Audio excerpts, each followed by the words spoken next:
Well, good evening, everybody. How are we tonight?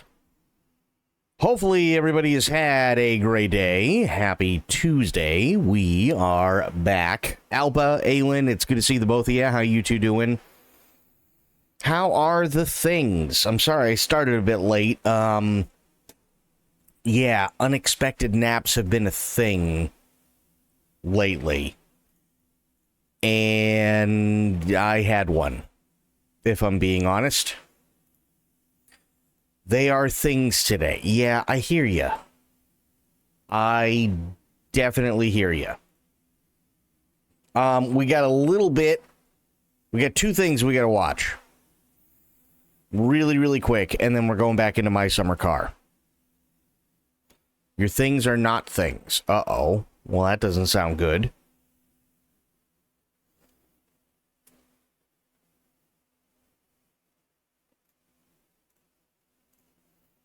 Yeah, we got two things that we got to watch. Both of these things came out today, I believe. Yeah. Both of these things came out today. And then after that, we'll get into more my winter car, sorry. Ooh. Also, I don't have everything set up for the cam. I'll get it set up later on. I just figured, oh shit, I'm late.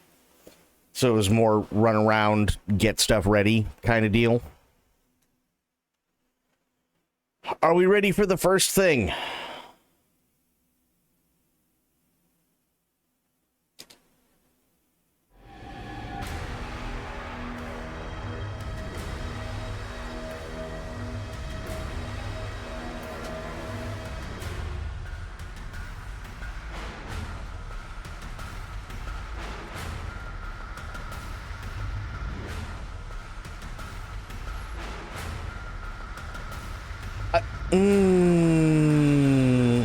I'll wait until after.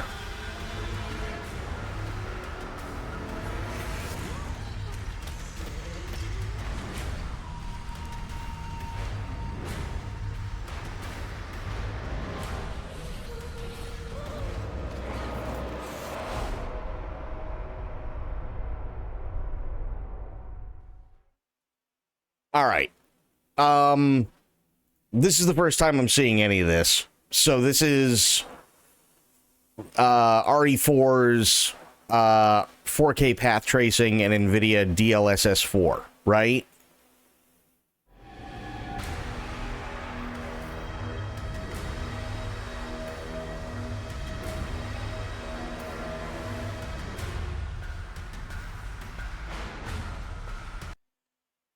I don't think this looks bad.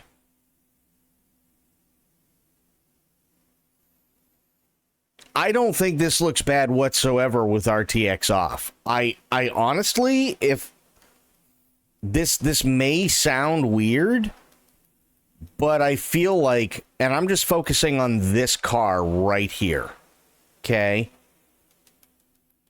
I feel like I see what they're trying to do, but I kind of feel like I like it with RTX off more.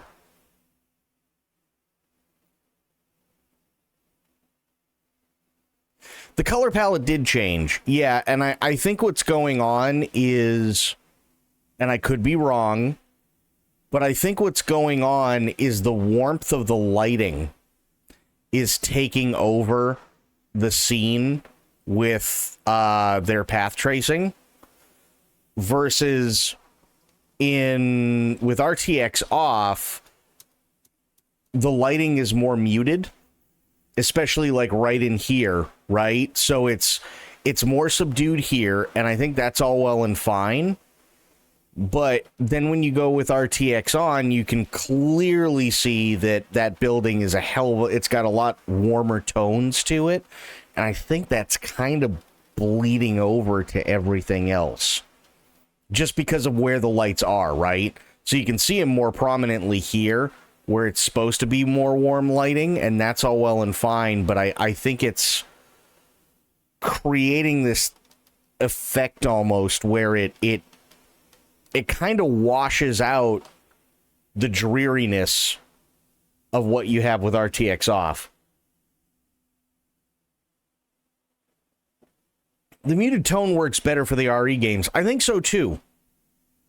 I don't necessarily mind it with RTX on in terms of the look, but I feel like what they were trying to go with, I guess would be the best way to put it, kind of gets washed out. It's like a reverse washout from the lighting. As this is going to sound really, really weird, but as somebody who used to live on the East Coast, right? Boston, New York, been to Jersey, been to Washington, D.C., hell, I've been to Chicago, okay? If you have a dreary day, it's more often than not a dreary day that looks like this versus one that looks like this. That's just my take.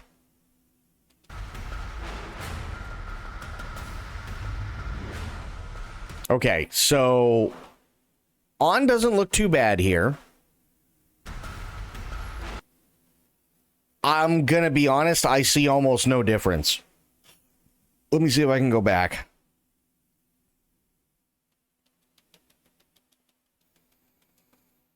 Okay, I see on this car in front, I see the reflections a hell of a lot better for sure.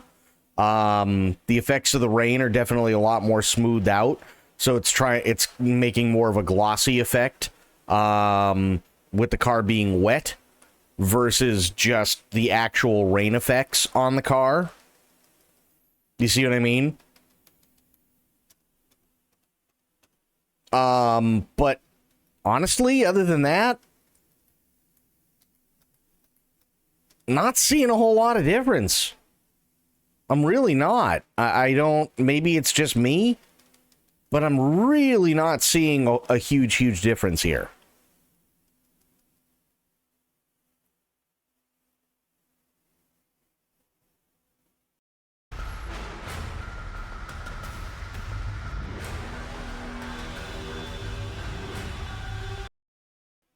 I mean, the level of detail in the reflection is nice, but not a necessary thing. I agree.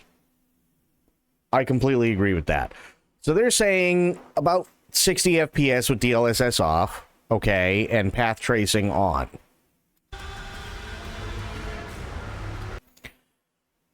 Almost 200 with DLSS 4 on and path tracing on.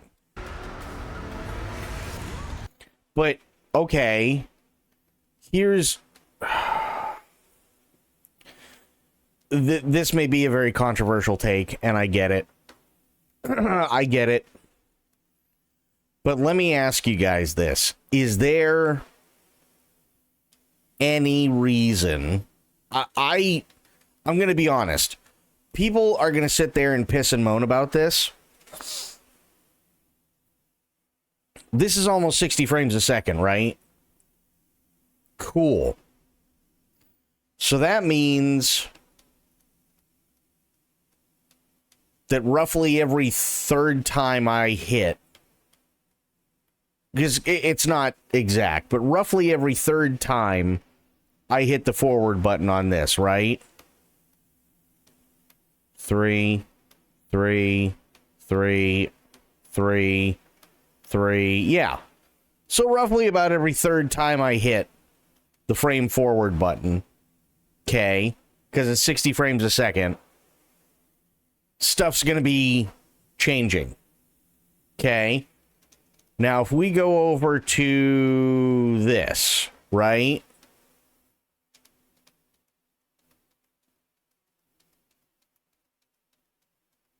There's a hell of a lot more that's moving, but I'm going to be honest with you. I really don't see that big of a difference with the extra frames. It doesn't, to me, it doesn't feel like there's a whole hell of a lot that's actually being generated, other than the fact that there's more frames for the sake of there being more frames.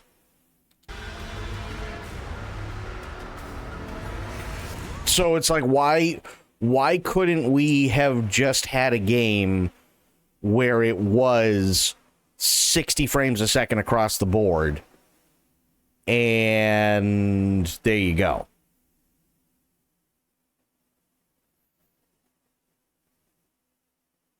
Right? I mean, like, okay, credit where credit's due. Both of these look good.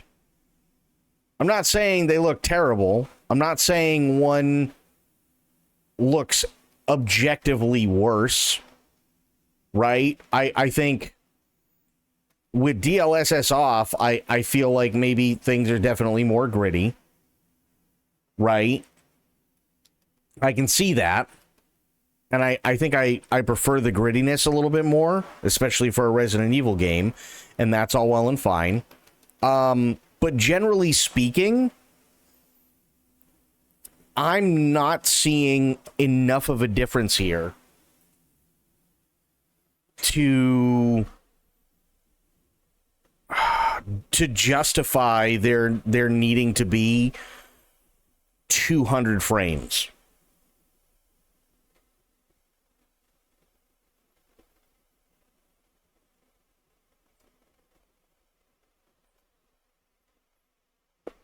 I'm not, right? Now, I will say, and this is, I think, something a lot of people get caught up with, is that the general thing of, well, you don't notice really anything after 60 frames a second is mostly right. It's mostly right. But I feel like that is also heavily blown out of proportion to on the other side, right? So if I go back,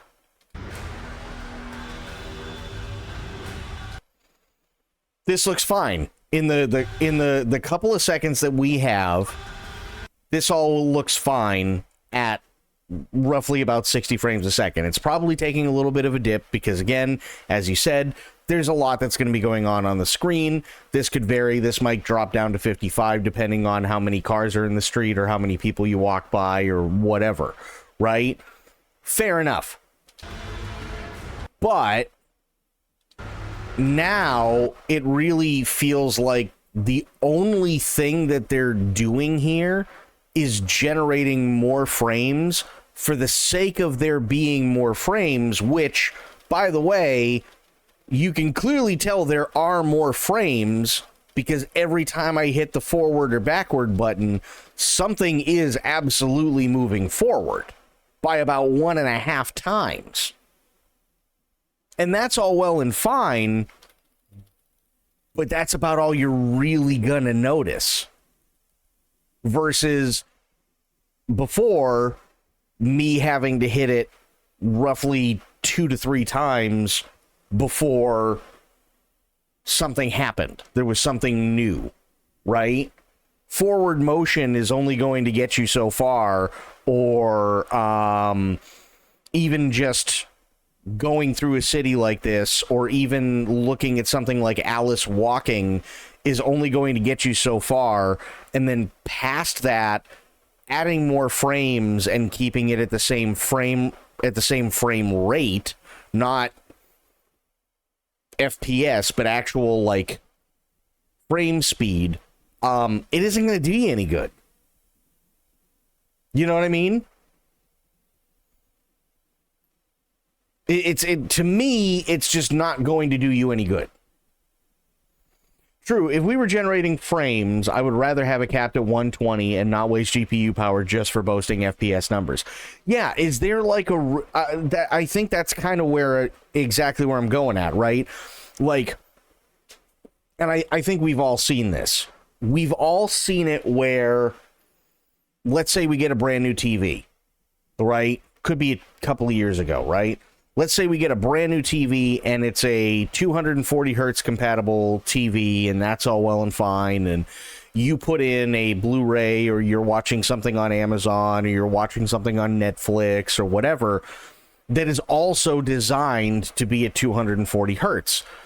You may not be able to tell what it is that is slightly different, but you know something is in fact different.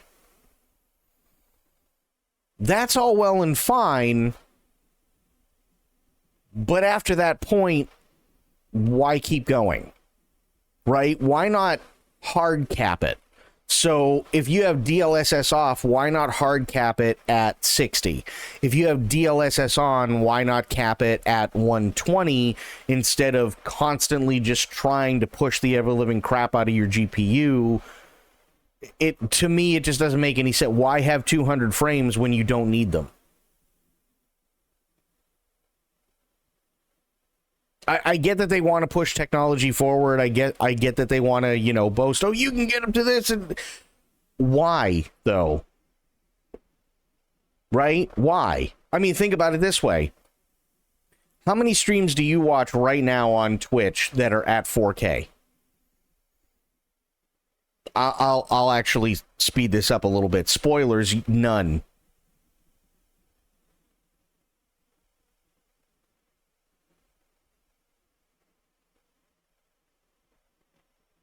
Right? You watch literally zero. You watch zero games on Twitch. You watch zero streams on Twitch in 4K. Instead, what you see is 1080p being downscaled to that from 4K. So the picture may look fantastic. It may look really, really nice. And it may look really crisp and the colors pop and everything. But you're not watching 4K. You are also not watching 200 frames a second in 4K on Twitch. So why are people trying to get 4K at 200 frames a second if it's not going to do anybody any good? Right? Least of all, the person who's actually playing it. Especially if they're just using a computer monitor. Computer monitors typically only go so big. So the only way to really experience what they want you to experience is to turn around and use something like an actual TV, like I do. I use two TVs, right? One of which, my main one, is only like 2 years old. And that's okay. That's all well and fine. I'm able to sit there and look at everything and go, wow, this looks fantastic. You guys aren't able to see shit. You can't see what I see if I decided to dump it into 4K because you're getting 19 by 20, 1920 by 1080 at anywhere between 30 to 60. That's how it works. I can up the crap out of the bit rate, but you're still only going to get what I put out. That would melt Twitch's local servers if they allowed it. Exactly. Exactly.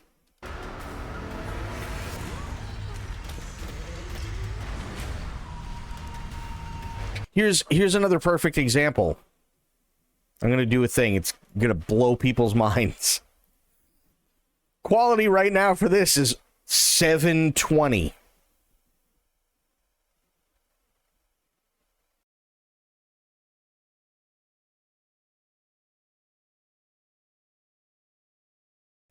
That's the quality currently that it is set at. Now, let me go here. I can put it up to 2160p. Hell, I can put it up to 1080p. It'd probably look a little bit better if I did, right? I could probably put it up to 1440. Probably put it up to 2160. And again, nothing wrong with those. But I'm currently looking at this in 720p. Right? Now, it doesn't look bad. Granted, if I did 1080, let's just see. There's not much of a difference.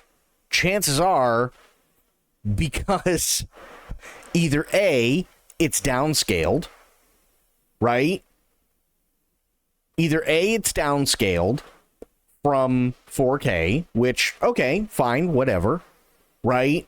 Which means that either way, I'm still suffering from the same downscaling that I was getting in 720p, or B, it wasn't actually filmed in 4 fucking K.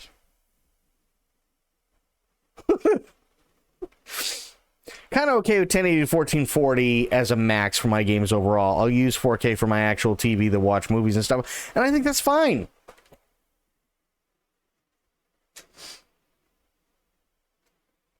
I think that's totally fine, but I think the difference is, right, is that you have movies that are designed and that are shot in 4K, right? You can go and you can watch those movies, and those movies are filmed with very, very, very specific equipment that allows for 4K at 300 frames a second to be shot and watched entirely. Now, you may not necessarily see a huge, massive fucking difference, but you do get that movie theater feel,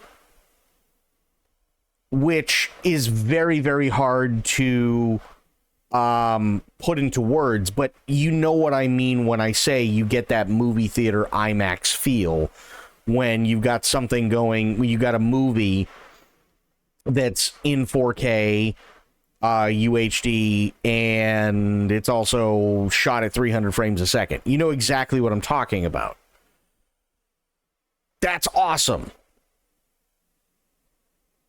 But we just went from 720 to 1080, which we already know is a massive, massive step up. And we just experienced a whole lot of no difference.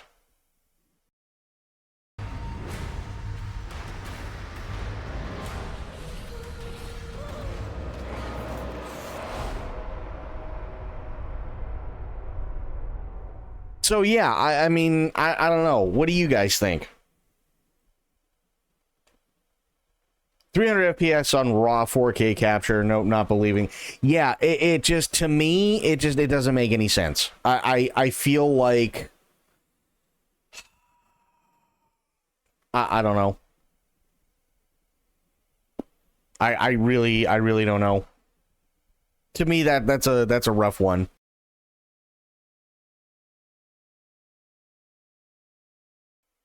It is, right? It'd be like, I know this is like, it's comparing two drastically different games, but I'm just using it as an example in terms of the difference that we'd see. If I put on Vampire Survivors and I wasn't, let's say I wanted to switch from, because I can do 1440 with this monitor, right? I don't, but I can. Let's say I want to do 1440. Well, I do 1440. Let's say I switch everything over with my main monitor to 1440, and for whatever reason, Vampire Survivors has a thing that now it works with DLSS. I would not be getting any massive performance upgrade in 1440 with DLSS other than just more frames being generated with very little actual graphical output being changed. Maybe that's just me, but I kind of feel like it just, to me, it just doesn't make any sense as to why we have to keep pushing the crap out of it. I don't get it. Meanwhile, here's a bunch of people that are looking at getting a new PC, and they can't. And they can't for a couple of reasons. One, because obviously everything that's currently going on with AI, and you have it's buying out all these, or I should say it's buying up all these different RAM modules and everything, and the prices are going insane with RAM. And two, and the biggest one, NVIDIA ain't getting much cheaper. In fact, they're doing nothing but getting more expensive. So now NVIDIA has to justify the price hike because, well, we've got AI now, right? Our 50 series has this, and we can do this with DLSS 4 and DLSS 4.5 and path tracing and this. Okay, That's great, but tell me what other games I'm going to be using this in. Can I use it in Indiana Jones and the Great Circle, just like I can with Resident Evil 9? If the answer is no, then there's no fucking point. Can I use DLSS 4.5 in Baldur's Gate 3? If the answer is no, then there's no fucking point. Can I use DLSS 4.5 in Expedition 33? If the answer is no, then guess what? There's no fucking point. Let's see what this guy has to say. Let's see, because this came out at the same time. Hi, I'm Brian, and I'm coming to you from the heart of Endeavor, NVIDIA's headquarters. These days, NVIDIA is known for our AI servers like the one here, but not everyone understands how important AI is for gamers. DLSS 4 was trained on an AI supercomputer made out of servers just like this one, and it's become our fastest adopted gaming technology. DLSS unlocks real-time path tracing, with more exciting games arriving this year. Since announcing DLSS 4 at CES last year, the team has been hard at work making DLSS better, training the models on bigger and more challenging data sets. Now, we're introducing DLSS 4.5. We have dramatically improved super resolution with a new second-gen transformer model, and we've expanded the capabilities of multi-frame generation. DLSS 4 introduced a new transformer architecture that enabled a big leap in image quality over our previous convolutional neural network. Now, we're releasing our second-generation transformer for super resolution. It's 5. Okay, I'm gonna stop him right here for a second, right? Because I want to go back to this bag thing. Now, we're releasing our second generation over our previous. I think everybody can agree with me where limitation breeds creativity, right? I think we can all generally agree on limitations can breed creativity. And I'm saying this specifically because of the bag, right? So he focuses so hard on how sharp and how crisp this bag is. But do you think people who are going to be playing Horizon Forbidden West, good game, by the way, I liked both the Horizon games, but do you think anybody who plays these games gives a flying fuck as to how clear this bag comes in?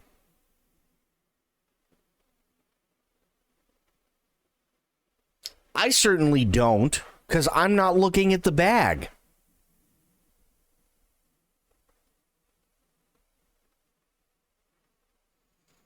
So that allows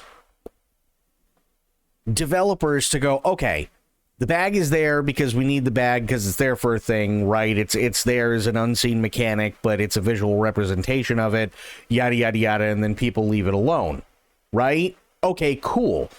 So if they're not focusing on the bag, then they don't have to use as many resources on the bag, which means they can use more resources on how the hair works.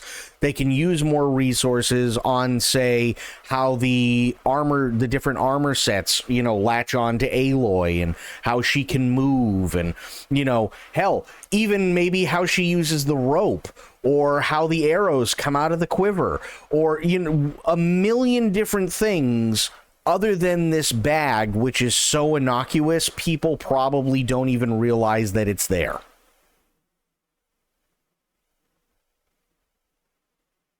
So why go to the extra trouble to do this? Convolutional neural network. Now, we're releasing our second generation transformer for super resolution. It's 5 times more compute and is trained on an expanded data set. So the model has greater context awareness of every scene and more intelligent use of pixel sampling and motion vectors. These improvements make super resolution performance and ultra performance modes so much better. Okay, now I will give them this. This does look nicer. However, I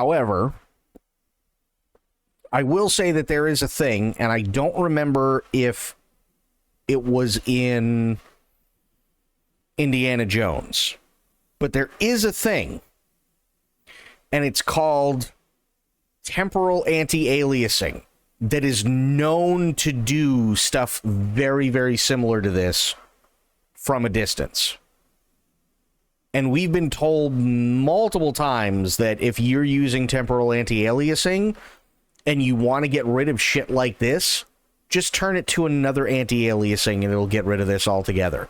So if we have the power to already get rid of this, why are we creating something that does the same job and using twice the power?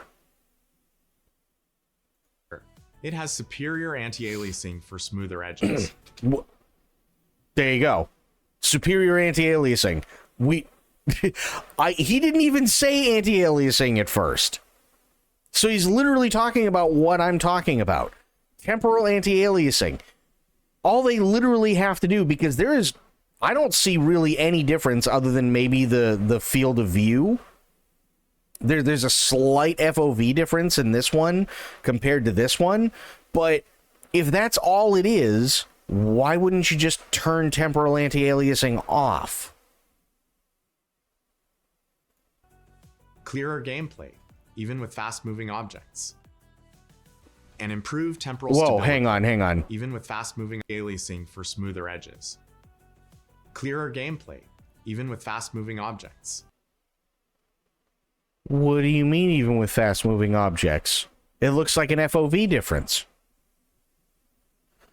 The positioning of the light is literally like... If we're just looking at frame comparison, it looks like this one is maybe about 2 frames ahead of this one. And that's about it. For smoother edges. Clearer gameplay, even with fast-moving objects. It doesn't look like there's a whole lot of smoothness going on in this. And improved temporal stability from frame to frame. With DLSS 4.5, we've also made multi-frame generation better in every way. The second generation transformer delivers superior image quality as input to the frame generation model. The frame generation model has been continuously fine-tuned for improved quality and stability. And we've improved frame pacing to ensure the high frame rates feel as good as they look. With these improvements, we can now generate up to 5 additional frames per rendered frame with minimal change to latency. That's a new 6x total multiplier, unlocking 240Hz 4K gaming with real-time path tracing. Along with this 6x capability, DLSS 4.5 also introduces dynamic multi-frame generation. This mode dynamically increases the number of generated frames in demanding scenes, maximizing the monitor's refresh rate for the smoothest possible experience. In less demanding scenes, it automatically decreases the number of generated frames, so it only computes what's needed. DLSS 4 was already the best way to play. But wait, how does it understand what's needed? Crit, how you doing? What's going on, buddy?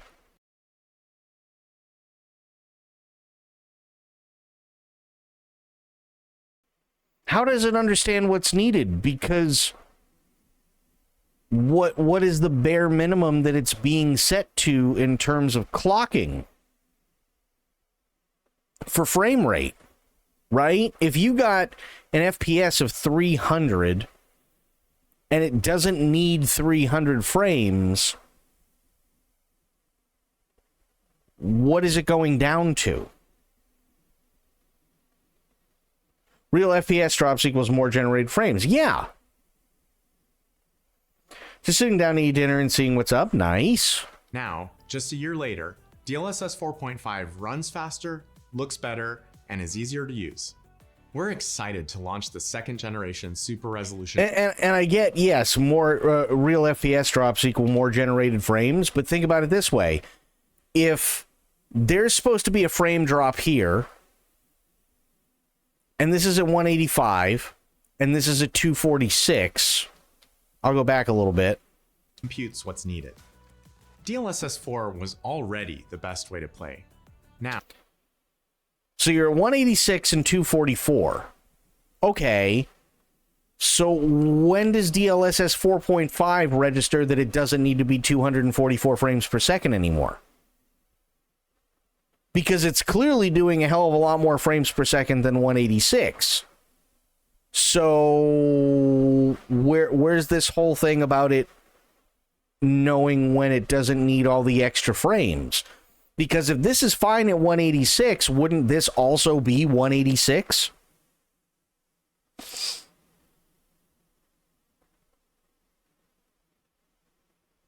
You see what I mean? Like, it's just,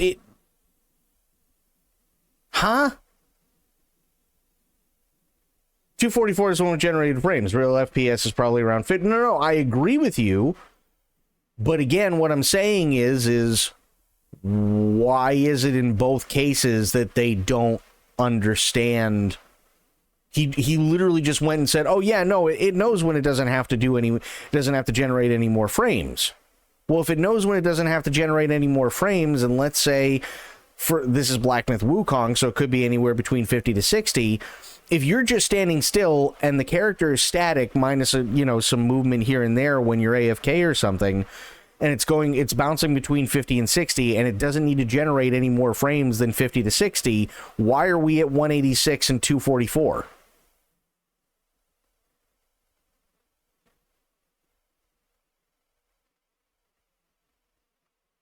I thought this was supposed to know when it doesn't have to. So why is it still doing it? Now, just a year later, DLSS 4.5 runs faster, looks better, and is easier to use. We're excited to launch the second generation Super Resolution Transformer for all GeForce RTX users. Dynamic multi-frame generation will be available in spring for GeForce RTX 50 series users. All of the features announced for DLSS 4.5 will be available through override settings in the NVIDIA app. With the launch of DLSS 4.5, NVIDIA continues to push the boundaries of... Okay, and I understand that. My biggest thing, though, is that if you're somebody who's talking about how this is going to save power and it's going to be more economical and all this other stuff, right? Wouldn't it be best to show that? Like, even if you just change the number, even if it's a flat-out lie, wouldn't it just be best to show it? You see what I mean? Like, it was never shown. He just said a thing, and then they moved on to the next thing.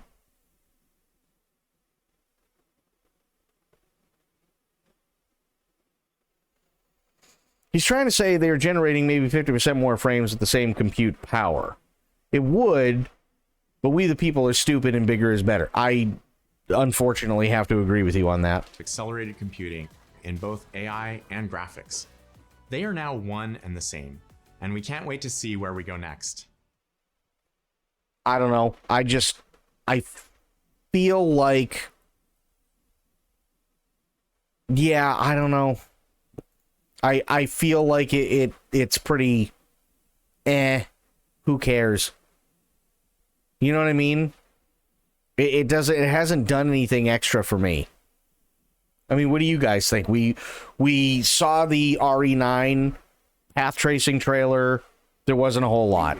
Lizard. True. Lizard.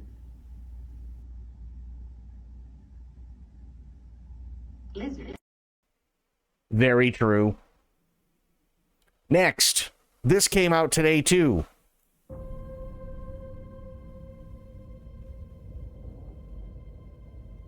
Death comes for us all.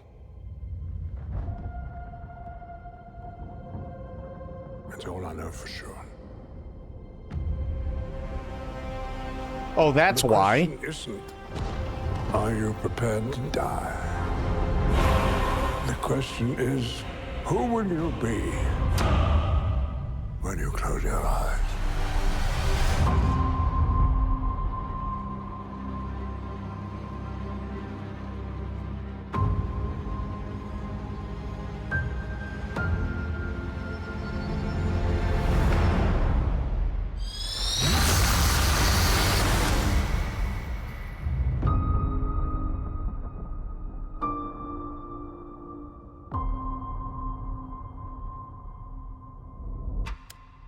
Oh, shit. I wasn't expecting that.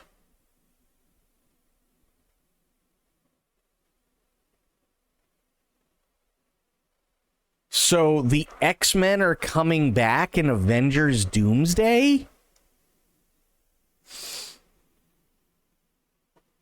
It's more efficiency, but when you're running and gunning and there are a lot of sprites and triangles moving around, doesn't mean squat. True. I would hate seeing X-Men as the sidekicks.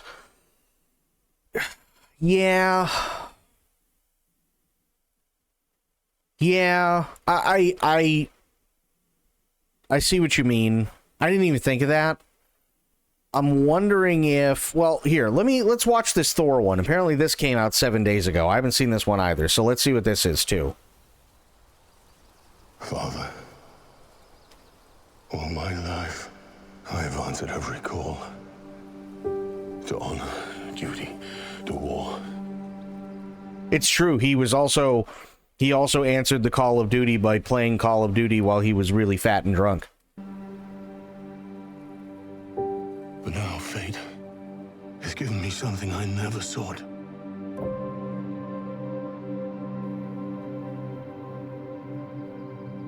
A child. A life untouched by the storm. Wait, did he just say a life untouched by the storm?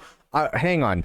I'm going to go ahead and stop you right there, Chris Helmsworth, because these right here don't look like life untouched by the storm.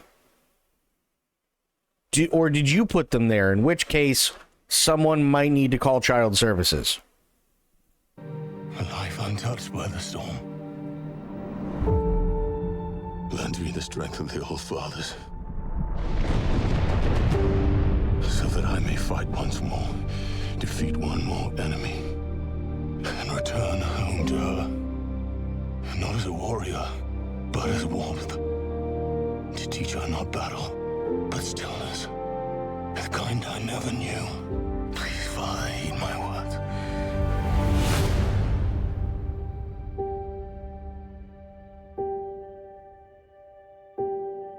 Also, correct me if I'm wrong. I haven't seen Thor: Blood and Thunder.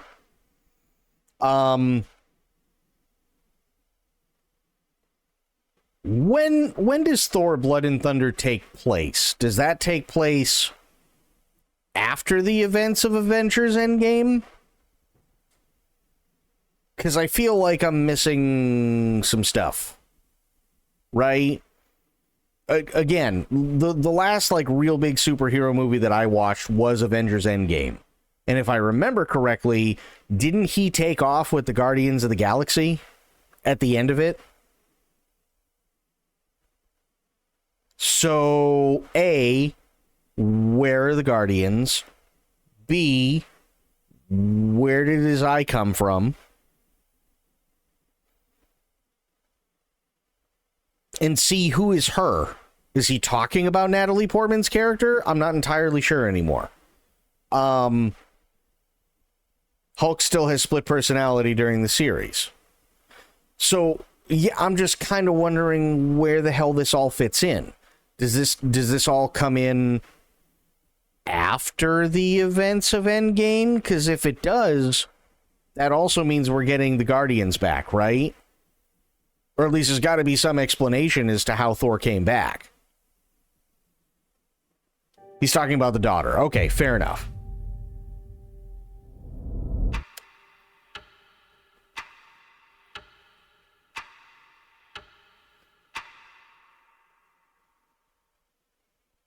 Fair enough. I'm very... I don't know where this is supposed to fit in. I don't. We got Thor who's back. But if Blood and Thunder was supposed to take place before the events of Endgame, then in the MCU, that means that Thor, last we saw, Thor would still have left with the Guardians to go do Guardian things. which means the chances are either A, it's going to be explained how he came back, or B, the Guardians are going to be in there. So now you have the Avengers, you have possibly the Guardians, and you have the X-Men.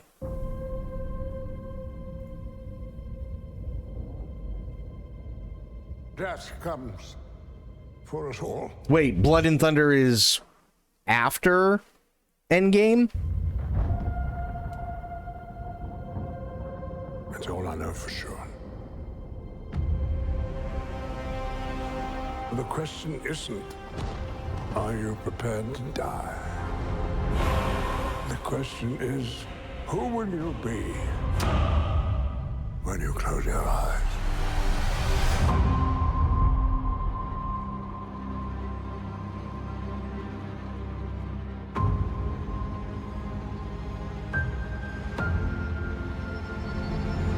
Also, here's a thing that I'm very confused by, and maybe somebody's going to have to explain this one to me as well. I know that Sony, for the longest time, was doing their own thing with X-Men, right? You had X-Men, you had X2, you had, I think it was called X-Men Rebirth, the one where, what's-her-name turned into the giant fuck-off bird at the very end. Then you had, like, I think there were like 3 or 4 more, none of which I ended up seeing after X3 Rebirth, I think it was called. And that's all well and fine, but Magneto's always been the bad guy, with the exception of, like, you know, maybe in the movie there's like a temporary alliance because something bad happens and they have to deal with it, and then Magneto turns around and he's like, no, I'm the bad guy again, and you know, whatever, right? The only exception, which, by the way, and I know I get a lot of crap for this, Logan is, in my opinion, an X-Men movie. It just is. Okay? If X-Men Origins Wolverine can be an X-Men movie, Logan is an X-Men movie. Probably one of the better, if not the best, X-Men movie. So when does this take place, and why is it that these two guys who used to be really good friends turned enemies are now all of a sudden really good friends again, and they're just sitting here in this crappy old house and the war's over? Because the war wasn't over. That was kind of the whole point. They were both fighting for the same thing differently. They both wanted mutants to be free. Except Magneto wanted mutants to rule over humans and have the rights that humans did, whereas Xavier wanted them to be able to coexist with humans. So why do we have literally 2 arch nemeses just sitting there in said crappy old house? I'm very confused. Multiverse. God damn it.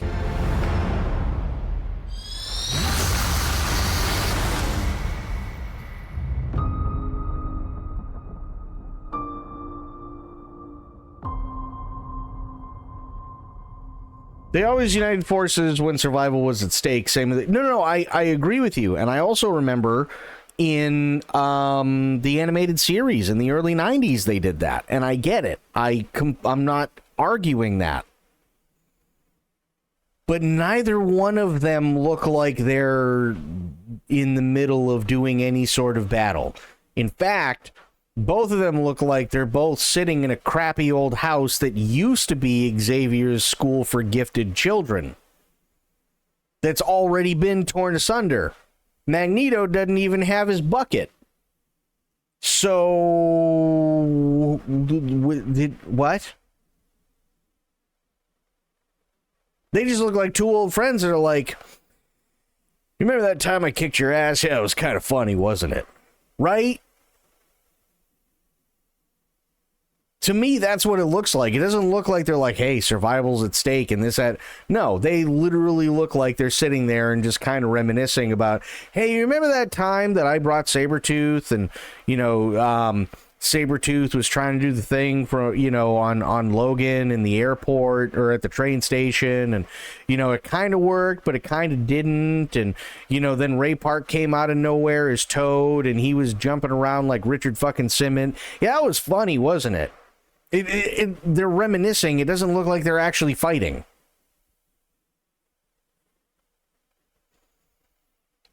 Damn, we really shouldn't fight each other. We could get crushed. Yeah. They're old men and they would only be in the way. Sure. But you still need to look like the leader if that's what you are.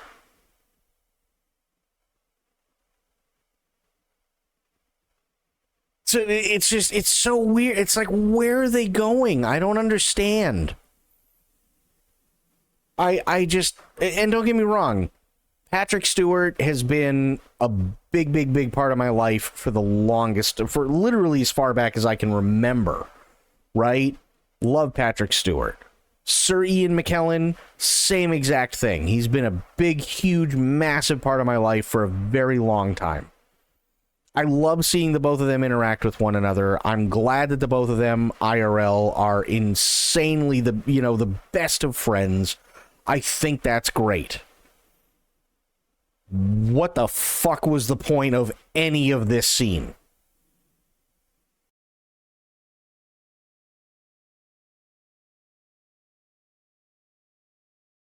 Because I'm very confused. Because the way that this trailer is shot, and maybe it's just piss poor choreography in terms of piecing together this trailer, but it looks like the two of them at the end of it all reminiscing about what we see in that very quick shot where Cyclops takes off his visor and starts to basically go nuclear in what looks like the backdrop of this insane fucking war.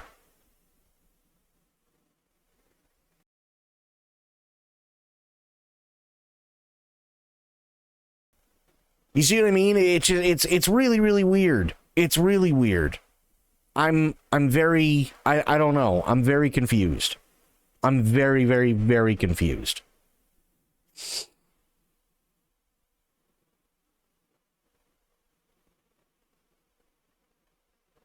I mean, what do you guys think? Like, is anybody excited for, I'm literally only interested in this because I want to see where everybody's at now. What do you guys think? Like, I honestly, I couldn't be bothered to care what the actual story is. I just want to see where everybody's at. I want to see how we have Charles and we have Magneto, and they're both sitting there like two old farts in this crappy old house. I want to see whether it's a reminiscing thing when they're talking about what happened with this whatever war it is.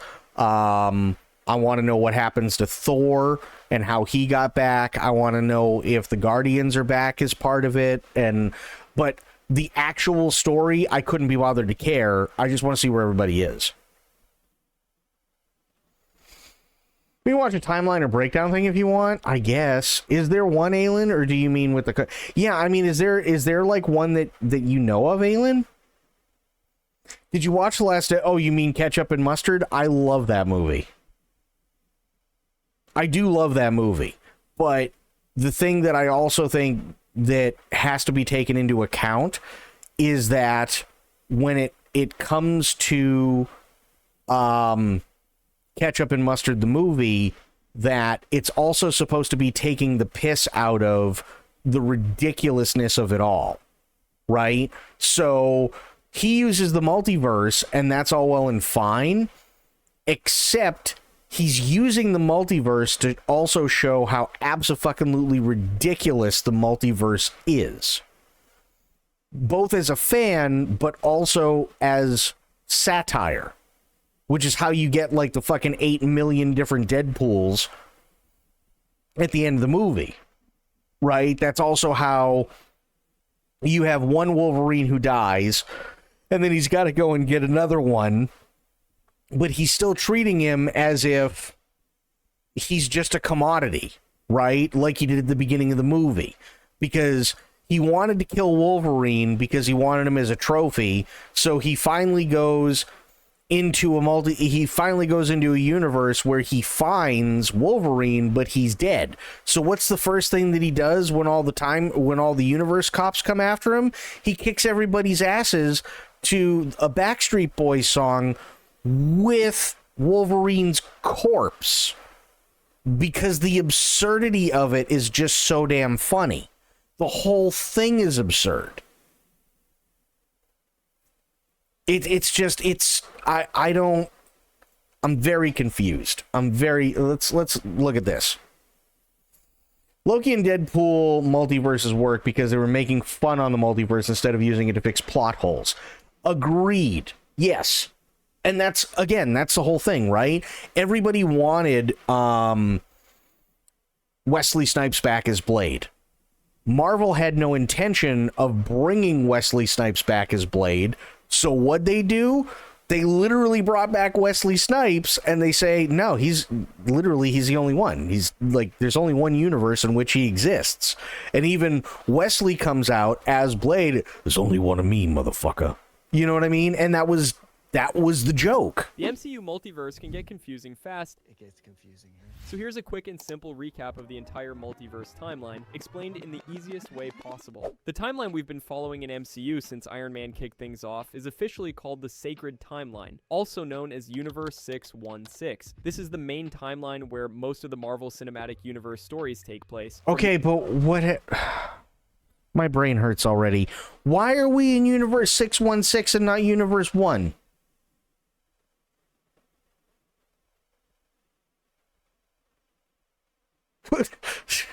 God damn it.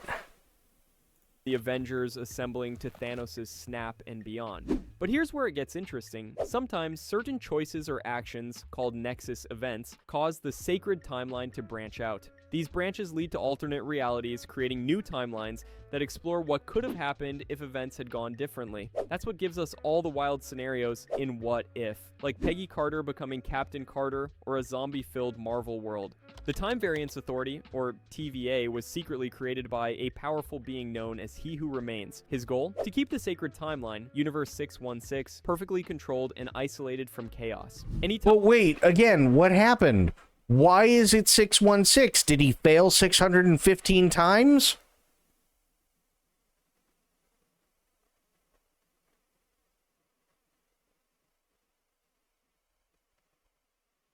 You can't name Universe 616 Universe 616 if there weren't 615 others that didn't.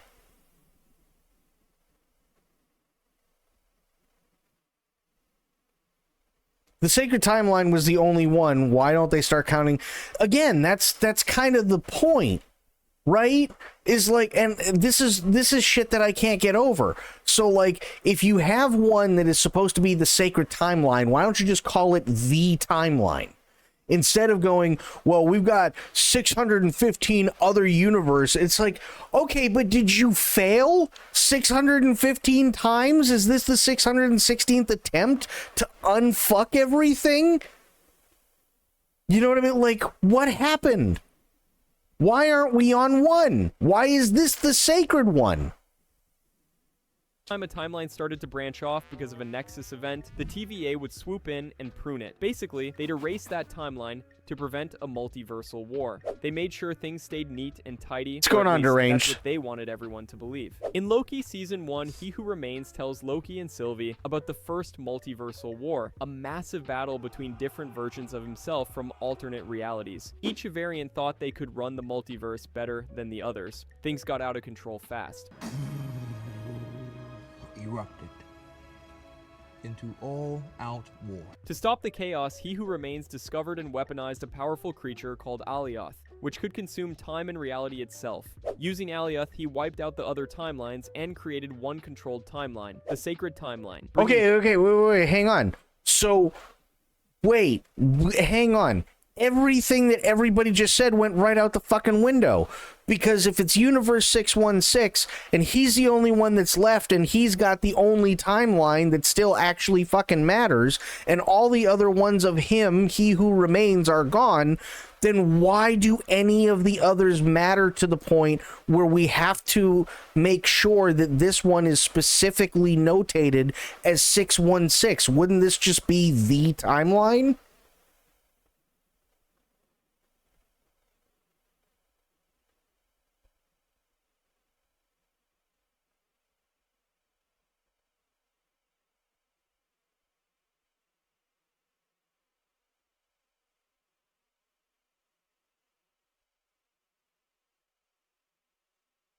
Okay, but again, true. You're missing what I'm saying.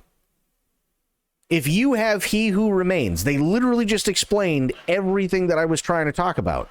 If you have 615 other versions of He Who Remains, and all of them got into a war, and all of them, with the exception of the one that we see, were wiped out, because they thought that they could control their respective timelines and that their timelines were superior, why is it important for He Who Remains to sit there and notate his as Universe 616 when literally he's the only one?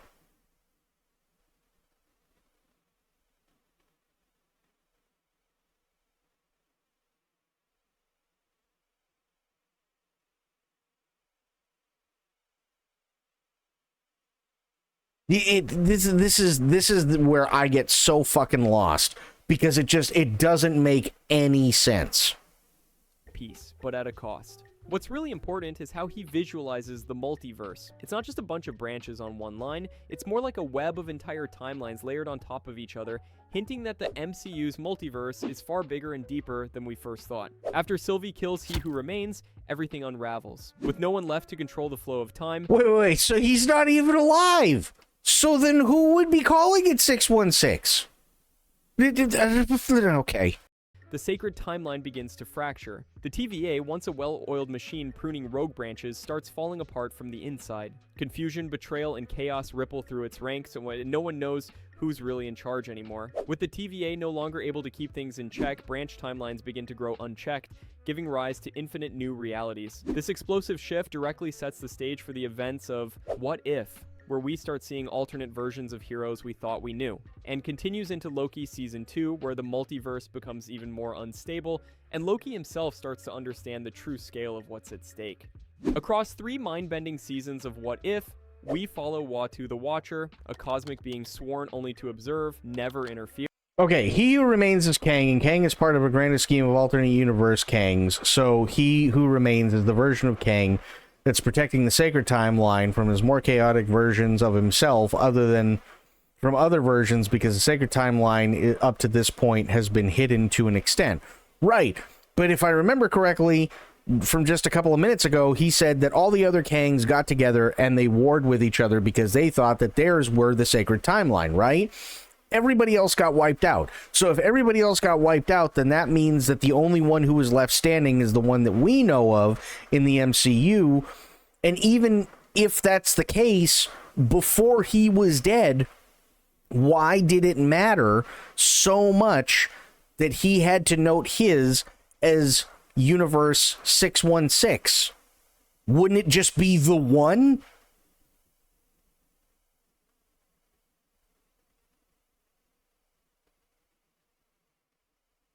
That's kind of my point, right? You're not going to sit, like, let me put it this way. If you have a bunch of people and they're all running for president in the United States, right?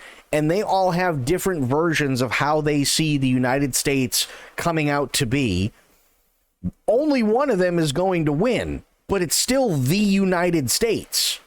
You're not going to have United States Hillary Clinton. You're not going to have United States Joe Biden. You're not going to have United States Barack Obama. They're not going to be listed as different things. It's still the one thing, right? So if you so now if you have multiple different versions and only one person wins, it's only going to be that one.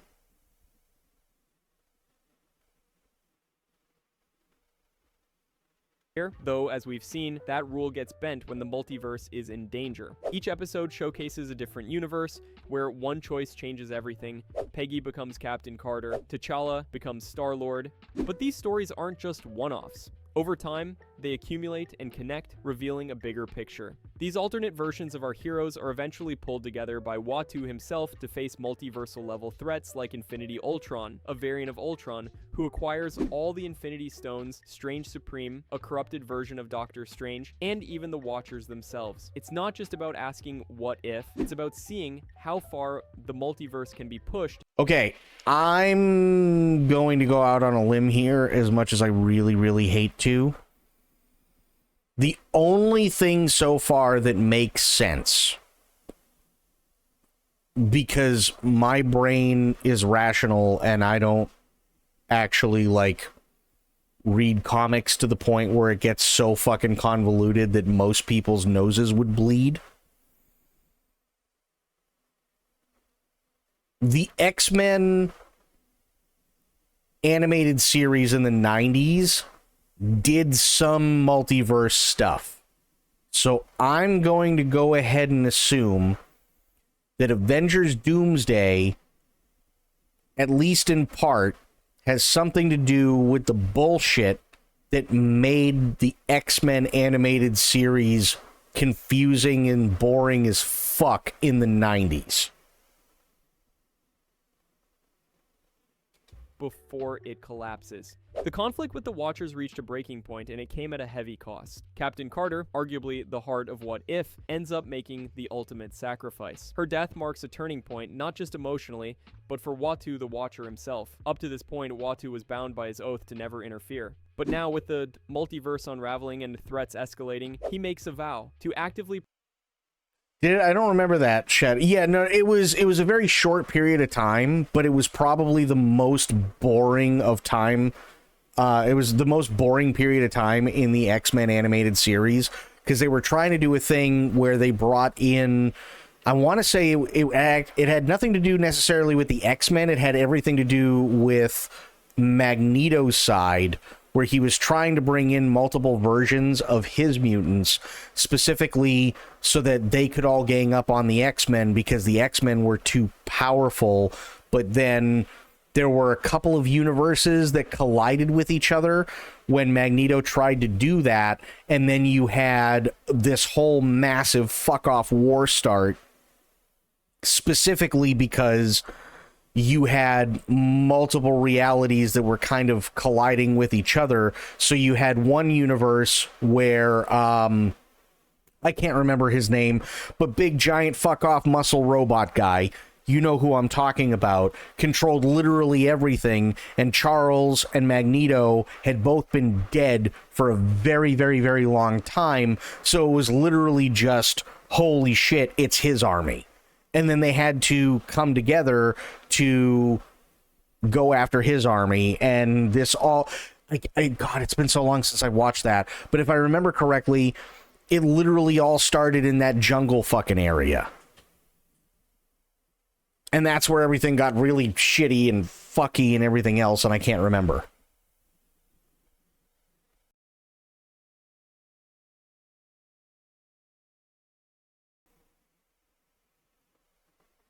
Basically, this is their way of merging the Fox properties into the MCU with the multiverse. The mutants didn't exist in the MCU, but now they will.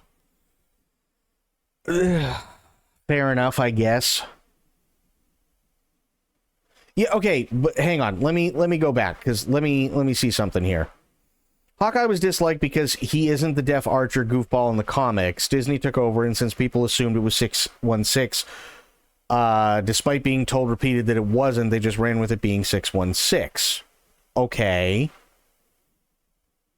Clearly don't know enough about this. Fair enough, neither do I.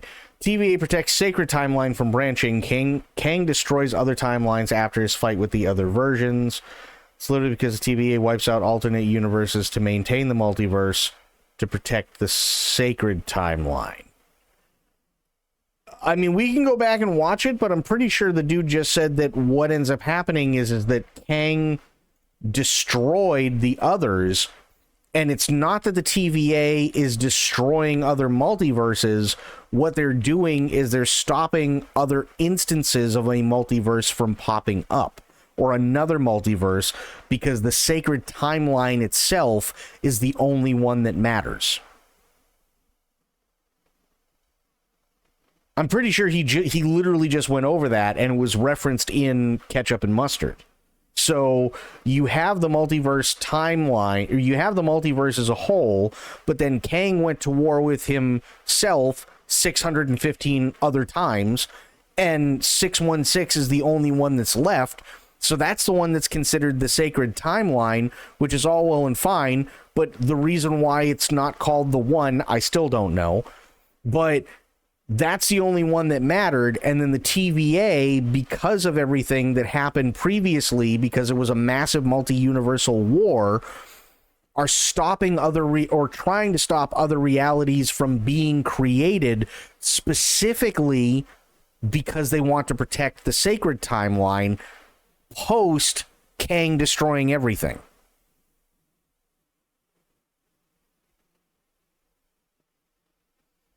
The other universes are present in the Fox movies and other live-action Marvel movies like Blade and so on, which is why they're colliding those universes into the main sacred timeline that's the MCU, which is why all those characters and the same actors are appearing in the sacred timeline movies. No, I get that. They're trying to merge them all so that it's all under the MCU now. That I completely understand. This is after Loki becomes the keeper of the timelines. He allows multiverse, which I'm pretty sure they also said too in this video. Yeah. Protect the multiverse from harm, even if it means breaking every rule his kind once followed. And here's where things get even more interesting. Rumors are swirling that Uatu could make his live-action debut in the upcoming Fantastic Four movie. Moving on to Spider-Man: Oh, God. No Way Home, where Peter Parker messes up Doctor Strange's memory wipe spell, causing the multiverse to crack open. Instead of everyone forgetting Peter as Spider-Man, the spell backfires and pulls in people from other universes. That's how villains like Doc Ock, Green Goblin, Electro, Sandman, and Lizard, all from previous Spider-Man franchises, end up in the MCU. From But the it's not Sony universe. Fair enough. just the bad guys who show up. Both Tobey Maguire and Andrew Garfield's versions of Peter Parker arrive as well, leading to an emotional and legendary Spider-Man team-up that fans had waited decades to see. After a chaotic battle at the Statue of Liberty and the multiverse literally tearing open in the sky, the Spider-Men managed to cure the villains, and Doctor Strange casts a final spell to send everyone back to their native universes. Just Boss, melt out everyone of in the this main chat. MCU Dude, I am so confused.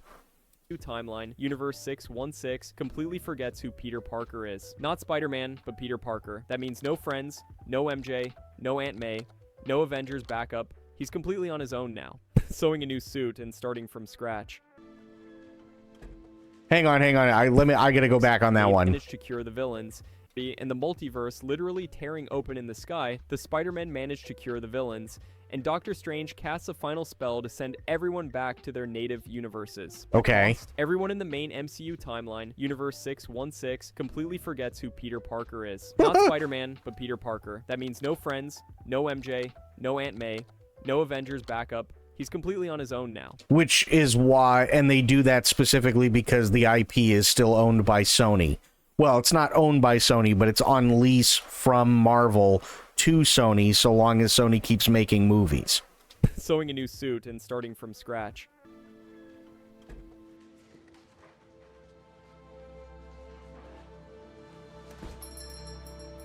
If you haven't watched 20 plus movies, untangling the multiverse at this point is a bitch. I'll be honest, I've seen Iron Man 1, 2, and 3. I've seen Avengers. I've seen Civil War. I've seen 2 Thors. I never saw Blood and Thunder. I saw, Captain America Civil War. I saw the other Captain America movie, his origin one. I've seen up until this point, I've seen all the Avengers movies, including Endgame. I never watched any of the TV series because I couldn't be bothered to care. Didn't watch Black Widow because I couldn't be bothered to care. I did see the Hulk. Well, I did see the third version of the Hulk movies, which was, okay, fair enough. And that's about it. Oh, and I did see all 3 Guardians of the Galaxy movies.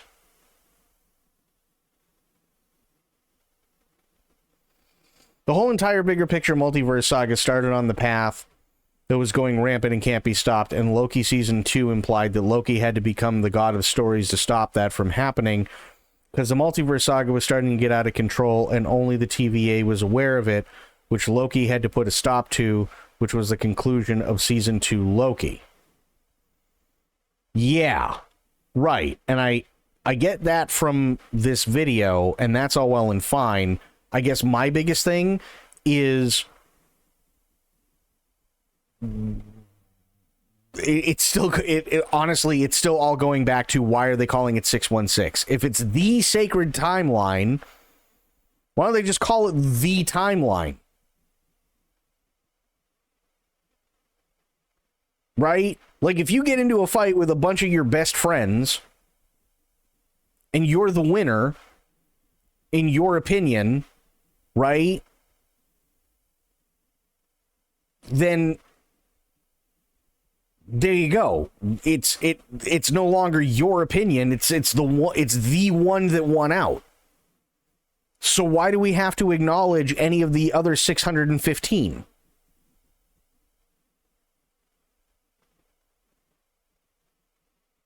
They don't know it's 616. Only comic readers really understand the meaning of 616. I know the meaning of 619, but that has absolutely nothing to do with fucking Marvel. 616 is the single root of all timelines. But how can it be the single root of all timelines if it's fucking 615 others?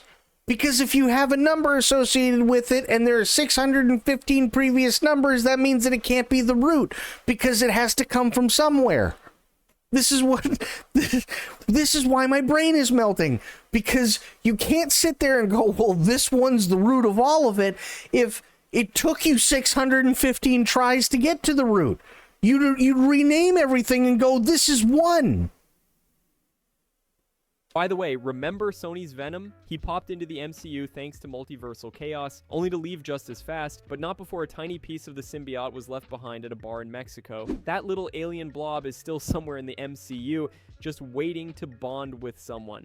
Moving on to Doctor Strange in the Multiverse of Madness, the story picks up shortly after the events of WandaVision. Grieving and corrupted by the Darkhold, Wanda Maximoff fully embraces her identity as the Scarlet Witch and begins hunting America Chavez, a teenage girl with the unique and incredibly rare ability to travel through the multiverse naturally. Wanda's goal? To steal America's powers so she can jump into another universe where her sons, Billy and Tommy, are alive and Billy and Tommy look fucking stupid.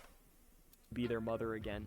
Doctor Strange narrowly saves America Chavez from Wanda's relentless pursuit, but in doing so, they end up tumbling through the multiverse. Their chaotic journey lands them in Universe 838, a world that's very different from the main MCU timeline. In this universe, iconic teams like the X-Men, Inhumans, Fantastic Four, and an alternate version of the Avengers, and they form a powerful group known as the Illuminati. This is where things get intense. Strange Wait, hang on. What do you mean this is where things get intense? I'm confused. I'm still stuck on 616 versus 1. We're almost halfway through the fucking video and I have no idea what's going on, and this is where it gets intense? A devastating phenomenon known as an incursion, a multiversal collision event where two universes smash into each other, and if left unchecked, one or both realities are completely destroyed. The Illuminati warned Strange that his variant in their universe was responsible for causing an incursion, and it cost him his life. This revelation sets the stage for the stakes of the multiverse. Messing with other realities has real, world-ending consequences. Wanda, now fully consumed by the Darkhold's corrupting influence, begins dreamwalking, a forbidden spell that lets her possess versions of herself in other universes. Using this terrifying ability, she takes control of her variant in Universe 838 and brutally murders the entire Illuminati, including fan-favorite characters like Professor X, Captain Carter, Black Bolt, and Mr. Fantastic. It's one of the most shocking and ruthless scenes in the entire MCU. With few options left, Doctor Strange travels to yet another universe, this one ravaged by chaos and madness. There, he encounters a dark, twisted variant of himself who's completely lost to the Darkhold.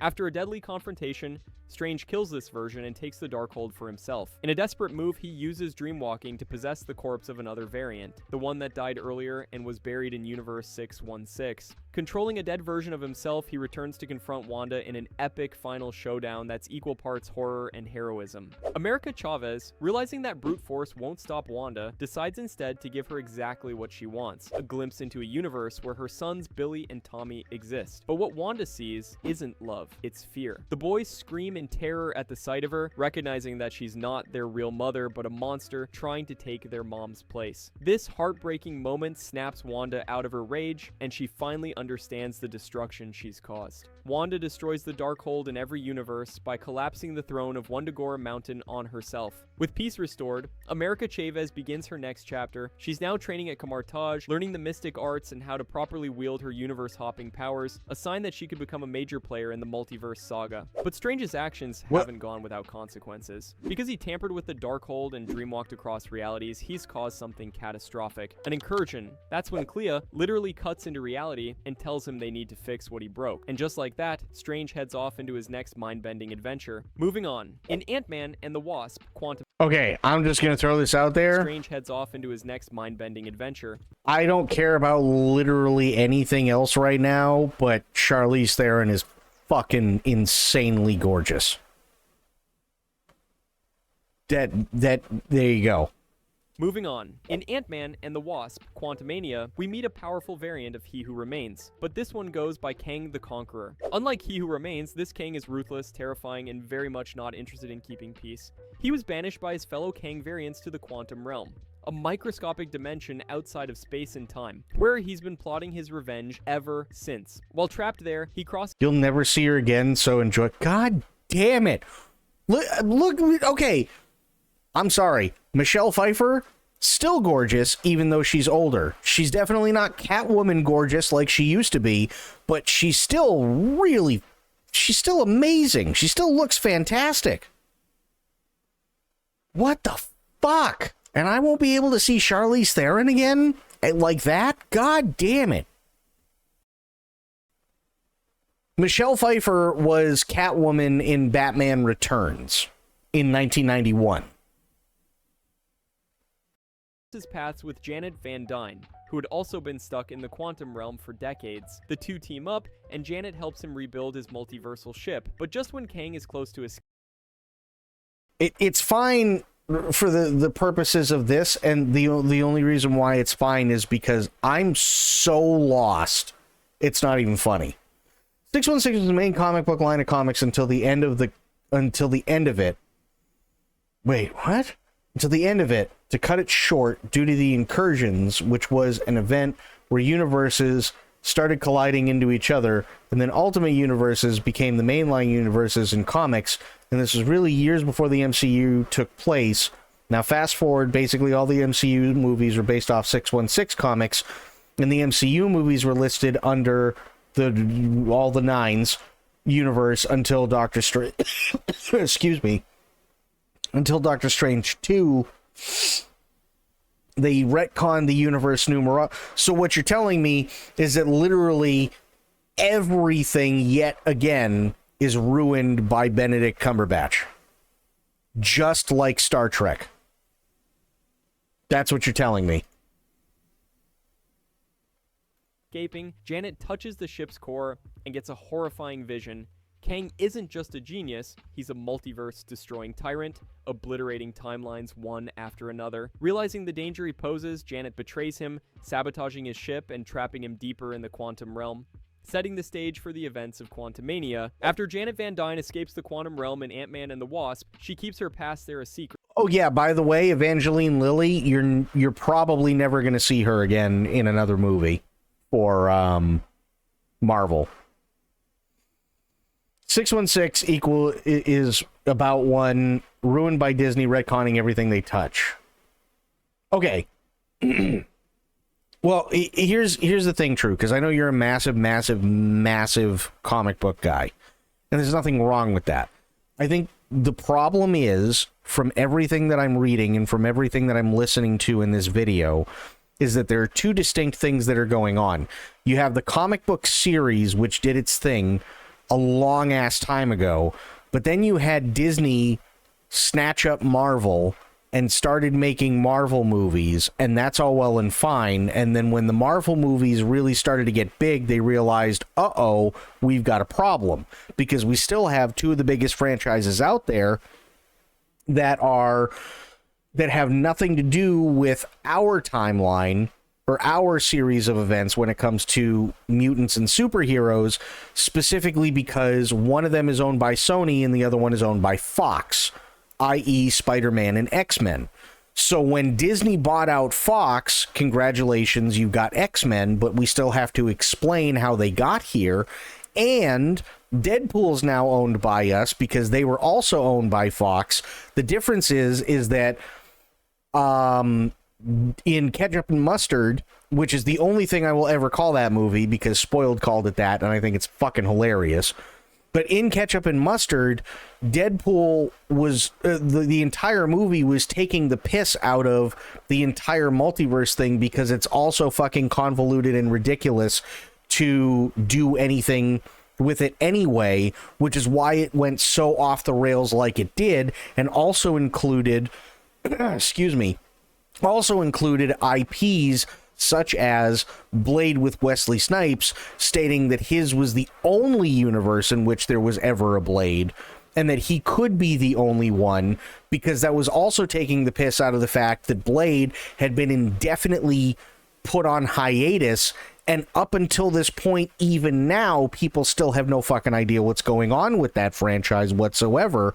So they're literally just taking the piss out of all of it and just saying and calling it all completely absurd, while all the other movies that are now in part of the MCU, are trying to take everything seriously and failing miserably because everybody's so incredibly confused.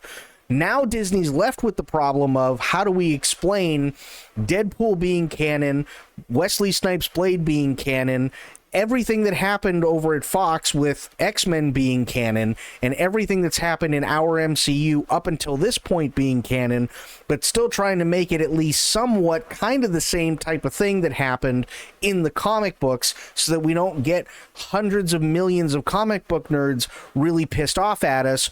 Wait a minute, I know, because you guys did this 40 fucking years ago. Let's try and retcon everything that we possibly can and make our own story that's kind of similar to what happened previously, but it's different.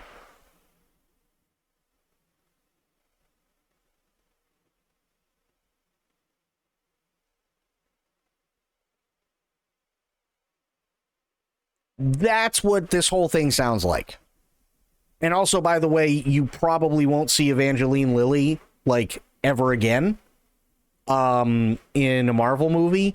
She was, I can't remember what it was, but I saw a thing. She was in an accident and she's got brain damage now. Until it's too late. In Quantumania, during what seems like an innocent experiment with quantum tech, Scott Lang, Hope, Cassie, Janet, and Hank all get sucked back into the quantum realm.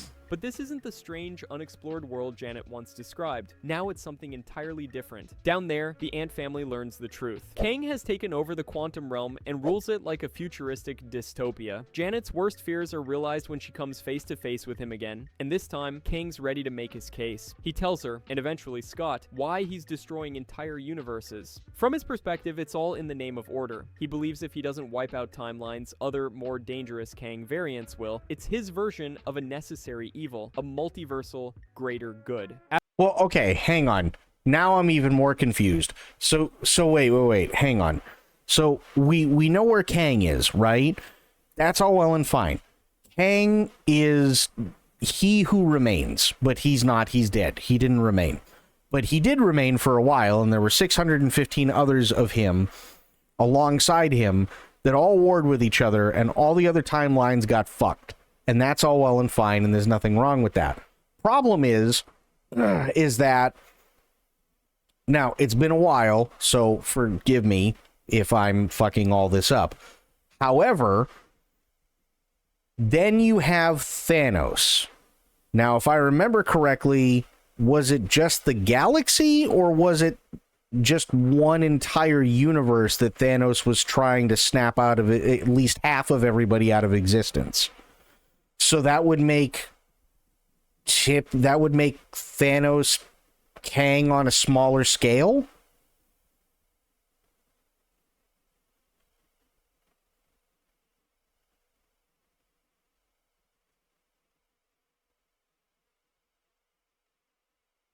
That is because every single MCU movie you can think of was based off the original 616 comic universe. How are you not connecting with this? They completely rewrote and retconned the comic universe numerology, slap it on the MCU. There's no continuity between the comics and the other MCU. Then the characters are based off of the comics, and it ends at that. Marvel said MCU and comics were different, and renders back to 90%, which is good. That is a good thing, yeah. After an intense showdown, Scott and Hope manage to take down Kang in the quantum realm, or so they think. It seems like Kang the Conqueror is gone, sucked into some unknown part of the multiverse, but the damage he set in motion is far from over. Just when things seem to settle, we get a chilling post-credits scene. We're taken to a mysterious arena, unlike anything we've seen before, filled with thousands of Kang variants, all wearing different costumes, each more dangerous than the last. At the center of it all stands the Council of Kangs, led by Immortus, Ramatut, and a futuristic Scarlet Centurion type. These aren't random versions of Kang. They're the most powerful and organized, and they are furious that one of their own was killed. Back to Loki Season 2. After the multiverse begins to unravel, Loki starts time slipping uncontrollably, pulled between the past, Yeah, you should be able to link. and future. In his search for answers, he uncovers more secrets about He Who Remains, the true nature of the TVA, and how fragile the multiverse really is. Loki and his allies eventually track down Victor Timely, a 19th century inventor and a variant of He Who Remains. Victor holds the key to rebuilding the temporal loom, a device meant to organize the infinite timelines into order, but there's one problem. No matter how many branches There's only one? I kind of feel like there's at least 615. they try to stabilize, the sheer chaos of the multiverse is too much. Every attempt to fix it fails. With the TVA on the verge of collapse and timelines dying, Loki makes a heartbreaking decision. He sacrifices himself. Using all the time-slipping ability he's gained, he takes control of the broken loom, walks through the blinding time storm, and ascends to the Citadel at the end of time. In a stunning visual transformation, Loki sits atop the throne, cradling the timelines like roots of Yggdrasil, now a literal god of stories, ensuring the multiverse doesn't collapse. Loki may be gone from the TVA, but now he's the one holding everything together. With Loki now sitting at the center of time, the TVA gets a major reset. No longer a tool for pruning timelines in secret, it's restructured into a force of protection, dedicated to safeguarding the multiverse, not controlling it. The villain of the Loki series, Ravonna Renslayer, was last seen in the Void, but her fate is unknown. Moving on to the Marvels. Near the climax of the film, the villain Dar-Ben uses the twin bangles and accidentally tears open a hole in space and time. To fix it, Carol Danvers and Kamala Khan supercharge Monica Rambeau, unlocking her full powers. And in a moment of pure heroism, Monica flies into the rift and seals it shut from the other side. But that means she's stranded. When she wakes up, Monica... Okay. Hang on. Does anybody else get the thing that if like, I understand that these people do a lot of good, and I understand, okay, like, Brie Larson is not my favorite person in the entire world. But I understand the need for Captain Marvel. I understand the need for the Avengers. I understand the need for the Guardians. I understand the need for all of these, and Doctor Strange and Kang, and like all of them. Okay, fine, sure. There are some bad guys, there's some good guys. I get it. Wouldn't this just lead to the same bullshit that the X-Men had to deal with in the first place, where you quite literally had the entire fucking world trying to kill mutants, aka superheroes, because they're too goddamn stupid to realize that maybe fucking with the universe is not a good thing?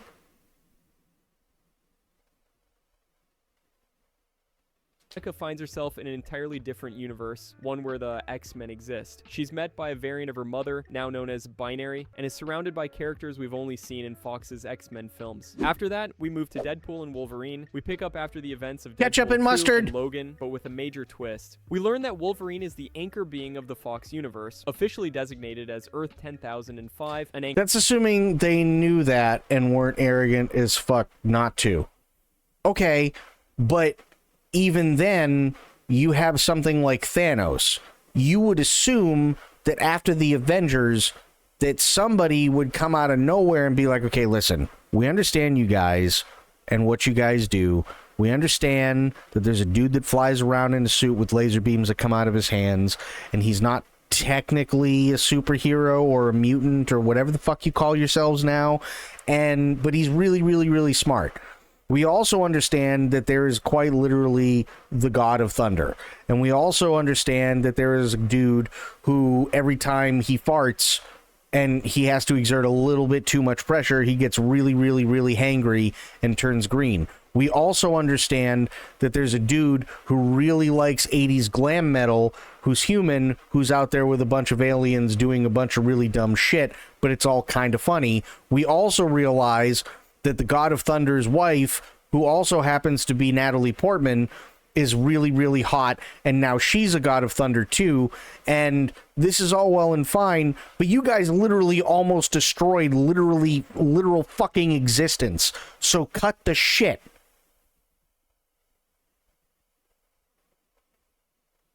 Being is basically the glue holding that entire reality together. But since Wolverine died in Logan, that glue is gone. And when an anchor dies, their universe doesn't immediately explode, and it starts to slowly unravel. That's exactly what's happening to Earth 10,005. Wade tries to find a new anchor being and finds the worse Wolverine, and after a conflict with the TVA agent Paradox, Wade and Logan get sent to the Void, where they meet Professor X's sister Cassandra Nova, who plans on destroying the multiverse, leaving only the Void, a mysterious dumping ground outside space and time, introduced back in Loki Season 1. Remember Alioth? Yes, he is still in the Void. We see multiple characters from past Marvel movies in the Void, like Elektra, and Blade. Which, by the way, the two funniest things, aside from the fight in the Honda Odyssey, the two funniest things in that movie were Wesley coming in as Blade and everybody going nuts with him, and then when it came to Elektra and it was talking about what the one Ben Affleck played, not Batman, but in the Marvel one, the blind one, you know who I'm talking about, right? And they're talking about him. I thought you were going out with it. Shit, no, he's dead. Oh, I'm sorry. And she just goes, yeah. That was hilarious. Channing Tatum's Gambit and X-23, who's confirmed to be the same one from Logan. Deadpool and Wolverine stops Cassandra from killing the Fox universe, and Deadpool and Wolverine becomes the new anchor beings of Universe 10,005. In the post-credits scene of Captain America: Brave New World, Sam Wilson, now fully established as the new Captain America, is approached by the leader, who's been lurking in the shadows throughout the film. But instead of a classic villain monologue or immediate threat, the leader drops a chilling question: how will you protect this world from the others? And that brings us straight into the chaos of Avengers: Doomsday.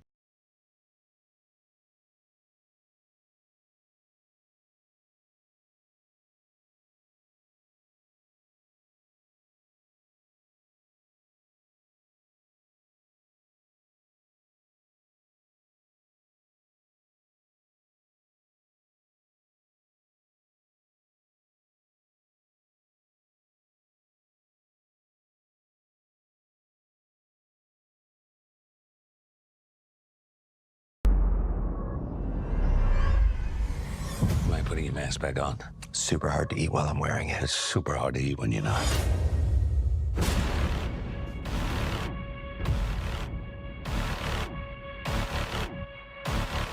Whoa, whoa, whoa, whoa.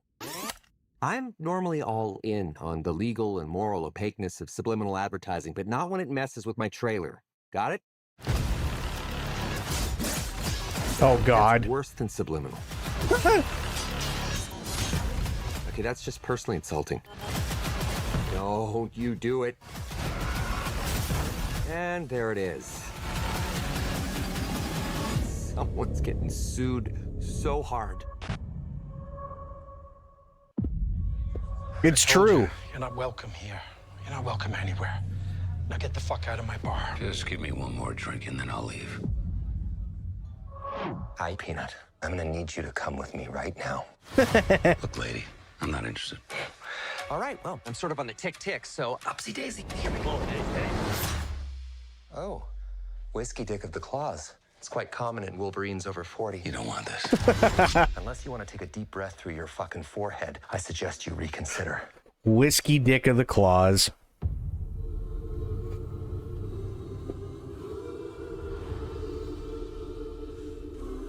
I'm about to lose everything that I've ever cared about. Not my fucking problem. Is that what you said when your world went to shit? Come again. This Wolverine let down his entire world.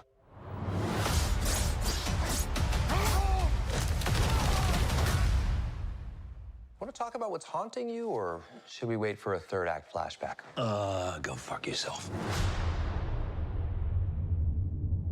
Yeah, Deadpool and Wolverine was so good. It really was. I don't know anything about saving worlds, but you do. Trust me, kid, I'm no hero. You were an X-Man. You were the X-Man. I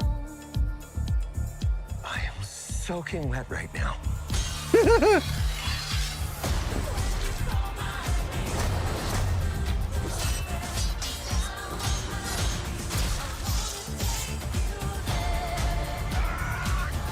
Boys are so silly. This is what I'm talking about. Big slow motion action sequence. Who knows if you live or die? Let's fucking go. Let's fucking go.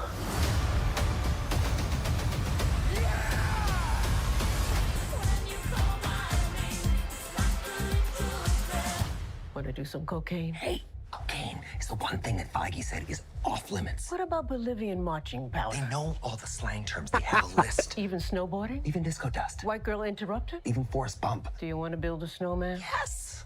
But I can't.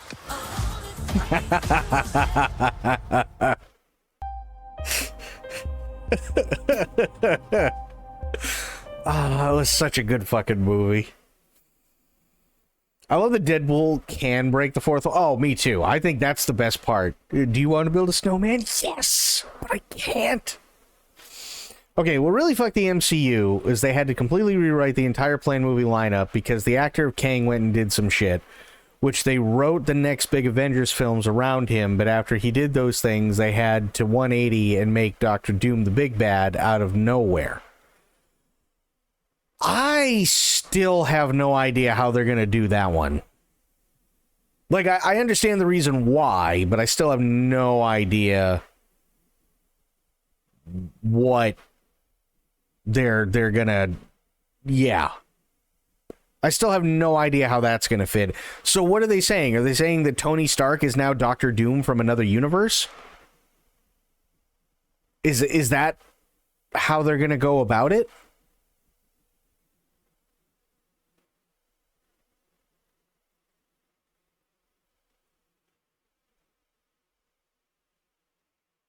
Because that, I'm going to be honest, that could be interesting.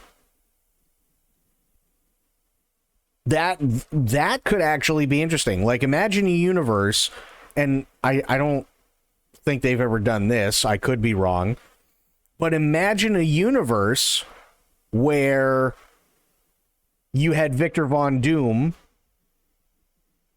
and he's Iron Man. And Tony Stark is actually Doctor Doom. So they switch up roles. Right? So maybe? I don't fucking know. I'm just, yeah. The official statement is that Robert Downey Jr. is playing the Victor Von Doom and not Tony Stark again, but they could be lying. I liked Deadpool and Wolverine, but at the same time disliked it. Mostly liked it, though. My theory was that Doom is a Tony Stark variant, but I don't know. I mean, that's entirely possible. The only thing that I'm thinking that could be interesting is that Doctor Doom and Tony are the same person from... Well, okay, but here's where... And this is why I bring it up, right? Imagine a universe in which Victor and Tony switch... They literally just switch spots. So, for the original... What we know of is the original Fantastic Four. Everything that happened with them happened with Tony Stark. Didn't happen with Victor Von Doom. But Tony and Victor Von Doom are business rivals. And because of the way that Tony is being in the spot that Victor Von Doom was, he kills Von Doom, but instead of... Or he kills Victor... But instead of going, oh, I'm Tony Stark and I'm the greatest, what he does is he uses Von Doom's name specifically to cover up the fact that it's Tony Stark actually doing it.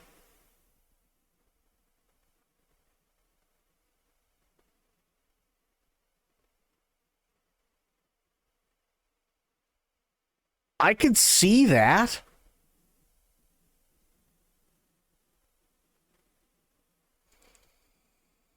Too Stark being confused in Endgame that Mom was preggers was not because he had bigger things to think about, but that the dates are wrong, and there is a what-if scenario where the Starks adopted. Okay. An evil Iron Man that plays the part until he reveals, actually, I'm not Iron Man anymore, I'm Doom.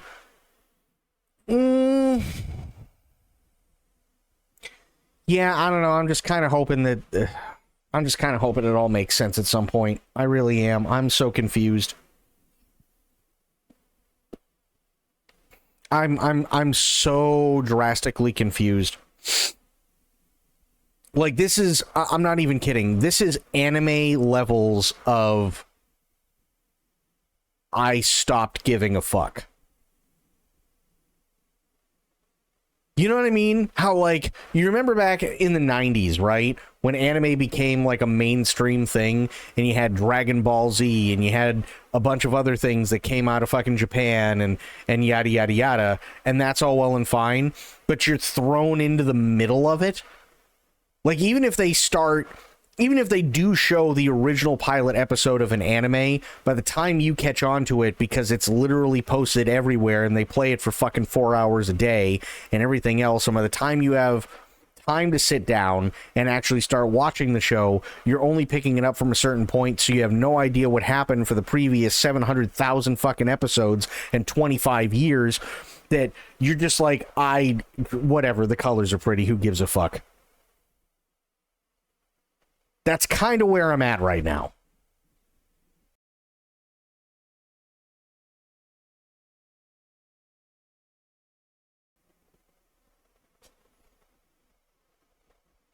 Producers gave up on multiverse making sense. Hang on, I'm trying to scroll up. There we go. Half of the stuff that appeared in the new movies and series is not happening anymore, so don't worry, everyone is also confused. It's another Why Are Marines Called Astartes all over again. Oh, lovely. Scratch that. More than half of it is not happening anymore. They've said only RDJ can play Doom, so I kind of think all those alternative Strange saw and Infinity Wars was... Oh shit, there's only one Star Trek. The main theory out right now is that Doom from his respective universe got affected by Steve Rogers going back in time to put the stones back, which two people can't exist in the same universe, yet Steve went back and spent years in that past. Another Cap existed in ice, and people think it caused an incursion that affected a variant of Tony that became Doom. Okay, but wait a second. Is this can't occupy the same spaces in generally, or can't occupy the same spaces in Time Cop? Because the problem is, and this is why, by the way, until you get into, like, Star Trek Discovery, and you get into seasons 1 and 2 of Star Trek Picard, this is why, for the longest time, Star Trek does not do time travel, and Star Trek does not do multi-universe bullshit, with the exception of only a couple of things as one-offs and jokes, because everything gets so fucked up and everything gets so convoluted that everybody gets confused and no one has any fucking idea what's going on anymore. This is literally why for years they did not want to touch it. They did not want to touch those two things unless it was to use one as like a filler episode that was supposed to be nothing more than a joke. This is exactly why they didn't do this. And that's been said many, many, many times over. Two people can't exist in the same timeline without issues. When Steve went back into time to return the stones, he went to a time where he already existed and spent years with his love interest while he was frozen in ice in that timeline, leading to complications. Well, right, but see, here's and this is where the writing falls apart. The problem is that he didn't go into another universe.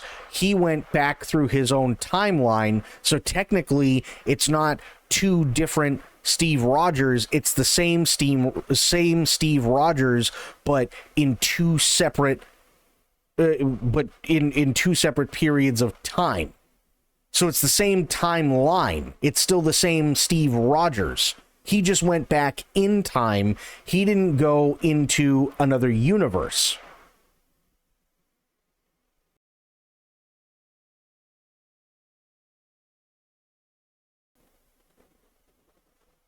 The timeline broke when he stayed. Fair, because you created another reality.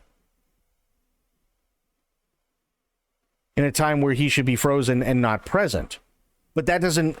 Again, this is exactly why Star Trek for the longest time didn't do this shit.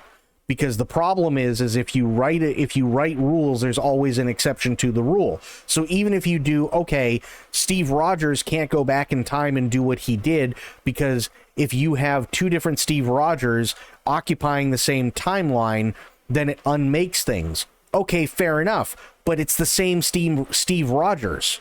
Literally, it's the same one.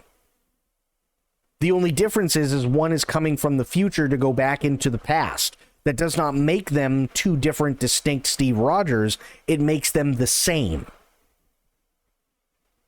So they can't even keep their lore going. You see the problem?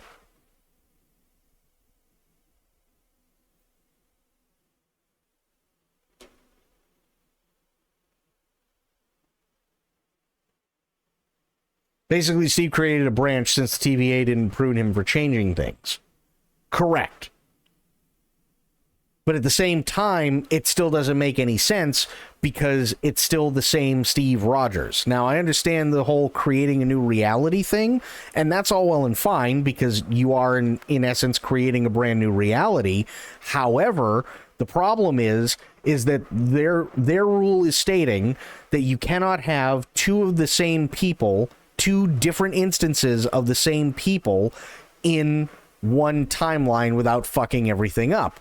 Fair enough, but it's not two different instances. It's the same person. That's where it gets really fucked up because the writers can't keep up with it.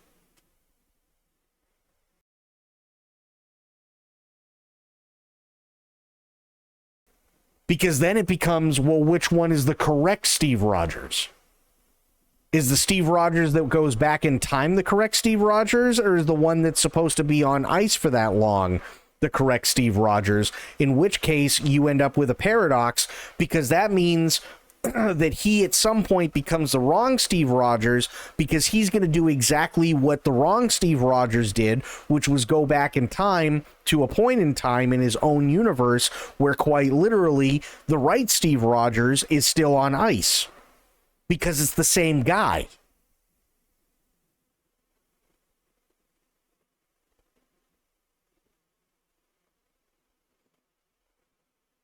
He went back into his own, but he wasn't supposed to stay there and spent his life with who he did, which fucked the timeline and caused an incursion of universes.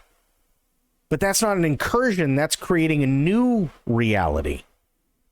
An incursion is when two realities collide. By doing what he did and living out his life the way that he thought he should, that would be creating a new reality on top of the one that already existed, and it branches out, which is what the TVA was sent to stop. But, as was said, they didn't prune him, which is what they should have done.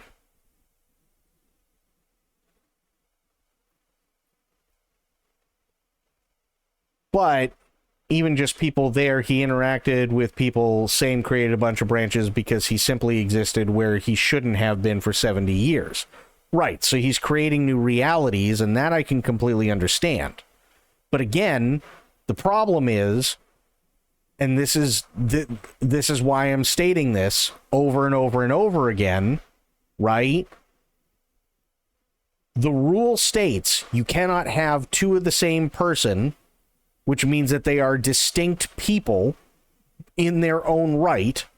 You cannot have two of the same person in the same timeline, right? Fair enough. But the problem with writing something as convoluted and as fucking stupid as this is that when Steve goes back, the fact that he goes back makes everybody look at it and go, okay, but there are two Steve Rogers in there. There aren't. It's the same guy. It's the same person. Therefore, that can absolutely be looked at as an exception. Now, everything after that point, him creating the new realities and interacting with people that he probably shouldn't have, and this, that, and the other thing, right? Fair enough. He's creating new realities, and that in itself is a problem. But the fact that it's literally the same Steve Rogers, regardless of which time it is, should completely negate all of that right from the get-go. And this is why time travel, and this is why multi-universe bullshit typically is not done in a lot of sci-fi stuff, because it gets so convoluted and you're left with questions that as a writer you cannot answer.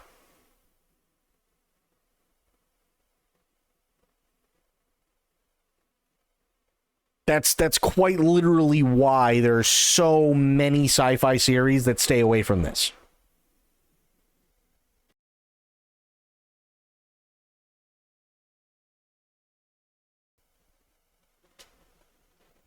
Bruce Banner explains that in the movie, when they go to time travel, that when you travel to another point in time, you start a new timeline, and that's that. But when you go back into your own and affect it in a way that doesn't branch out, it becomes your present.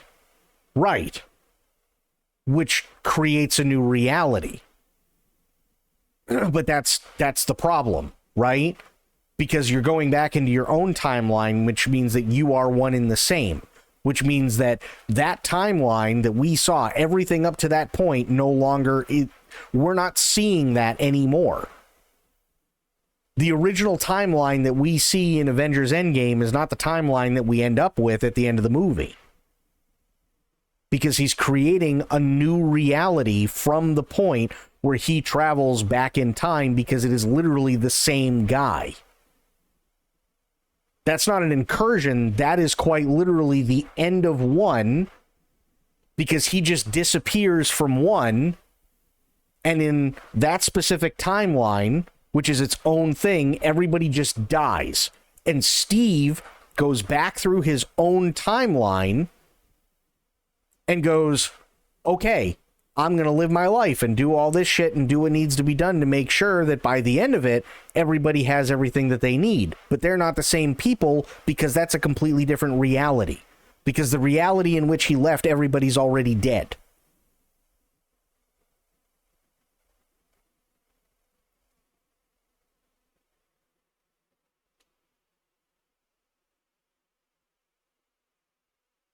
This is quite literally exactly why sci-fi writers 99% of the time stay away from time travel and multiverse.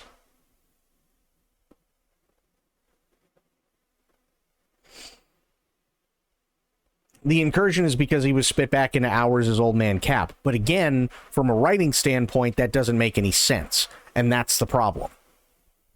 Because it's implying that one universe is already affected by what you did in this one, so when you go back to change it, the reality that's changed is now collided or erased into the new one. Right. But the problem becomes, how do you justify that that happened in the first place? It's an Ouroboros thing. It's just the snake eating its tail. You cannot justify what is and what isn't an incursion anymore because you have already broken the rule. You have the rule of, if you have two of the same people occupying the same timeline, and the fact that there are two of the same people, that denotes that one of them has to be different from the other. Existence unmakes itself in that timeline. Fair enough. But that's not what's happening. You have literally the same guy. So it's not two, it's one.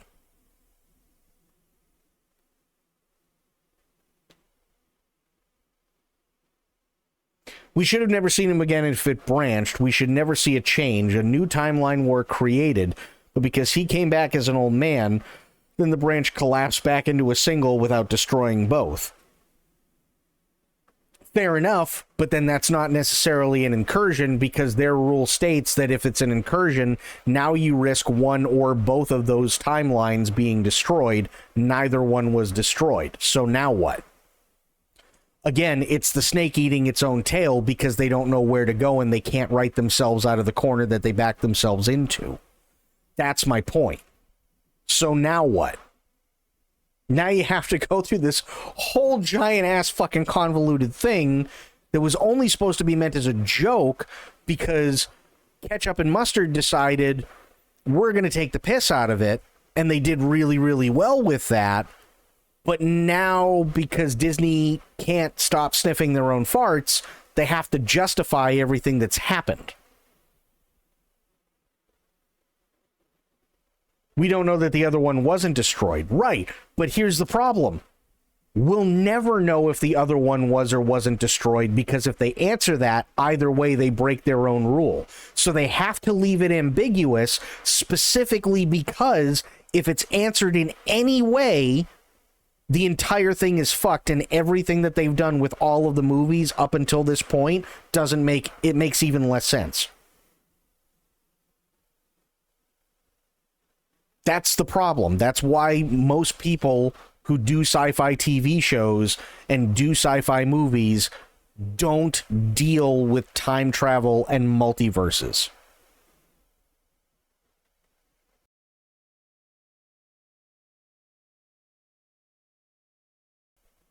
This is exactly why.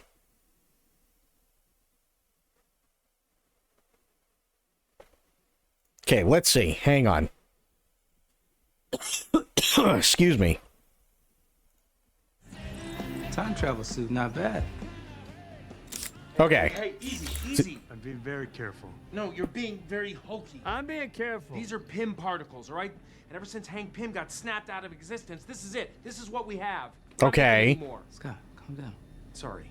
We've got enough for one round trip each. That's it. No do-overs. Plus 2 test runs. One test run. All right. I'm not ready for this. I'm game. I'll do it. Clint, now you're gonna feel a little discombobulated from the chrono shift. Don't worry about it. Wait a second. Let me ask you something. If we can do this, go back in time, why don't we just find baby Thanos, and... Fair. First of all, that's horrible. It's Thanos. Yeah, first off, fuck you, Ben, okay? Because that's a valid question. And secondly, time doesn't work that way. Changing the past doesn't change the future. Look, That's not true. That's not true at all. Because if you went back in time and you killed Hitler, there might not even necessarily be a Nazi regime to fight in World War II. World War II, as has been shown in multiple different movies and TV shows and video games, could have literally been fought by the US and the USSR instead of working together. So that doesn't even make sense. Back, we get the stones before Thanos gets them. Thanos doesn't have the stones. Problem solved. Bingo. That's not how it works. Well, that's what I heard. Wait, but who? Who told you that? Star Trek, Terminator. Literally every single one that stays away from shit like this because it gets too fucking complicated. Time Cop, Time After Time. Quantum Leap. Wrinkle in Time, Somewhere in Time. Hot Tub Time Machine. Hot Tub Time Machine. Bill and Ted's Excellent Adventure. Basically any movie that deals with time travel. Die Hard? No, that's not one. This is known. I don't know why everyone believes that, but that It's true. It's known quite literally because there's no way to explain how anything would work. The fact that you don't know means that something has invariably changed. That's the point. But killing Hitler creates a branch and we don't see the change because our timeline doesn't change. The branch sees the result. Correct. But if somebody goes back in time and kills Hitler before he's ever able to do anything in the first place, the fact that anybody actually left and went back in time means that there has been a change to begin with. Whether we see it or not is inconsequential because it's going to play out as it plays out anyway. But the future still does change because instead of one reality, now you have a reality where he never existed to do what he did.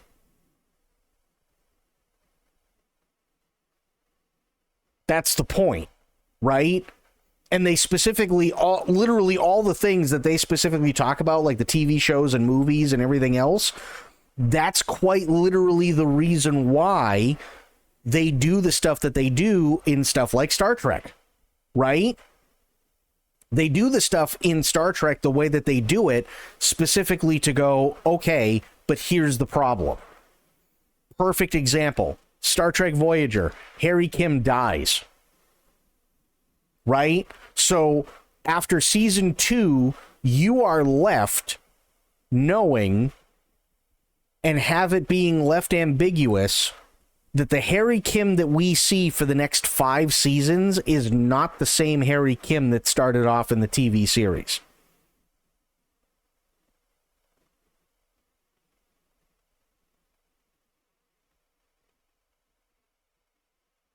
We are left with that, right? The reason why we see things happen the way that they happen specifically is in Star Trek is because if you see something change, then you are left with you end up with a new reality. Now, whether or not you make it back to your own reality, at best is a 50-50 shot, but for the purposes of creating drama, they always end up in the reality that has now surfaced because that reality has been created. They just do that for the drama. And the only way to get back to their own reality is to stop anything from being created in the first place, meaning things have to go the way that they're supposed to go. That way there is zero possibility that that reality ever existed in the first place. Because once you start fucking with shit like that, you have absolutely delirious bullshit stuff like, the future never changes. Well, if the future never changes, then why is it called the future and we don't know about it? Wouldn't we just know?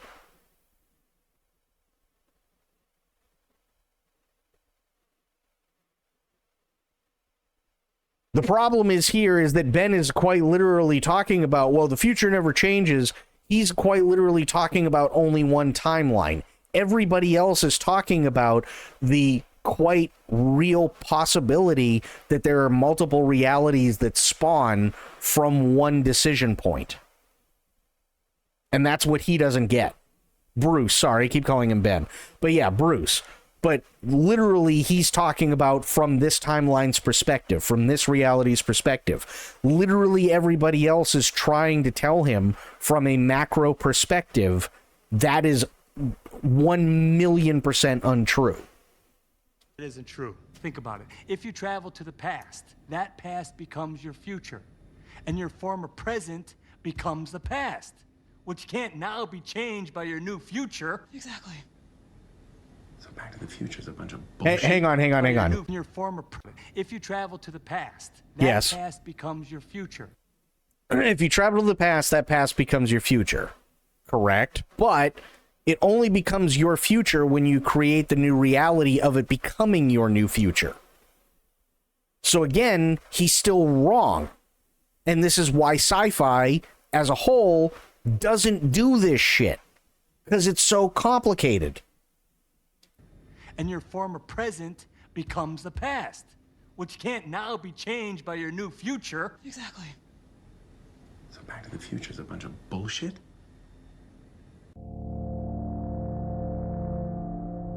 That's why Bruce is wrong. Because he's looking at it from a micro perspective of this timeline. He's not looking at it from the perspective of you are creating a new reality that stems from that critical decision point. So when Steve Rogers goes back, he creates a new reality in which he actually stayed with his wife and lived out a good life and everything, so that when everything else plays out the way that it does, they've already got the upper hand on Thanos.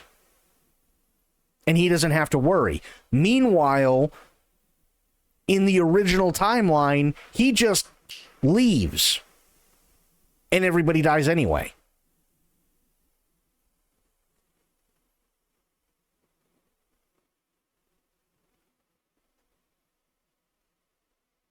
That's the issue. We need a paint breakdown. Okay. I can do a paint breakdown. This actually isn't hard. This is not hard to show. We can absolutely do a paint breakdown. This isn't what I was planning on doing tonight, but we can do a paint breakdown, right? So let's use blue. Fuck it, why not? Gina coming in with a raid. Thank you so much, Gina. How you doing? What the fuck are you doing here? How you doing today, Gina? How are the things? So we've got this timeline, right? We will say... Yeah, actually, I'll keep it blue for now. So let's say this, and then call it this, right? I know it's not to scale, but it doesn't need to be. Watch us with popcorn as at the chaos sheet. You did cause this. Damn it. Okay. Steve Rogers on ice, right? So you got Steve Rogers on ice. Boom. Now, everyone dying in Endgame. Steve goes back in time, right? Cool. Now, for all intents and purposes, once this happens, everybody past this point in this timeline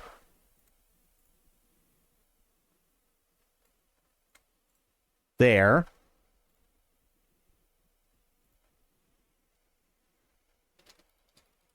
all get Thanos'd, right? Easy peasy. Because that's what's supposed to happen, because Steve just leaves, right? Now, Steve has gone back in time, so he starts from this point. What the... Oh, I'm an idiot. Hang on. Undo that. So Steve starts from this point where he is still on ice, but he's not on ice, right? So he goes through the entire timeline, and now he doesn't have to go back at all because he's already got everything that he needed from here. So what happens is you have this. There's your new reality. So when we see the events end with Steve coming back, making sure that everybody has the upper hand, Bruce is talking about this timeline where everyone gets Thanos. Right? That's what Bruce is talking about. Everybody else is quite literally talking about what happened, which is Steve is no longer on ice, spends the rest of his life and his wife's life with her, and then when the time finally comes, he does everything that's needed to in order to, instead of everybody gets Thanos,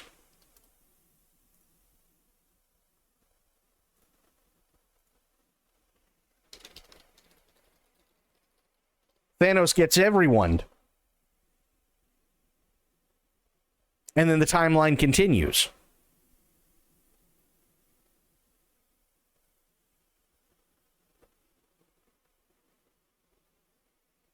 We're going into a whole world of shit, Gina. That's what we're doing.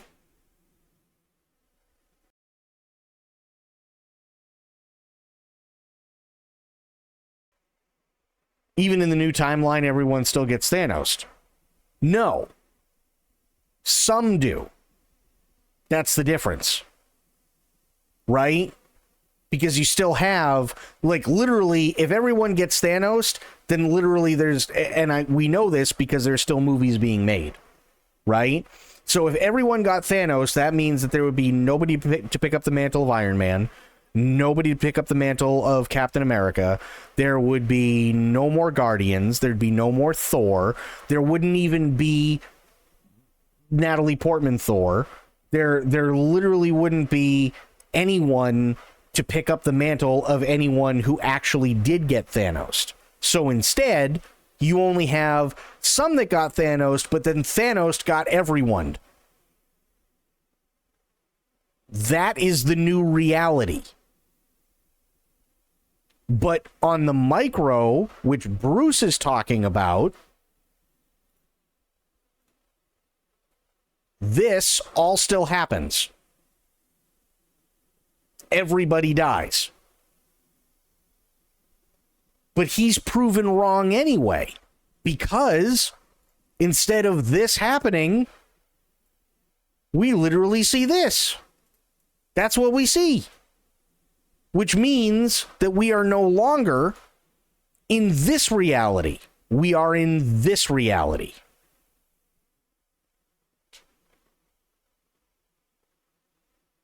But the reason why this is a problem, and the reason why this right here is a problem, okay, is because this Steve right here,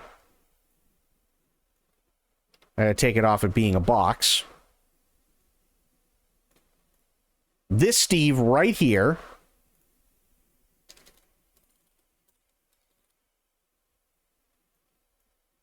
and this Steve right here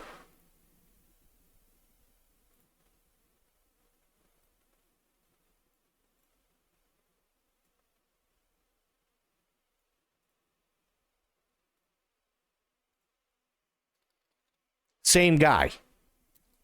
Not two distinct entities.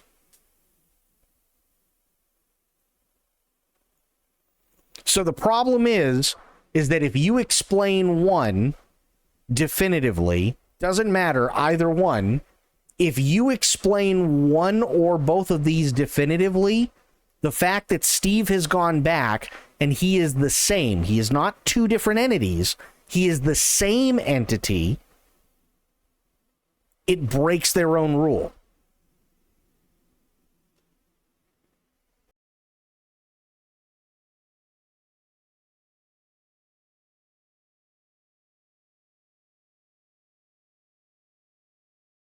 That's the problem. The rule is broken by the sheer fact that it is not a Steve from, say, universe 10,837 whatever, right? It's not that Steve going back into universe 616 where there are two distinct Steves. It's the same Steve. So it's an Ouroboros, which means that if you end up trying to explain any of it from a writer's perspective, you have just completely invalidated absolutely everything that came before it.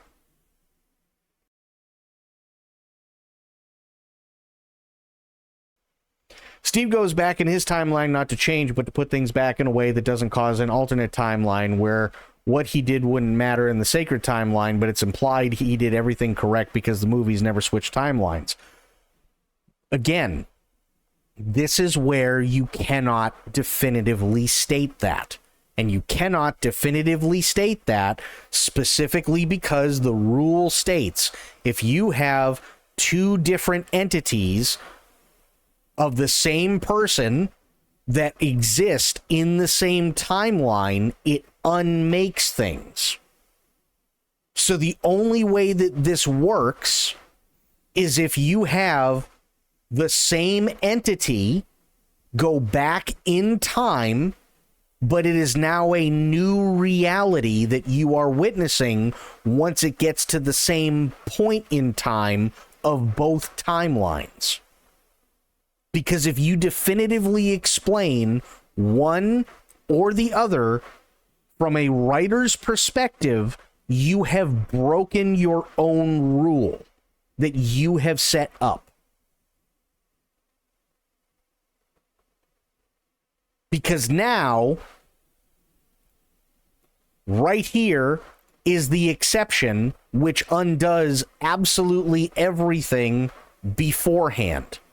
Everything that happens previous no longer means shit because this all could have happened previously and multiple other realities could have been created that led to this to begin with, but it doesn't matter because this right here is an alternate reality of possibly another alternate reality that came from multiple other alternate realities.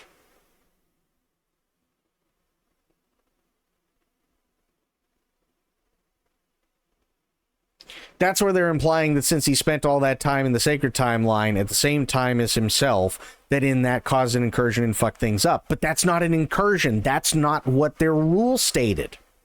That's the point. The point is that if you have two distinct entities in the same timeline, it creates an incursion. You do not. An incursion implies that one or both realities are going to be destroyed in the process. That is not what is implied whatsoever. What is implied is that it is the same entity in his own timeline. So for all intents and purposes, when it comes to what Bruce said specifically, for this reality, he's 100% right, and everybody dies anyway. Which means that another reality has to be created.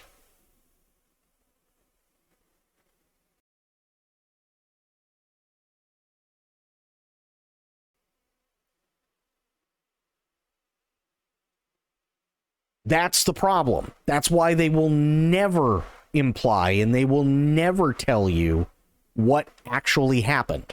Because if they do, they have broken their own rule 1,000,000%. They've absolutely broken their own rule. This is why when they started going, well, you had Quantum Leap, you had Star Trek, you had Time Cop, you had Back to the Future, these are all instances in which they go, okay, fine, but even if you have two of the same people, if they come within close proximity of one another, they literally undo existence as we know it.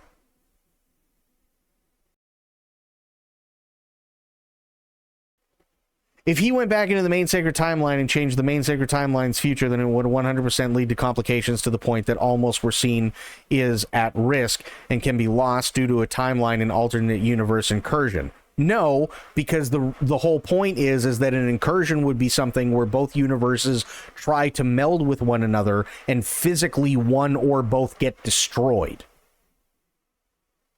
That's how, throughout that entire video, it was explained.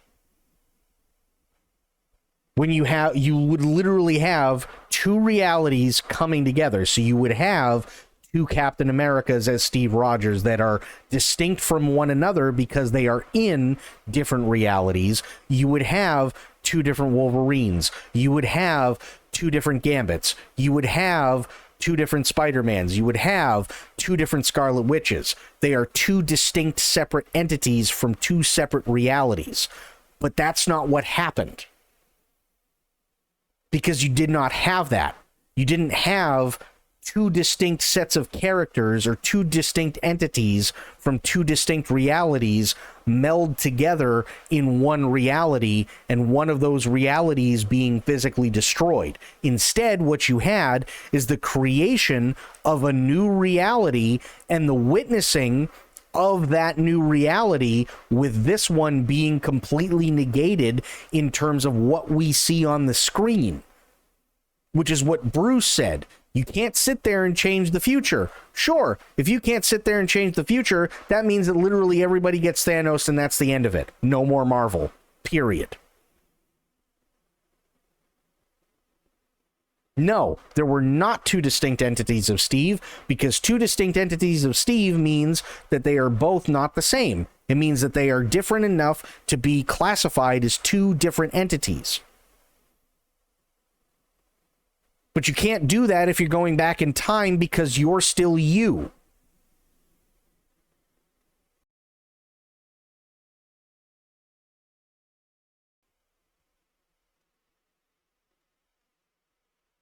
Two of the same can't be in the same timeline, though.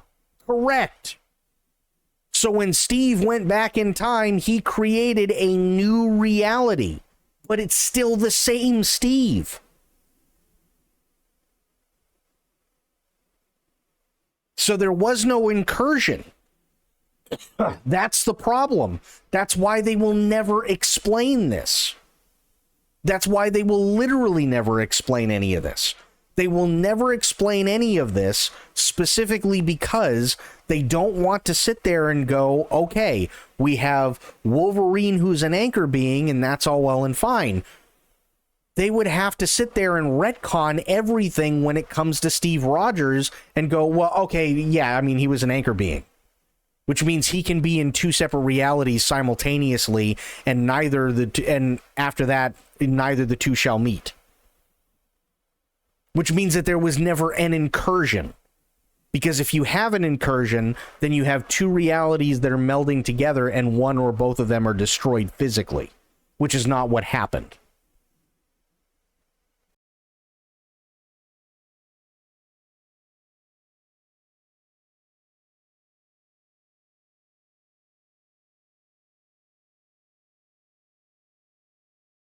That's the problem that we're running into. Anchor beings is about a being going missing. Where is the rule that two can't coexist? The whole thing with two not coexisting is you can't have two distinct beings in the same timeline. Right? This Steve, Green Steve, is the same as Blue Steve.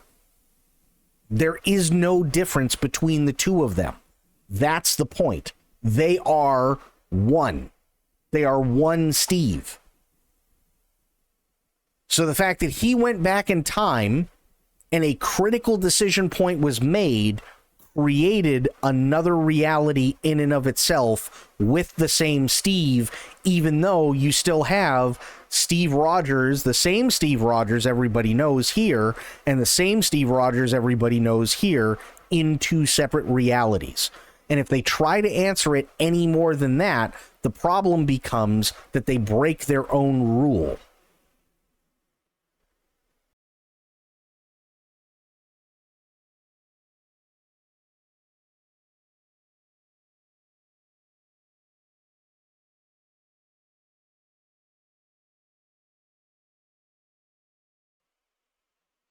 Then there's only one for each universe. Okay, fair enough. But that means that once Steve Rogers died, if that's the case and he's not an anchor, or let's say Steve was an anchor being, if Steve Rogers dies and he's an anchor being, then none of this fucking matters whatsoever, because this universe is gone completely, which means that this universe also never fucking happens.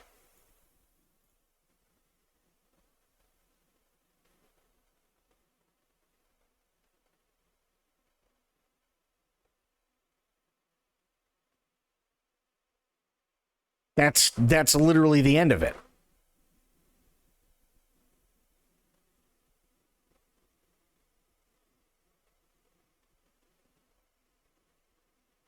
The definition is if an anchor being dies before their role is complete, it would collapse the reality. Right.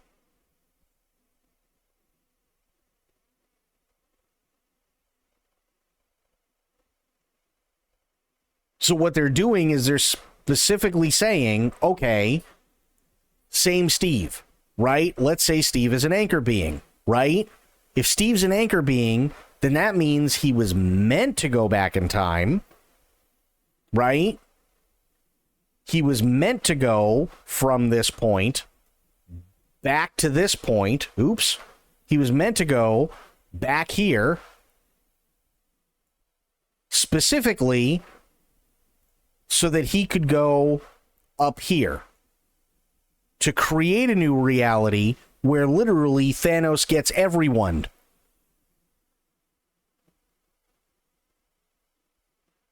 That's the only way it works, because if it is described or it's explained in any other way, it breaks the rule. It completely breaks the rule. So from a viewer's standpoint, we see this. We see the events of this up to here and then here. That's what we see as viewers.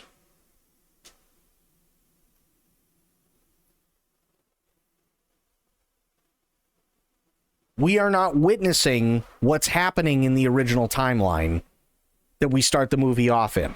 We are witnessing what happens in the alternate timeline that Steve created when he pulled an Ouroboros and then started making new decisions because he put himself in a different scenario, which means that he is now in a different reality. So we see everything up to here, and then bam, he comes back, everybody's happy, he's older, but now Thanos gets everyone instead of everyone gets Thanos.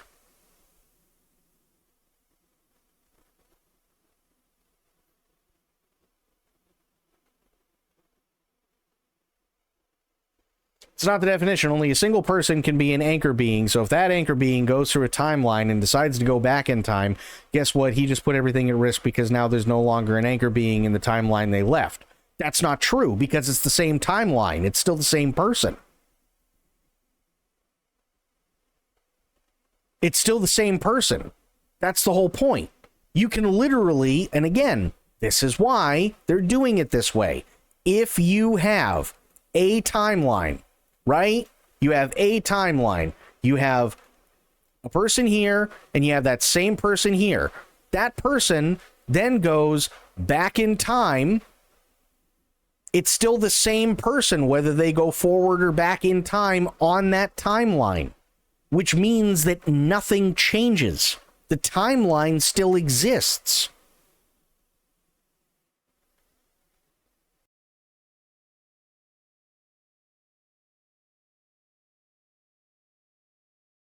You have yourself an Ouroboros. That's the whole point.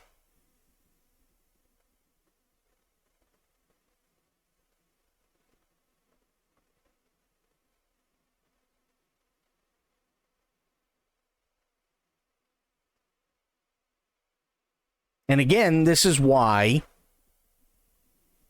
everything up to this point fucking sucks.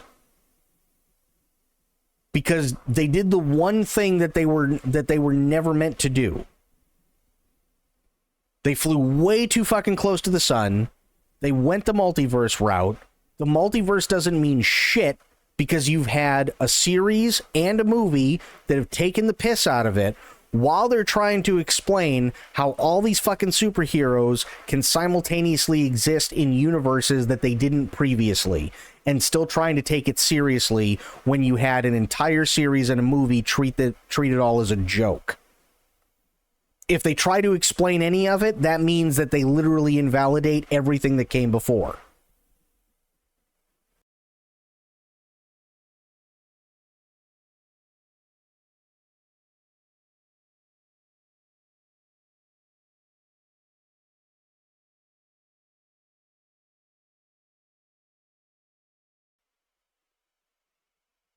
Okay, but true. You're not understanding what's being said.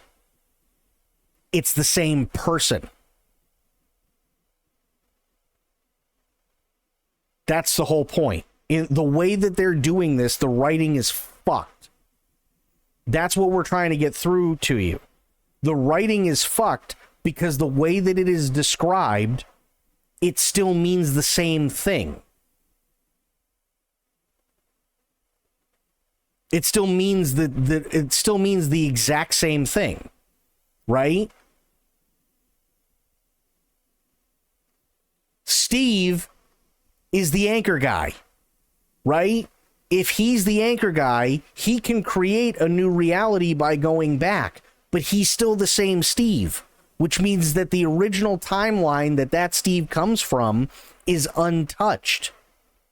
Because Steve did exactly what Steve was meant to do. So now all you have is an Ouroboros, but instead of going like this, it goes like this. So that everybody is still going. It just so happens that everybody from a certain point is being viewed from a different reality. Because this is still the same Steve, regardless of how you want to put it. It's still the same guy. He already fulfilled his purpose over here, so he went back in time, created a new reality, went through everything that he went through, but as viewers, we're witnessing everything from a second reality from the same anchor dude.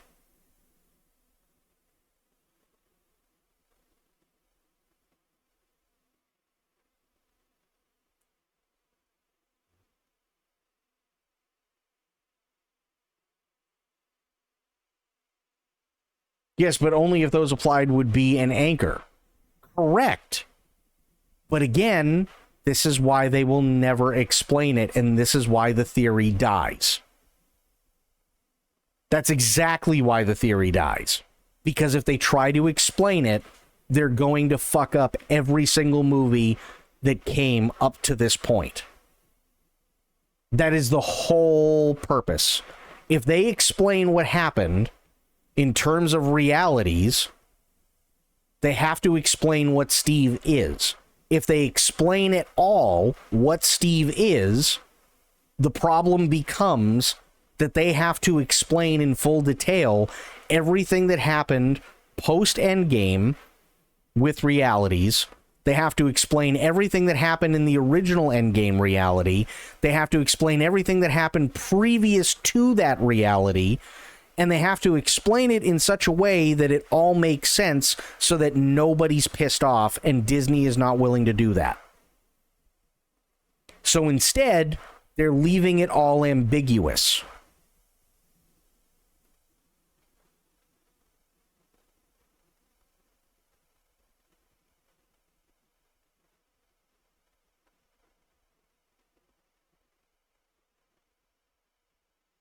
An anchor being is an individual whose existence is highly important to the integrity of their reality. Correct. And what's to stop anybody from stating that once Steve is done here in this reality, this is no longer his reality, and when he goes back here and creates another decision point, this is now his reality.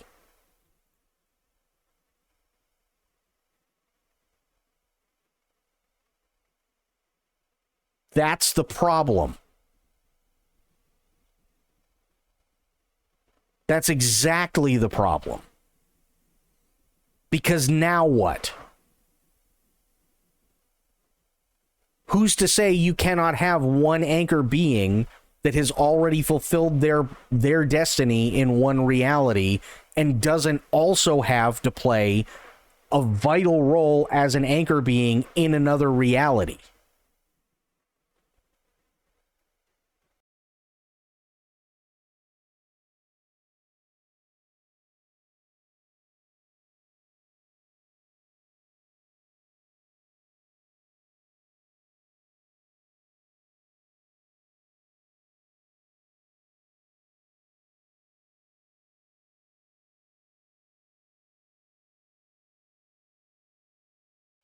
It's the same guy. You see what I'm saying? It's exactly the same guy. The problem is that the writers can't do any of this. The writers can't write this because if they do, it invalidates everything up to the point of Avengers Doomsday in the MCU. It completely invalidates absolutely everything, and they are not willing to destroy a franchise because of a question that is so convoluted that they fucked themselves when it came to writing.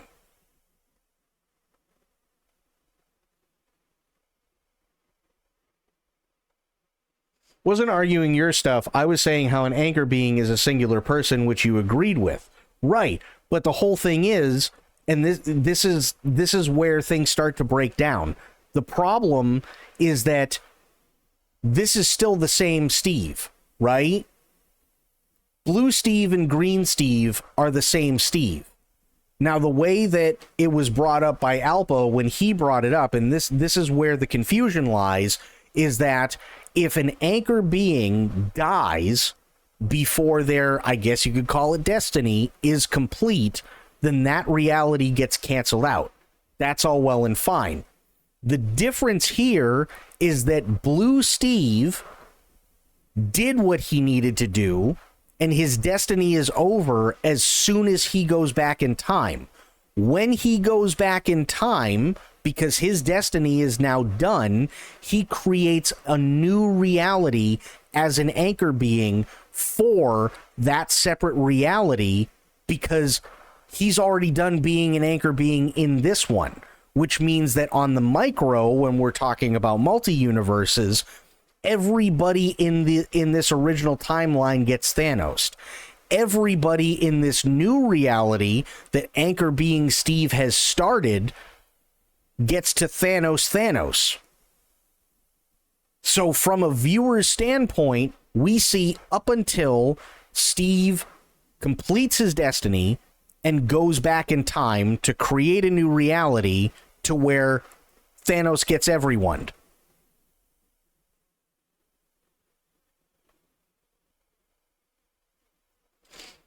I'll shut up, though, because I feel there's no real resolution. Green Steve does not even have to be an anchor being in Green Universe. Correct. He doesn't have to be. But this is, and it's not that there's no real resolution. The resolution is that they don't talk about it. And the reason they don't talk about it is specifically for the reasons that myself and you and Deranged and Alpa are all sitting here and talking about this while Aelin sits there and eats popcorn because she derailed the whole thing before we even got anywhere with the game. Because if they try to answer it, it invalidates absolutely everything that is done up until Avengers Doomsday. Because they have to explain we are not in the original Endgame timeline anymore. We are in post-Endgame timeline.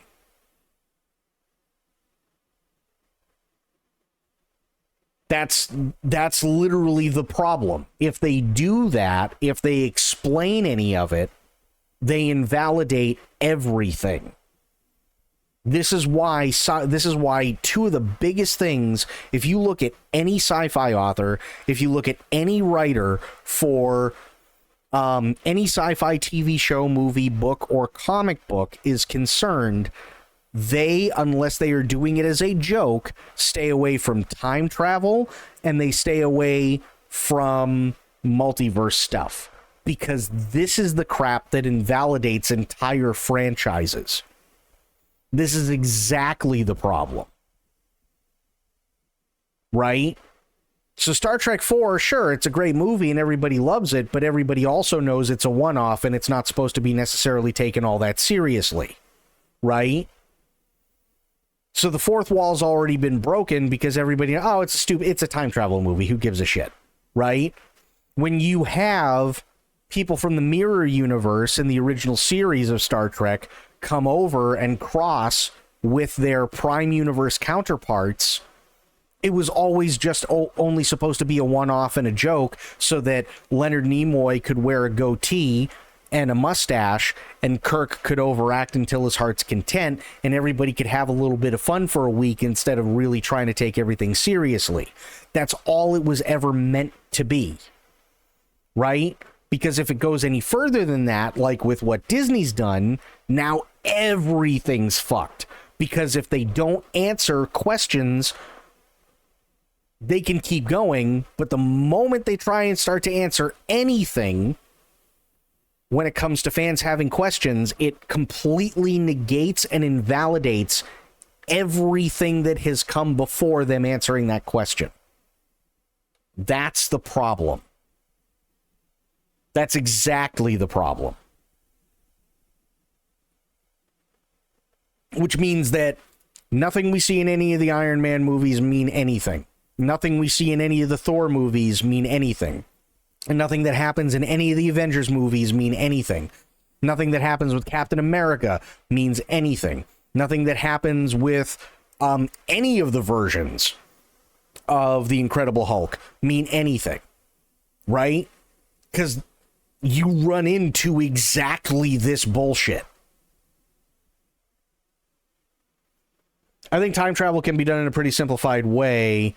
It's just when they try and apply all the levels of things that can possibly be that it becomes convoluted and people try and take it seriously to the point where people want to make it more deep than what they really imply, but maybe that's just me. The problem is that you're always going to have that. If you have an idea of, okay, here's a guy, his name is Steve. Steve has this really crappy backstory, but becomes a superhero and teams up with other superheroes. Steve then decides he's going to go back in time so that he can one-up the guy that's kicking their ass. Okay, fine. Simple story. Problem is, everybody and their mother is going to have a million different views as to how that's going to work out. So you have a simple story. The problem is nobody else does. Nobody else is on the same wavelength because you, as the guy who created Steve, were only prepared to tell the story of Steve doing everything he needed to do up until the time he went back in time to unfuck something that happens in the future. That's it. That was your only point. But nobody else is going to look at it that way. Because there are way too many variables and everybody's always going to ask these kinds of questions, which fucks everything up.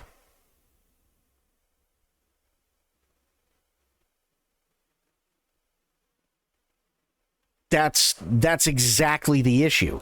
That's why when you do have the rare timeline episode or the rare time travel episode in Star Trek, or you have the rare time travel episode in Babylon 5, or you have the rare time travel episode in Farscape, or you have the rare time travel episode in any TV, TV series or anything like that, it's always about them fixing whatever it was that was changed, because in reality what's happening is they're taking the existence of a new reality that has been created and they're just canceling out that reality entirely, so there is a zero-sum chance that anything differs from what the original is supposed to. Because that's the only way to sit there and go, okay, things change for the sake of drama and for the sake of a story, but it's simple enough to the point where everybody can go, okay, well, if we eliminate the variable, then there you go. It just goes right back to where it should be.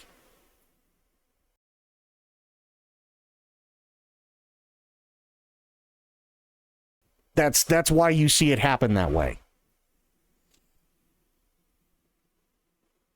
If you're watching a fictional universe and they break down how time travel works in that universe, then why try and argue other than just go with how they write into place, other than, oh, I don't like that, or it doesn't make sense. Okay, the reason being is because they literally never do. They literally never do. And the reason they never do is because since The Time Machine, written by Jules Verne, time travel has always been written as insanely complicated. Always, always, always. Right? It's always been written as insanely, insanely complicated. That's the problem. Even probably way before Jules Verne's The Time Machine, it was done so and made to be insanely complicated. That's why we've all heard, we've all had the thought exercise of, okay, well, what happens if you go back in time and kill Hitler? Right? Because it's a thought experiment. The problem is when you take a thought experiment and you try and truncate it down into a series of movies that only explain certain things and don't explain other things, and those movies are truncated down into maybe 2.5, possibly 3 hours, so you see and get an explanation of even less, then all this shit comes up. Because if Disney or any other company tried to explain the mess that they have created, and they don't have movies like Deadpool and Wolverine, and they don't have TV series like Loki, where they're literally just taking the piss out of the whole multiverse thing and seeing it as a joke, and they try to explain anything, they've completely invalidated billions of dollars. And instead of having an audience that's going to be captivated, you're just going to have an audience that's really pissed off and says Disney has no fucking idea what they're doing with Marvel. That's why. Because as soon as the thought experiment is taken and tried to put into a practical thing, it no longer matters, and you have everybody and their mother coming out with all these different ideas, which, by the way, are all completely valid, but nobody is willing to respond to, because if they do, that means that you have a bunch of people who are automatically wrong. Because if you choose one, that means only one is right and everybody else is wrong. Which means that for millions of fans, you've completely invalidated everything that happened in the first place.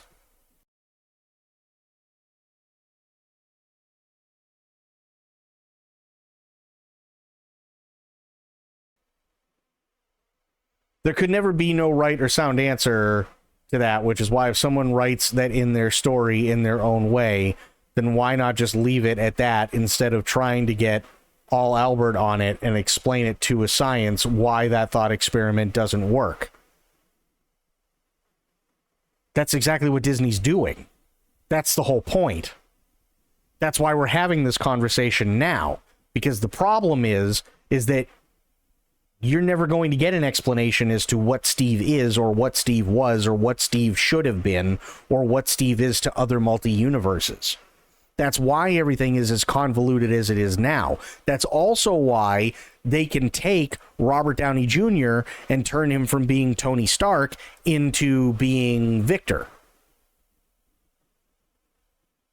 Because if you leave everything ambiguous, you don't have to explain a damn thing, and you can just make billions of dollars off of Robert Downey Jr.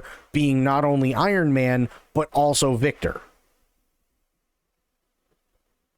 That's the whole reason why they don't explain any of it.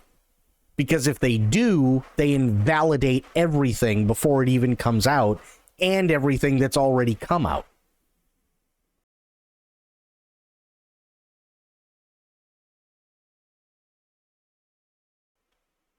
If a story breaks its own rules, it just makes the audience confused. Yes, absolutely. If you do not explain in the time in which things are specifically revealed during the story, what is happening, if you try and go back and retcon anything, all you're doing is confusing and pissing off your audience. And if you confuse and piss off your audience, you're going to have less people show up to the next movie. That's the issue. So Disney's written themselves into a corner, and now they have to try and navigate themselves out of that corner, which is insanely difficult because they had a bunch of writers who were willing to go the multi-universe route that never should have been taken in the first place. You know what should have happened? I'll show you what should have happened, right?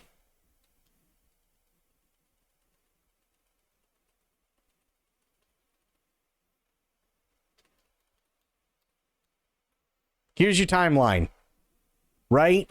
Now, let's say in the production thing, right? You have All the Marvel characters right here. Then Disney buys out Fox. Okay, cool. Let's say Disney buys out Fox right here. It can be explained very, very easily. How is it explained? Very, very simply.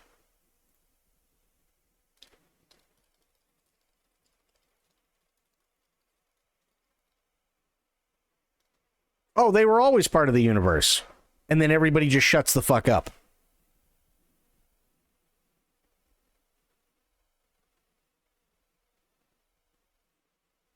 Right? That's unfortunately that's where we are.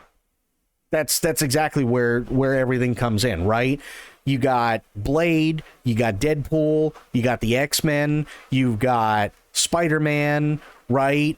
And all this other shit. It could easily be explained by Disney, and I truly, truly mean this. It could easily be explained by Disney, yes, Spider-Man exists. Why? Because we had him in a couple of our movies. So he absolutely does exist. Oh, okay. Now, it doesn't matter that Sony owns the IP rights right now. They could sit there and go, yeah, no, he absolutely does, instead of making it so fucking convoluted the way that they did. They could just go, yeah, no, absolutely he does, and leave it at that. They could do the same thing with the X-Men. It's just, well, I mean, it takes place in a different city. Okay. Nobody would have a problem with that, right? It's like DC for the longest time. Batman was in Gotham, Superman was in Metropolis, and neither the two shall ever meet until they do. And how is it explained? Well, it's simple. Batman takes care of Gotham, Superman takes care of Metropolis. There you go. Oh, okay. Simple? Yes. Stupid? Yes. Does it work? 1,000,000%.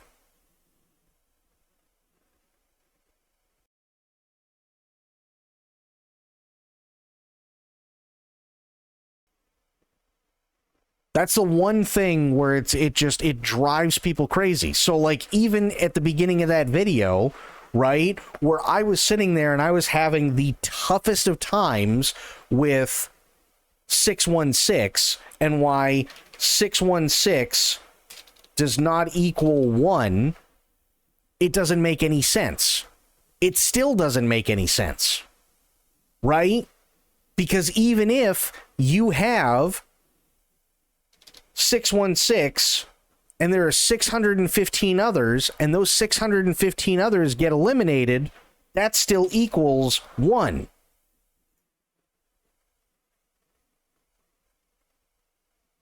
So 616 is the victor, wouldn't that just be the 1?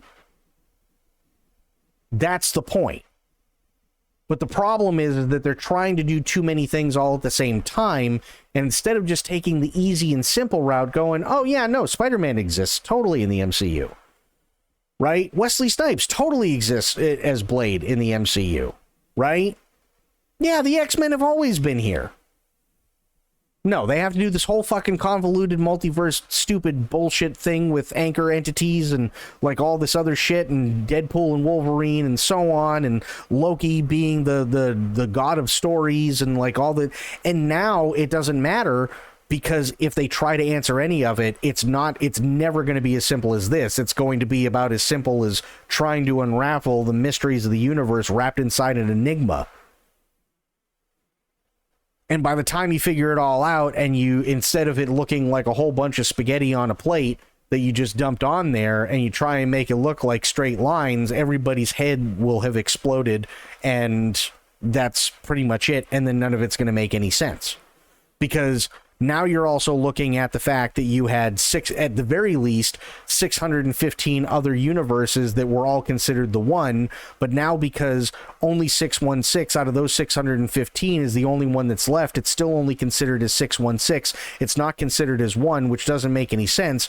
And then you have the TVA working for 616, but then they bring in anchor beings from, what was it, 10,000 or 100,005, which doesn't make any sense, because why would they bring them in unless something happened to the ones in 616? Because there always have to be counterparts to that one. But then you have the Sony universe, and then you also have the Fox universe, who would be different universes in the same multiverse that also have to come in, and those have to be explained. But then you also have a reality on top of a reality that starts when Steve is no longer an anchor being for one reality, and then starts another reality, but doesn't even have to be the anchor being for that, and the viewer only sees one reality up to a certain point, but then sees another up to another point, and then they have to try and explain all of this and have it all make sense, and they can't, because if they do, it literally invalidates everything that they've made. Instead, they should have just gone,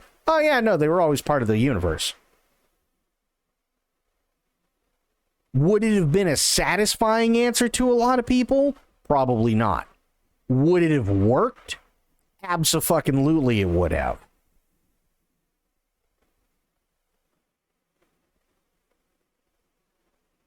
You see the issue? It's so convoluted and it's so weird now. And it's like, okay, well, Doctor Strange is off doing things and he fucked up and now he's created multiple realities. And Charlize Theron, unfortunately, is only going to be in there for a grand total of about 25 seconds at the end of one movie. And then you have Kang the Conqueror, and that's all well and fine, but Kang's already killed himself 615 times, which means he is the one who remains until he doesn't anymore, which then could have invariable consequences for all these different other realities that still have a Kang. But we don't even talk about that until they bring up the one that was in the TV series where they're talking to the guy who's a descendant of Kang, who doesn't or does possibly exist, but no one's really sure, because they have to keep it ambiguous, because they've already started and ended the storyline with Kang, because in IRL, the guy who was playing Kang decided that he was going to do some really stupid fucked up shit, and now they won't hire his ass back. So now you're left with a whole world of shit that doesn't make any sense. But if they try to explain it, it's going to make even less sense, and you're going to piss off your fan base.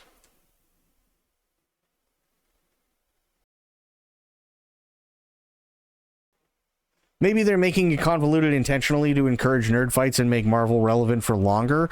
I would say that that's a great idea, but unfortunately you're also dealing with Disney, which means that they're not that smart. Because Disney's about 10-15 years behind the times for damn near everything.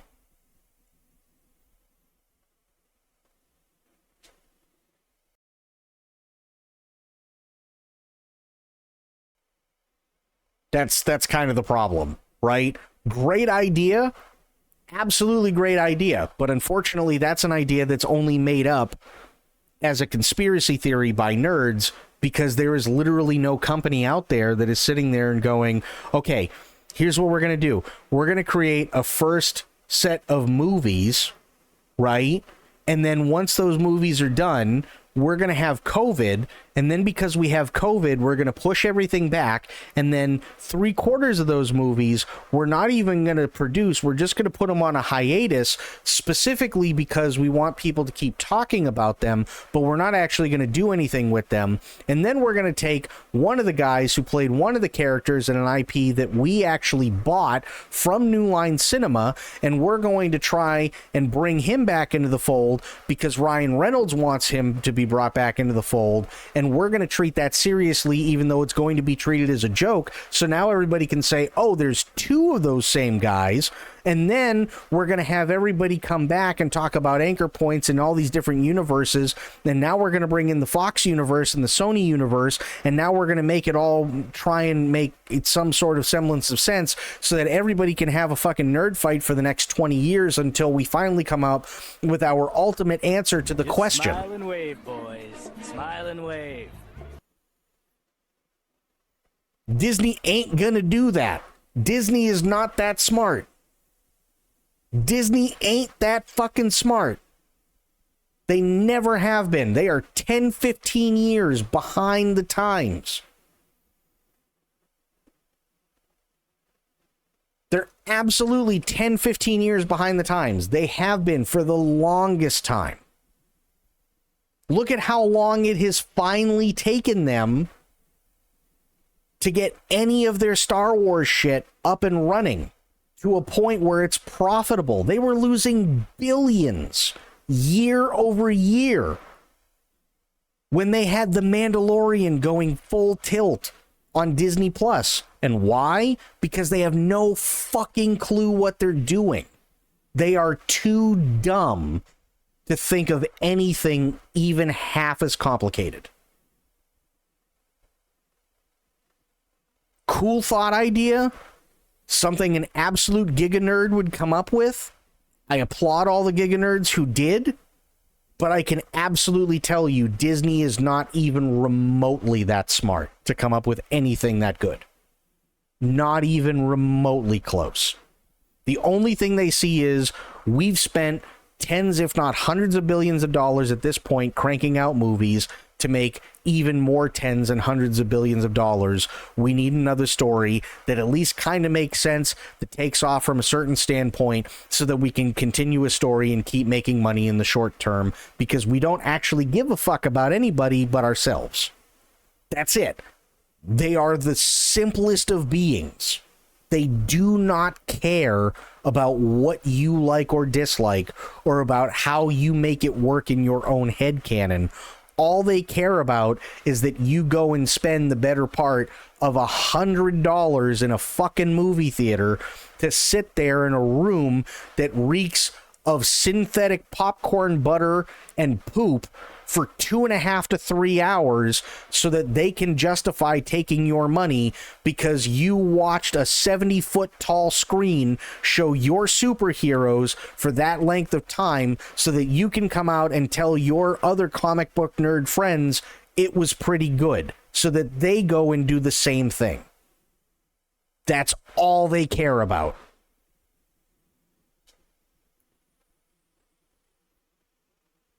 Disney ain't that smart.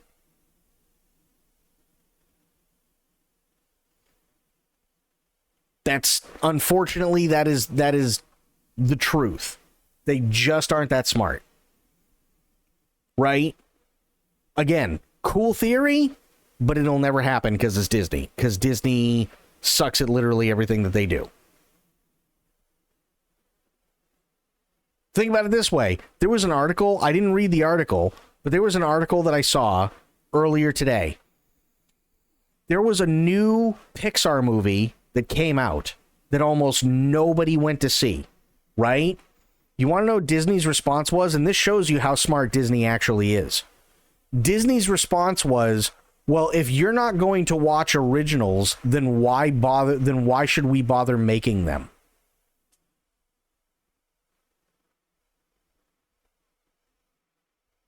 Same company, by the way, who owns Star Wars. Same company, by the way, who owns the MCU. Had nothing to do with the fact that it's the same tired bullshit that everybody's seen for the last 30 fucking years and everybody's finally getting tired of it. Has everything to do with the fact that, oh, well, it's an original, and if you're not going to come out and watch an original, then we're just going to stop making originals. Those are the people that you're dealing with when it comes to the MCU and, sadly, Star Wars. There ain't no way they came up with any sort of conspiracy. There ain't no way. It would be really cool if they did. They have the money, they have the power, but they're all too fucking stupid.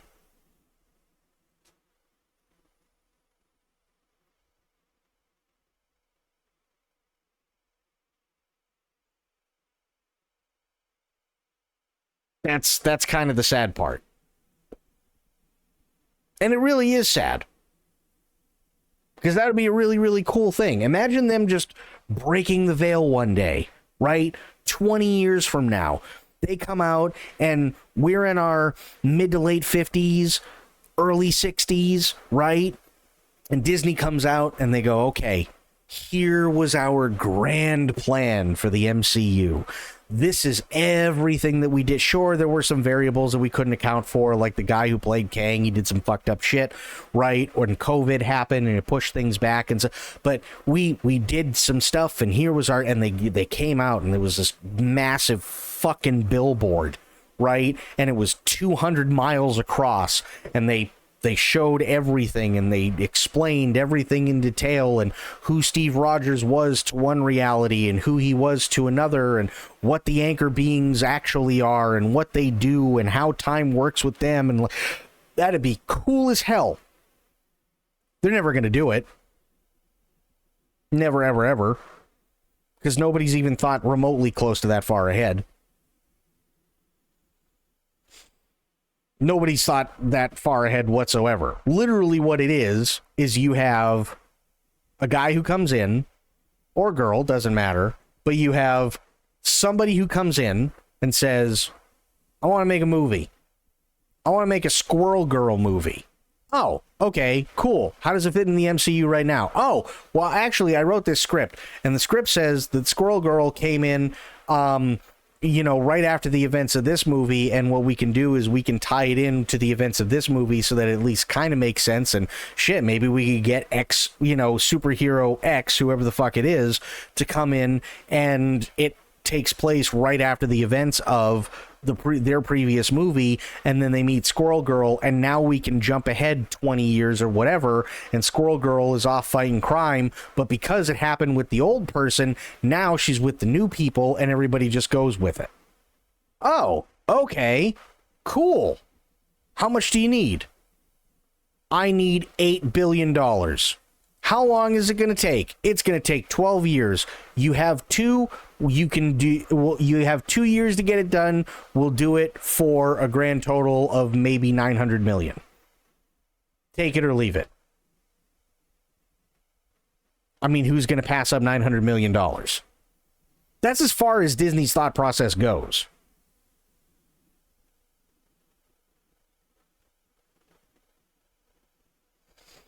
It is actually smart, though. I can hear an exec saying, well, us making quality stuff is out of the question, so we might as well just blame the originals instead of low quality. They can try. They can absolutely try. It wouldn't go well, and the problem is that they would just piss off their fan base. Because let's face it, there's going to be a lot of people, sadly, there's going to be a lot of people who are going to be insanely pissed off when it comes to the events of Doomsday. I guarantee it, right? Let's go back and let's look at that again, right? Even I was confused as shit with this.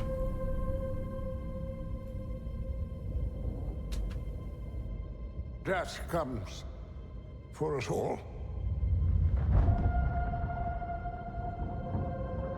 That's all I know for sure. The question isn't, are you prepared to die? The question is, who will you be when you close your eyes?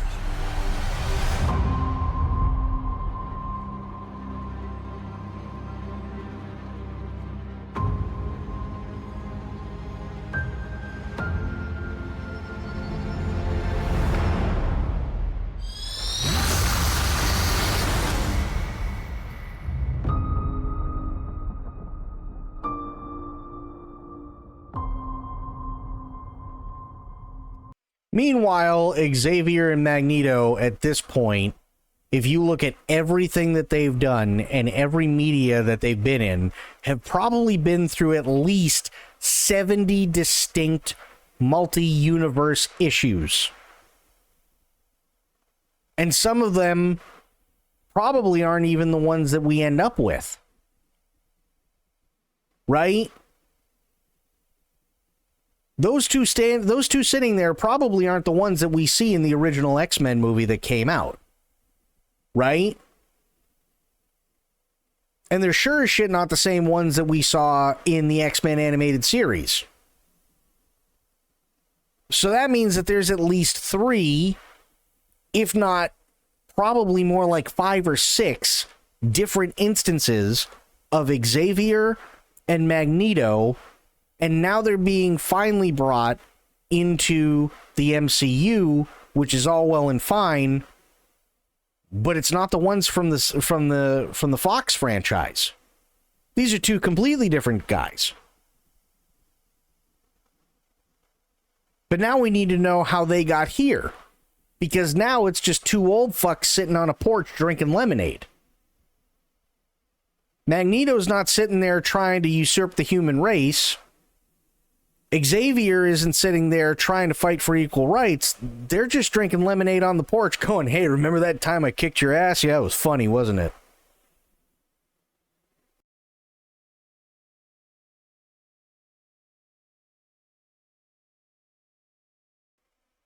So the whole thing is fucked.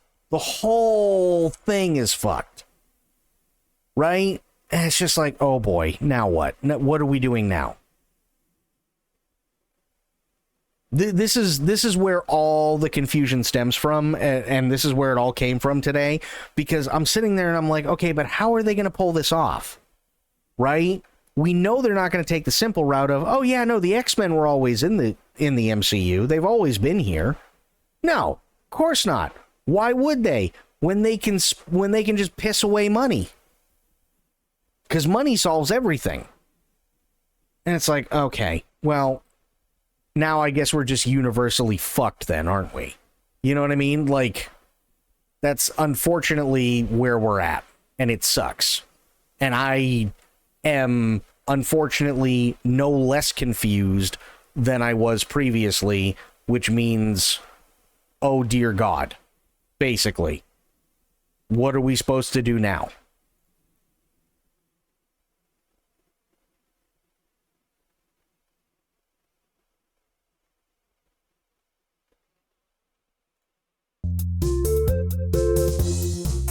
This is what we're supposed to do now. It only took us 3.5 hours.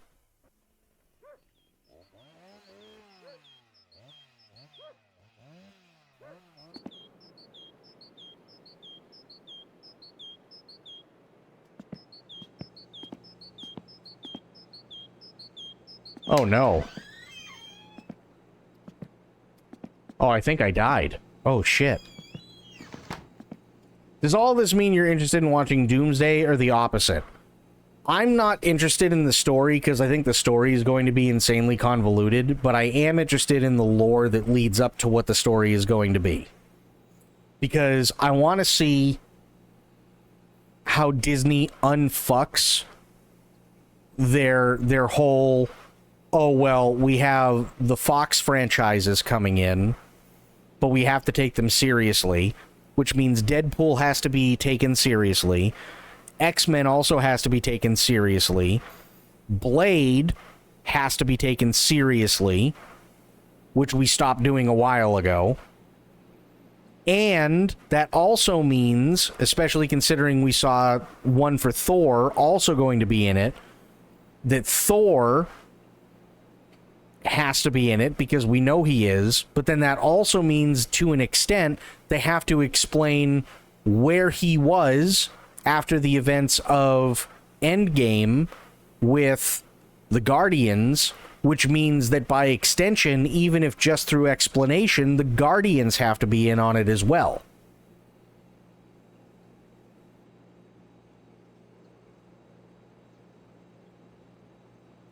So now you're going to have the Avengers, the Guardians, the X-Men, Deadpool, and Blade all in the same universe.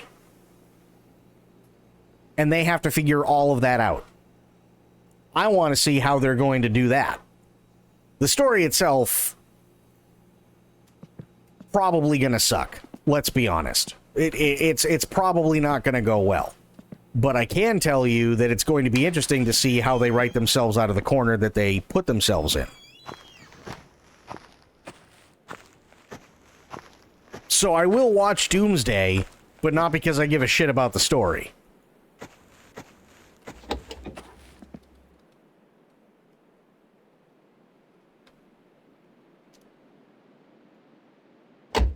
There we go.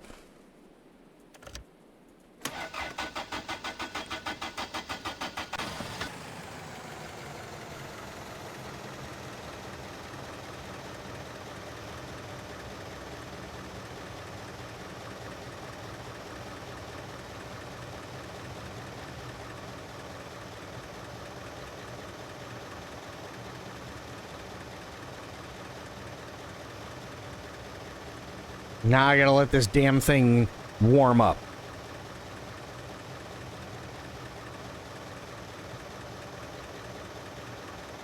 I think I'm on the same boat as you. Too many retcons and cuts to the story that I do not know what matters anymore. That's kind of the problem, is what is it that actually matters anymore?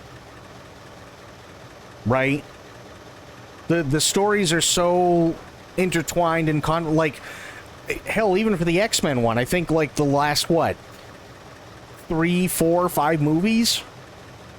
Because they had a bunch of them after X3, not including Logan.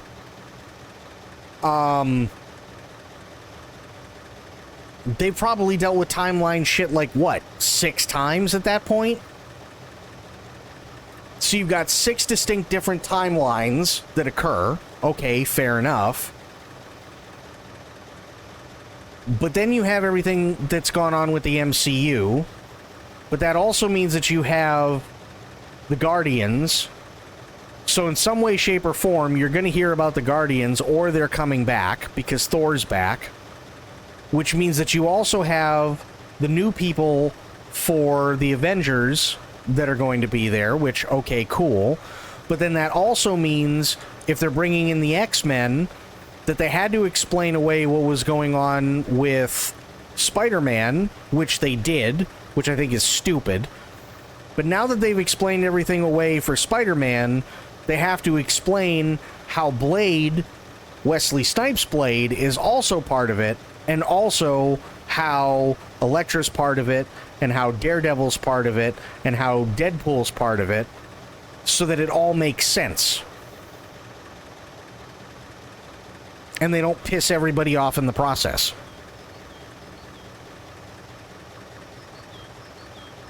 Medicine, what's going on, buddy?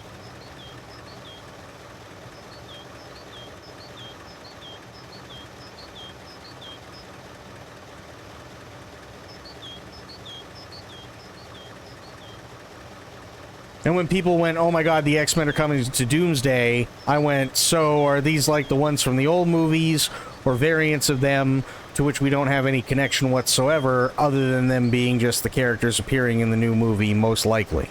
Right. Exactly. Had my last interview today, now the hard part waiting. Hey, you know what, Medicine? You did everything you could. There ain't nothing wrong with that. And if you think you did well, then there you go. That's all that should matter.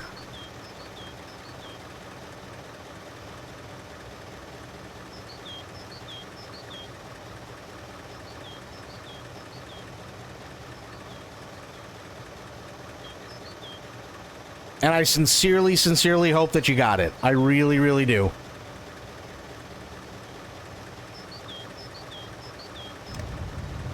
I guess it helps if I turn the blower on sometimes, doesn't it?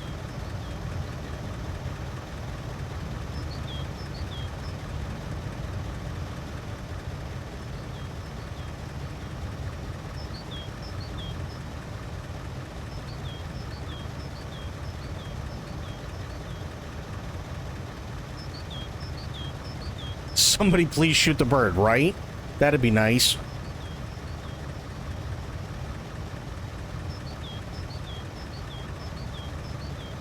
Also, update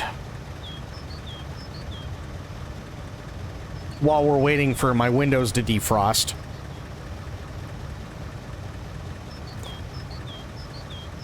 Not vaping is going fucking horrible.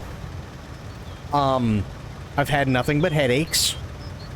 All I want to do is sleep, and when I'm awake, all I want to do is chew my arm off.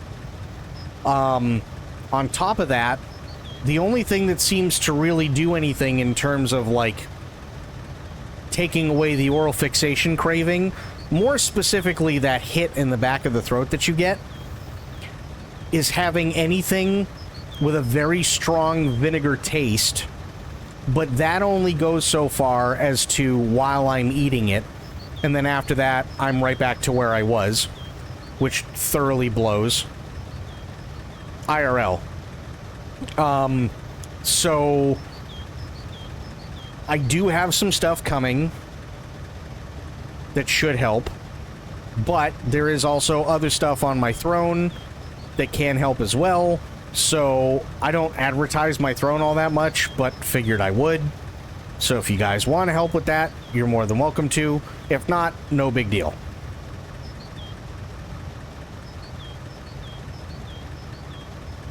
Sadly, yes.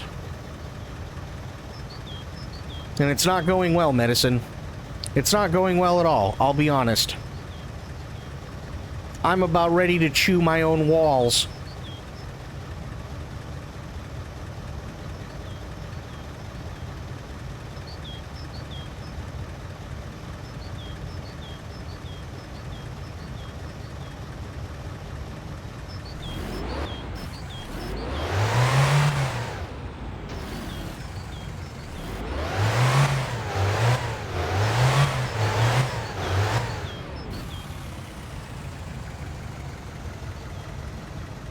I wish it would get easier faster. I really do. I hate everything about it.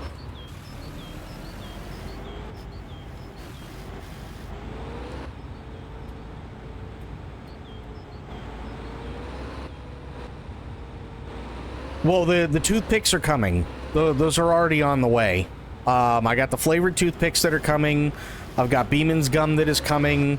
But there's also Calorie Mates and MREs on my throne, because I know for a fact there's going to be a time where I'm like, I'm going to need something that I can just chew on. And the MREs are going to be one of those things where it's like, okay, it's going to sound stupid, but if I really, really am in a bad spot, those tiny little bottles of Tabasco that they have in there, you can down one of those and it'll hurt like a motherfucker, but you won't give a shit about your nicotine withdrawals anymore.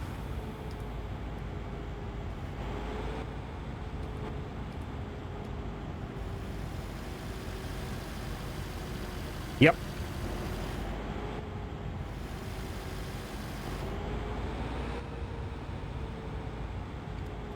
They have like 1 ounce, I think they're like maybe 1 ounce bottles of Tabasco and MREs. Right, and what you can do is you can take those and you can just down them. Not the most fun thing in the world, but trust me, the last thing you want is a cigarette at that point. Or a vape, or anything to do with nicotine. You just want the burning to stop.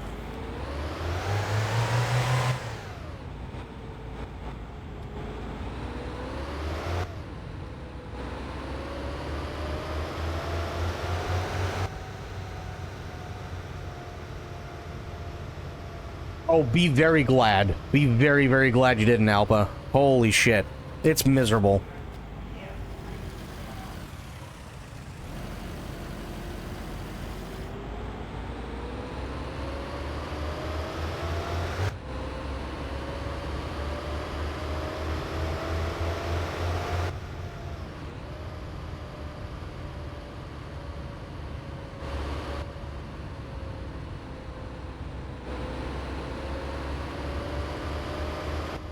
Yeah, it's not fun at all. I fucking hate life right now.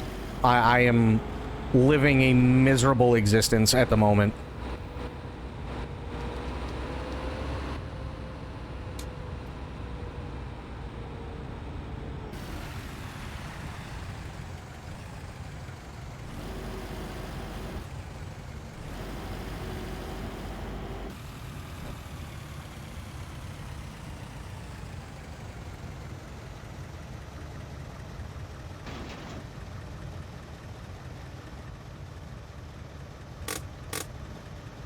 Okay. Ignition off. Good. Yeah, it's not fun.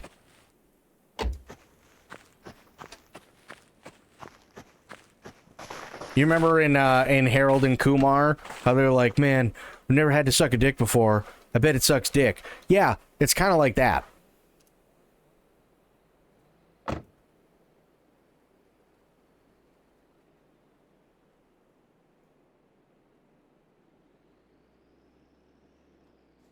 Where the fuck is it? Ah, there it is.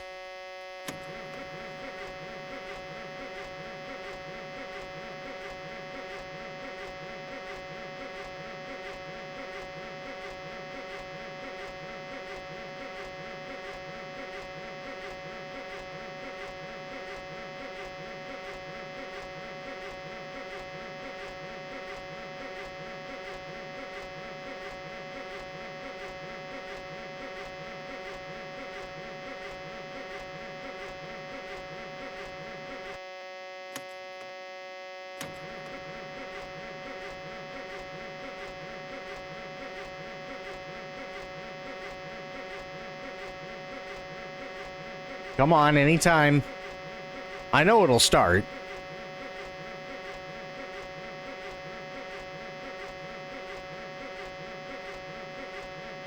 No, it's probably everything is so cold that the diesel's like jelly.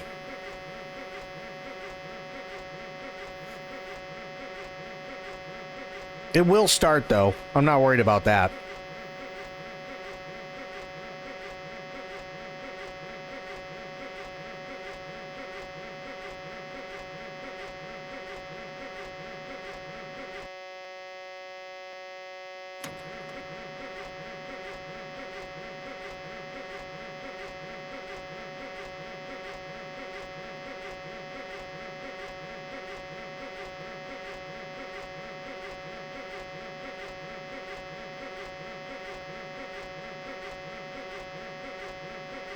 No, thankfully, the battery in this thing doesn't seem to be a problem.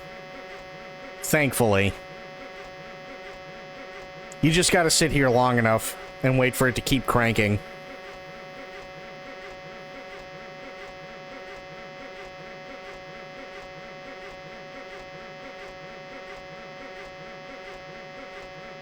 Not necessarily, no, because the problem is with batteries, the battery capacity dies. Like, it goes down quite a bit in insanely cold weather.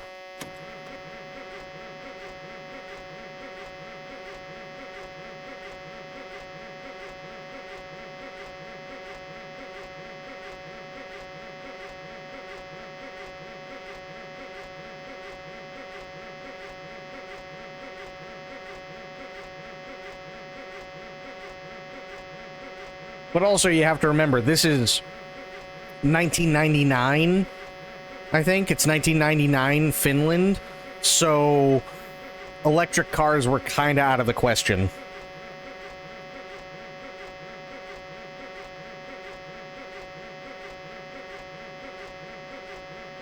Yeah.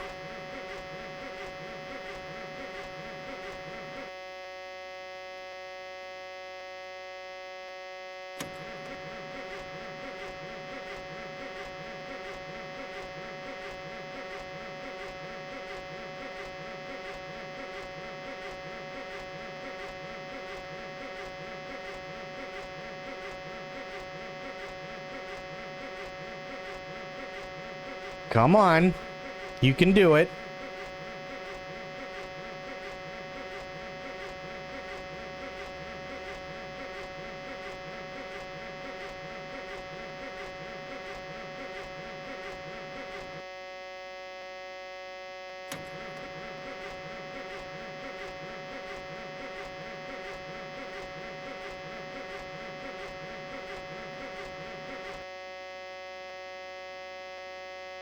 Okay, give it a minute.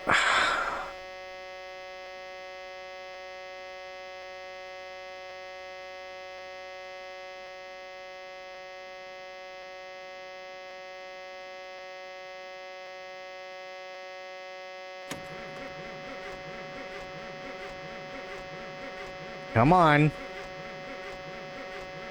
She will start. I'm not worried about that.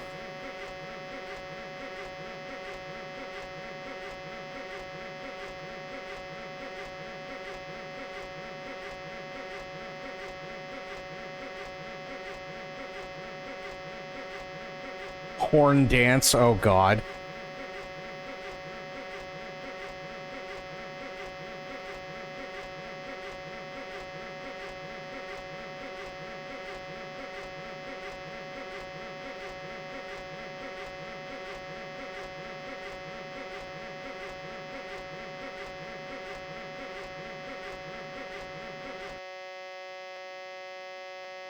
Come on.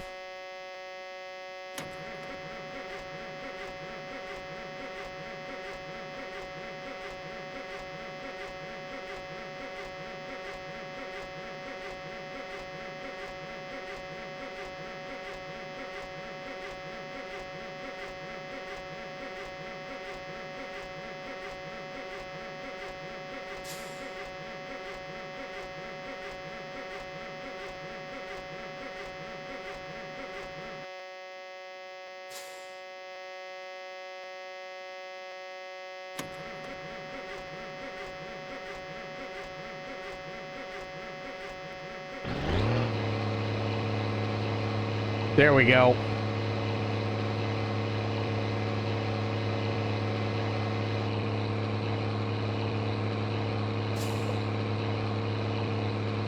She's a diesel.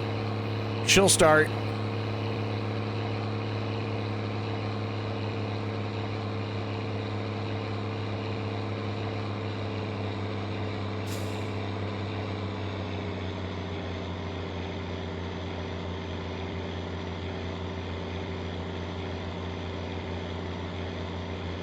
Oh, that's just it's supposed to be a brand, that's all.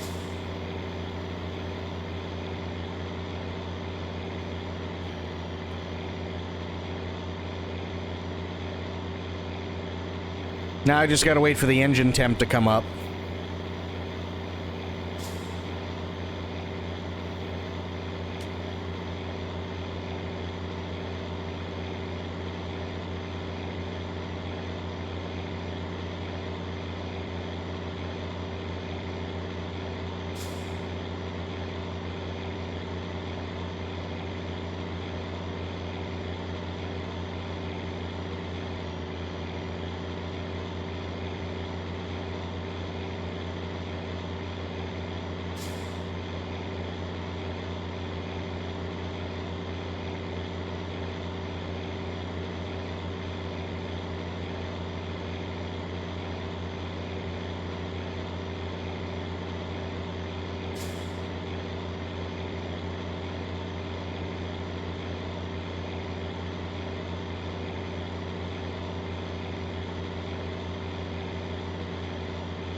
You...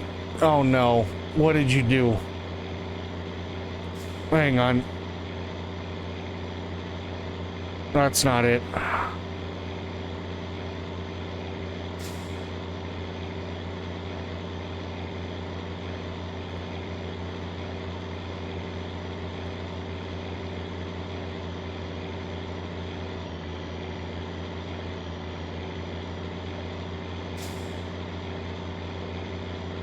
Oh, God. Thank you.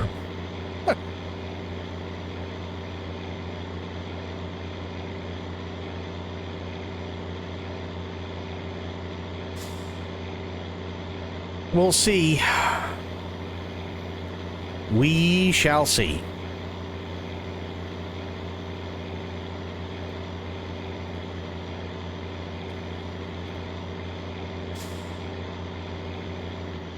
How we looking?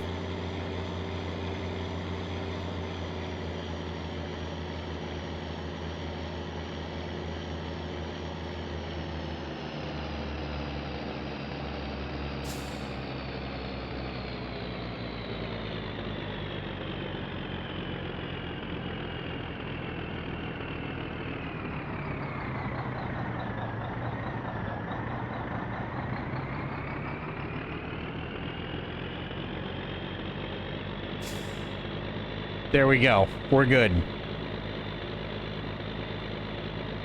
Is what's supposed to happen?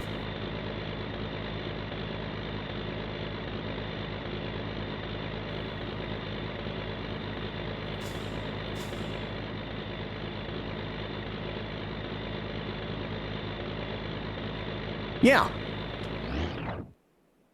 And then that happens, because goddamn it.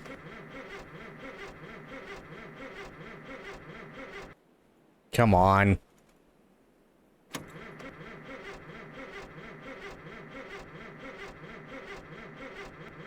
Went low, then it went high. Yeah, so you got a hand throttle right here, right? So if I push this hand throttle in, the RPM's back down.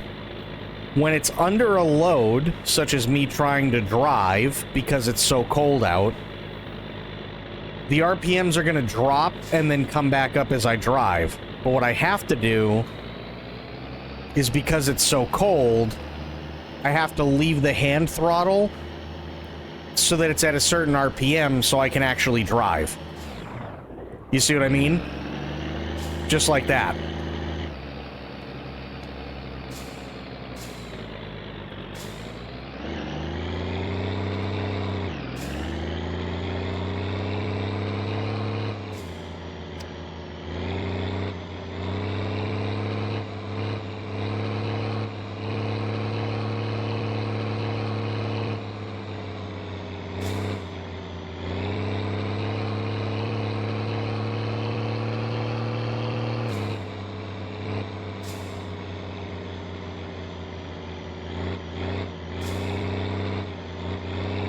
God, getting stuck would just fucking blow.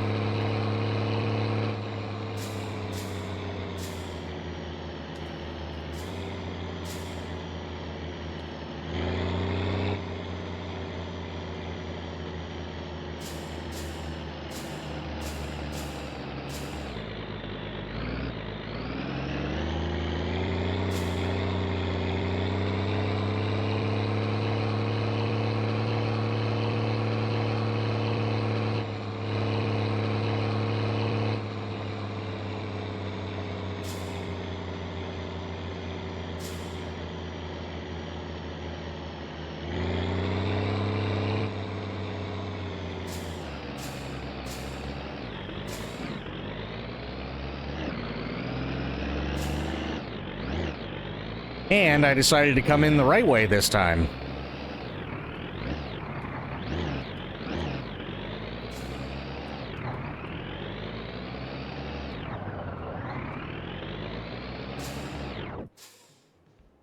Damn it.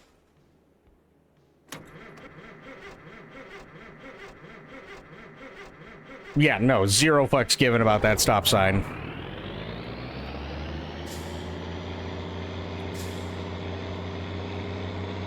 There, leave it at 25.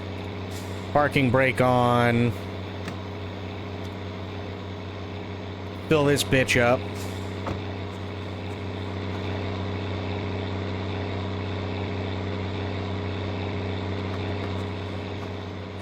Okay. Card. I think it almost was completely full at 800, if I remember correctly, so we'll choose 800 again. Okay.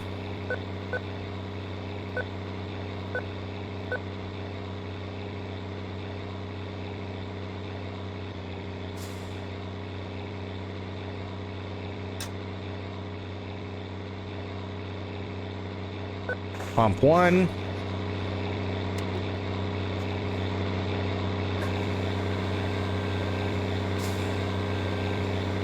Oh, I'm glad we know how to do the gas now, too.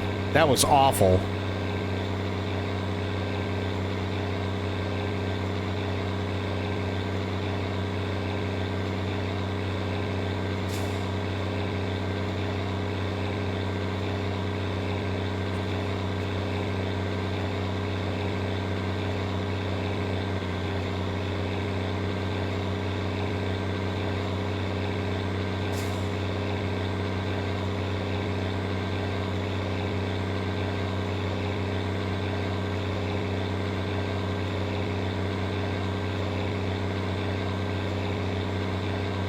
Also, yes, for anybody wondering,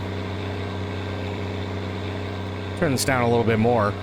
For anybody wondering, diesel pumps do take this long.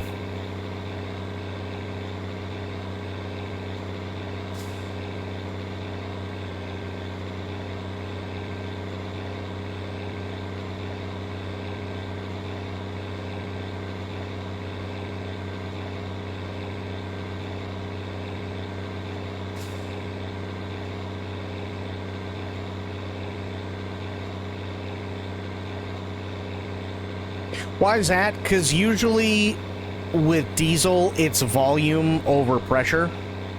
So you don't, in order to get the same amount of, like, if you need 1 liter of gasoline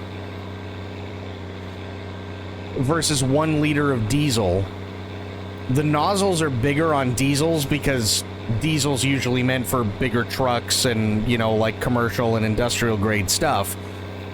So it takes less pressure because the nozzles are bigger to have more volume come out than it would for, or than what's needed for a car, because the nozzle is smaller, so you're getting less volume, but they're pumping it faster.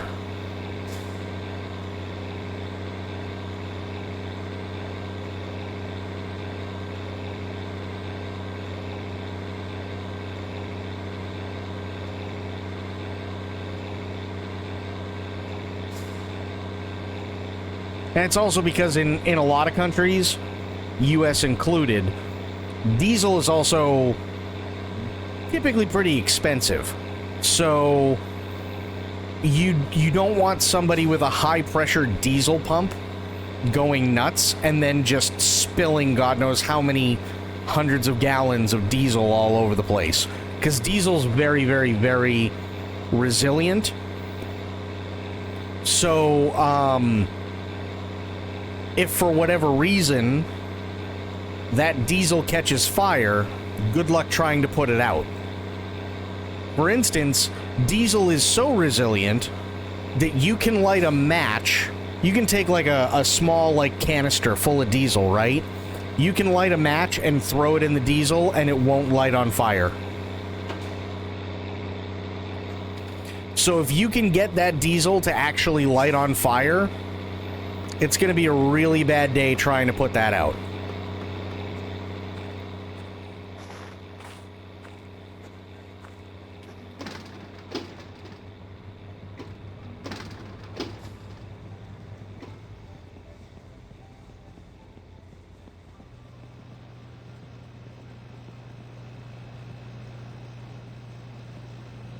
Okay, 3 cases of beer.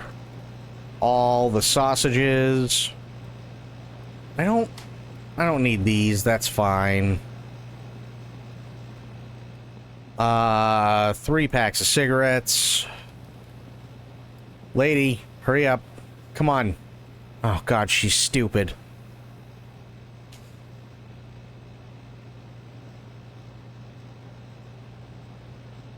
That's why big rig accidents take forever to clean up too. Yeah, because you need like specialized chemicals and stuff like that to dissipate the diesel. Diesel is a lot harder to burn, yeah. It's a lot harder. But it also burns a lot hotter.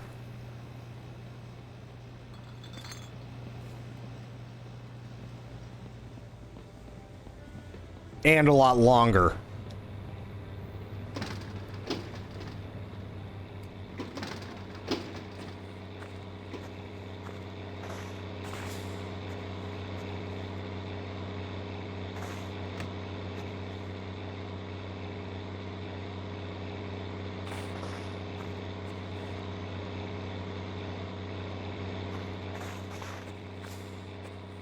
So, for instance, right?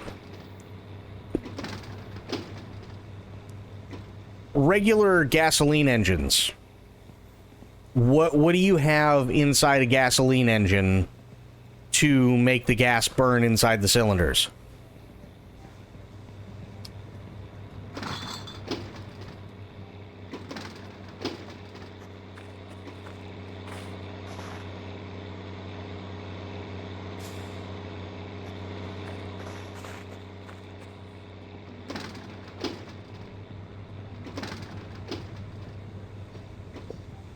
You got 3 things that make the gas burn inside the cylinders, right?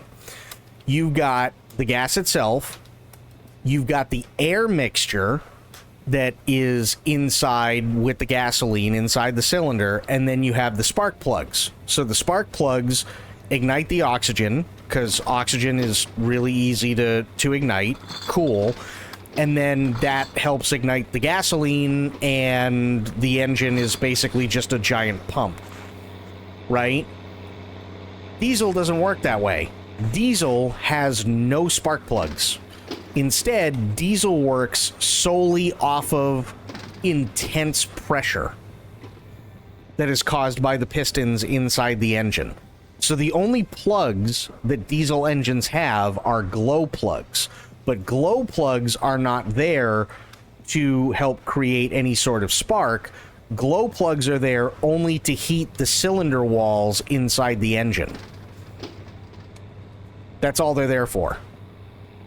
They do not help with ignition whatsoever.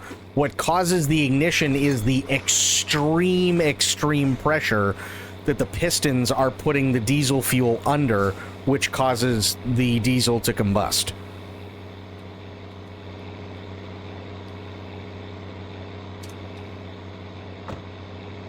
That's it.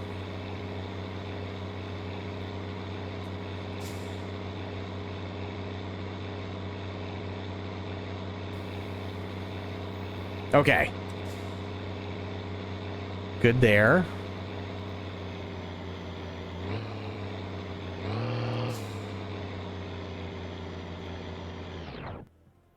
Thought so. Okay. And that's fine, but I wanted to test that. Let's put it back up to 25. Get her started again.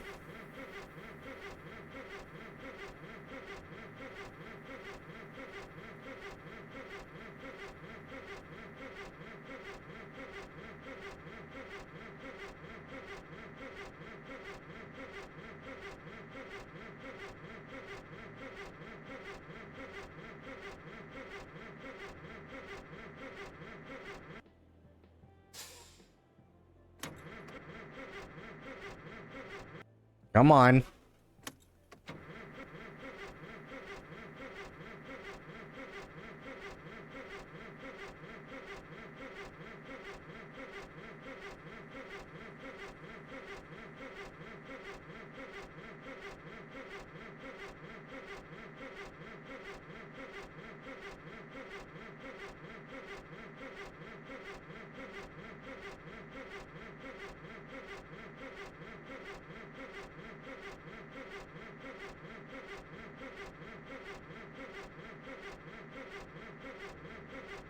Come on, baby.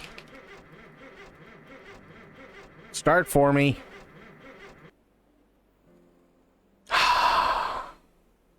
We'll get it. But first, I need to take care of problem.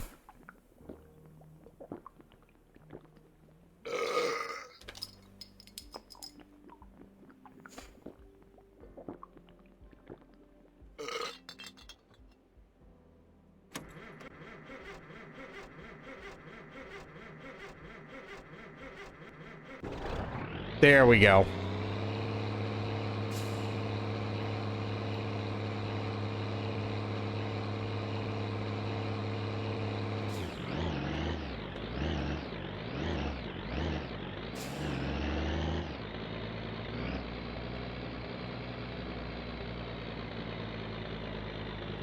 It's true, it is a problem.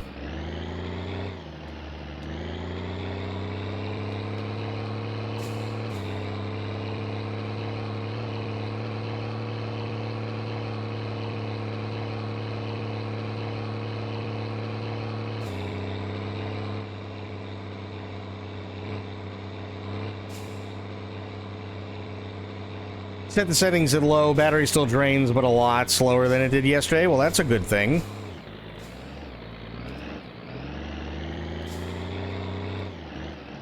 What's going on, Corgi?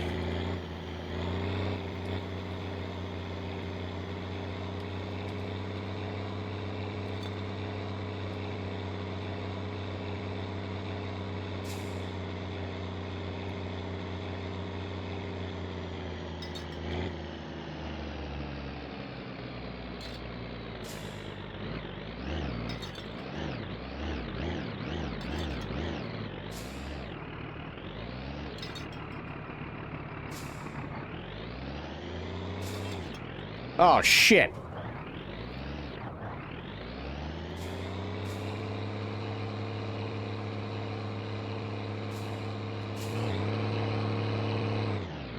I accidentally hit the Windows button.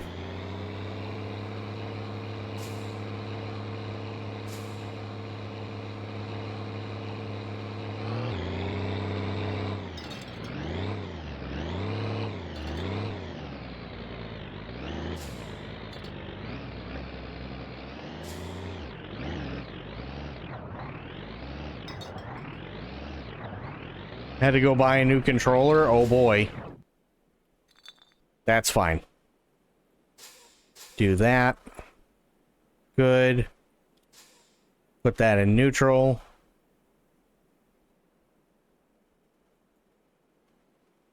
Come on, Ignition. Where the fuck are you? There we go.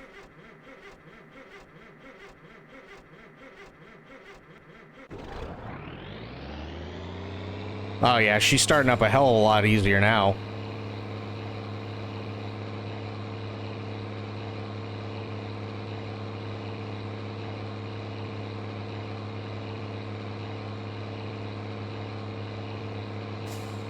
Funny because I got GTA running at the best I can, yet Dead by Daylight makes the computer battery drain. Yeah, because GTA takes nothing on new computers.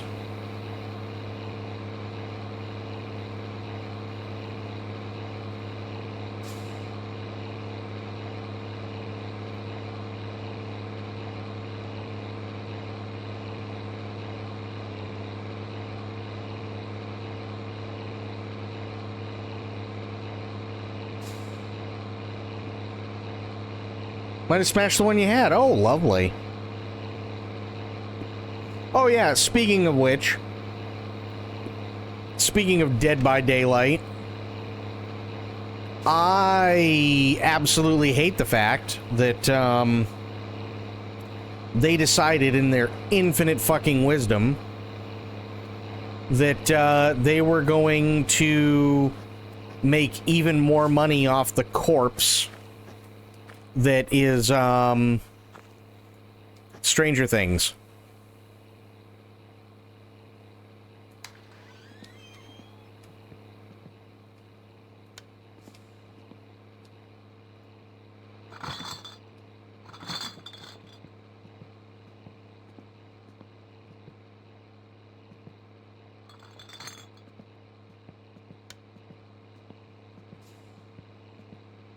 That's all they're doing. They're just trying to make more money off of its corpse.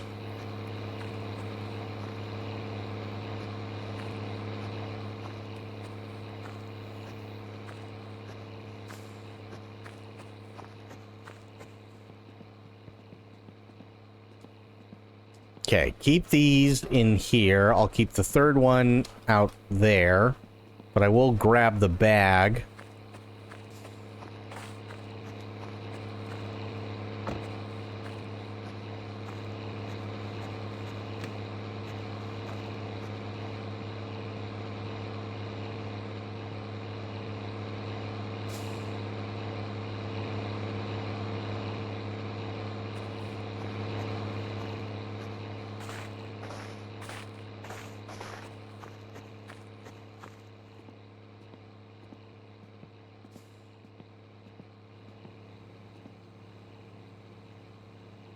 Sure, fuck it. Put the bag there for now. Why not?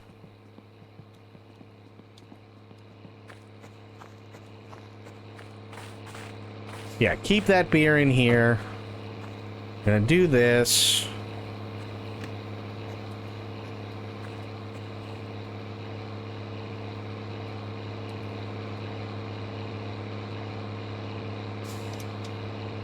Good.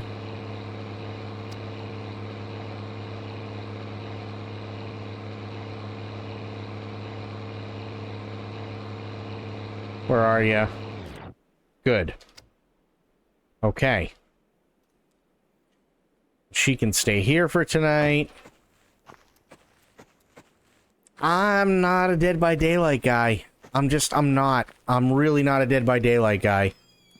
And I don't like a lot of the things that they do. I think a lot of it is really, really stupid. To me, it doesn't make any sense anymore.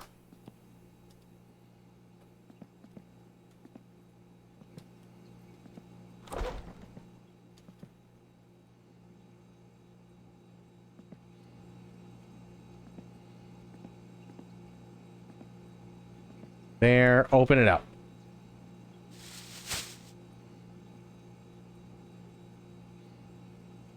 Well, balls.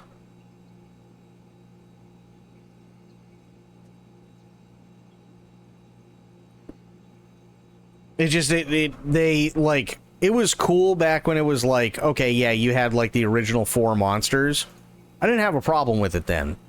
But then it got incredibly ultra competitive, and then at the same time, it became one of those things where it was like, okay, well, you need to be up on the latest meta, and if you're not up on the latest meta, then it doesn't matter what you do, because you're always going to suck, and you can't get any good pub games going, because the fucking pubbers have been sitting there playing for 70 hours just today, right? And they have all the latest and greatest when it comes to DLC and monsters and everything else. So you're behind the times already, which means you don't get to level up half as fast as they do, and it's like it's just a giant pain in the ass. It really is.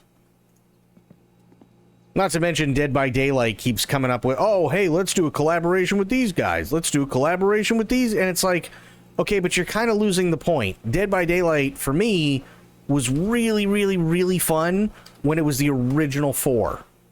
And now we've got, I don't even want to know how many.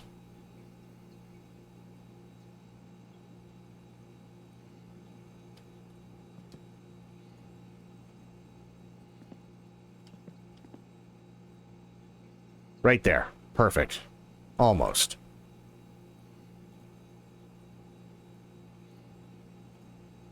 There. Gargle with salt and warm water. I think I'm getting the flu. Dude, I think everybody's coming down with something. And it's not fun.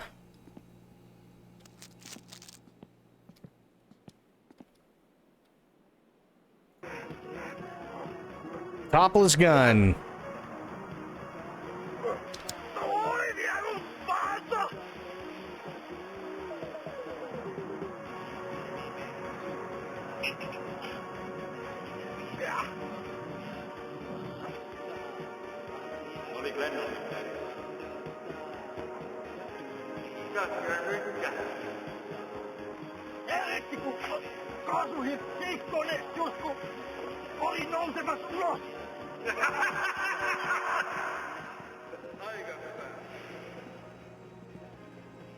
I did turn on the right one, right? Yeah, and it's on 6. It's taking a minute. There we go.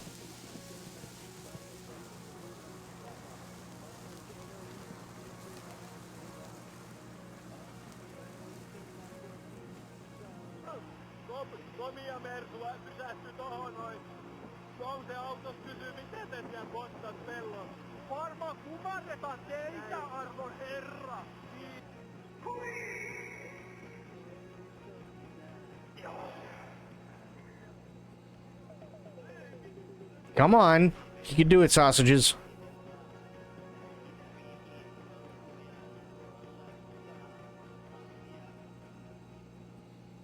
There we go. Now they're starting. Nice. Now I can turn this off.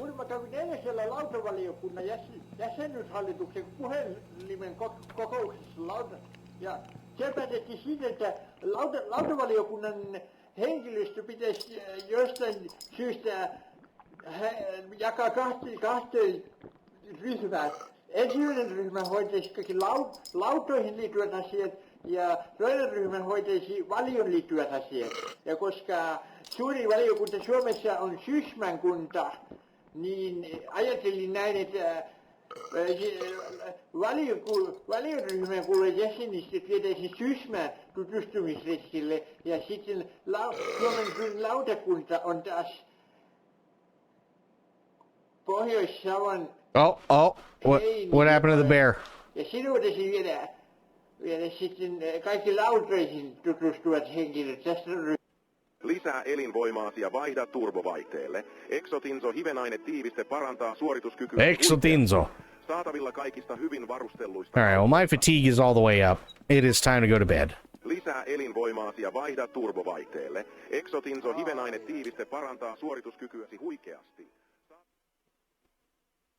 And that should put me at 12 hours?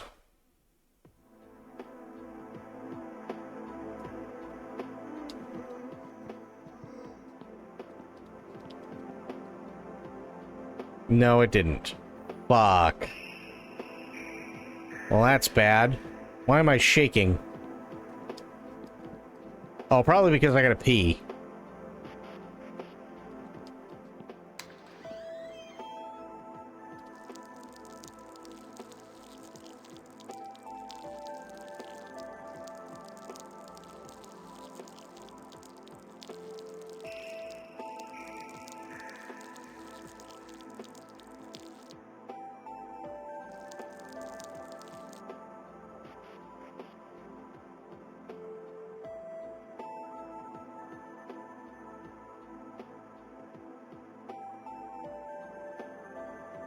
Much better.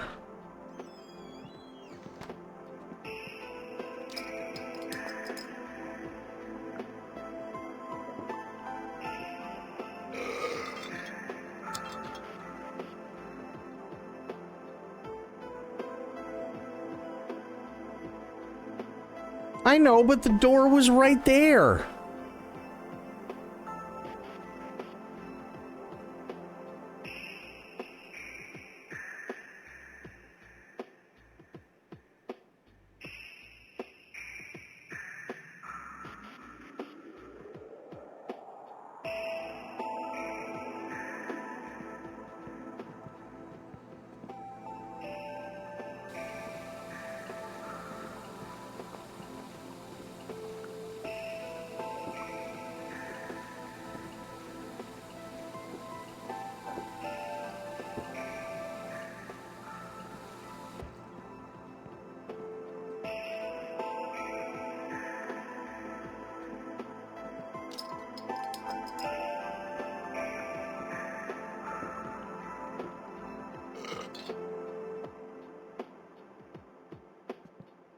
Oh, hang on a second. What is this? 15982. I wonder.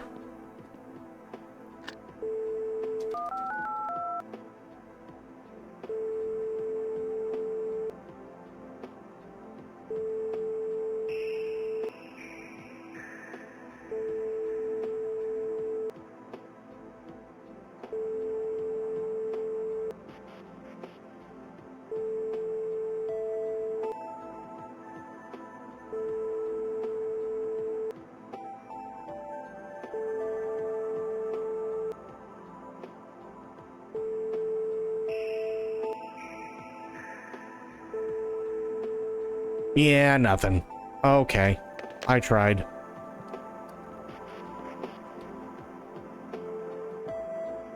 Oh, good. The shakes are gone. What am I stuck on? I don't know.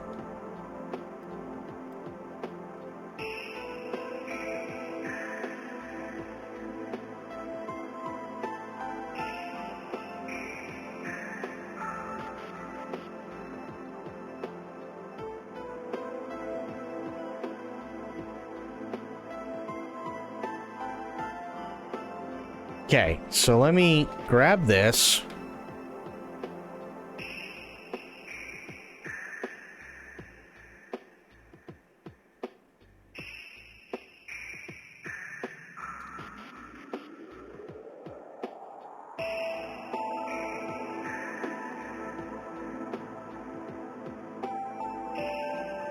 Oof. It is really bad right now. Minus 41? Holy shit.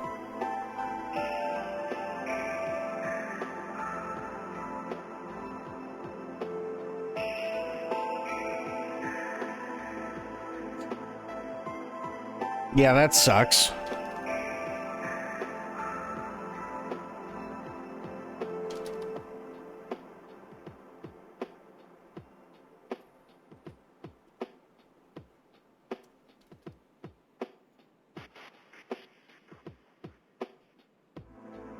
Minus 41 Celsius.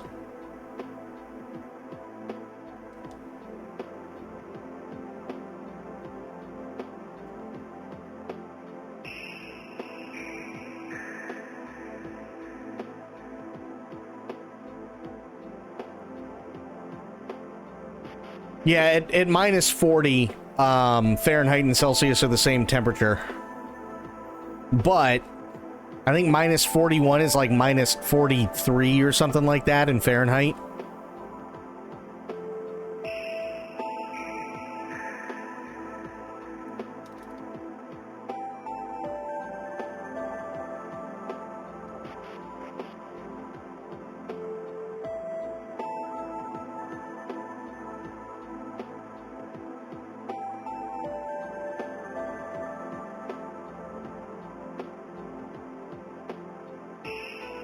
$102.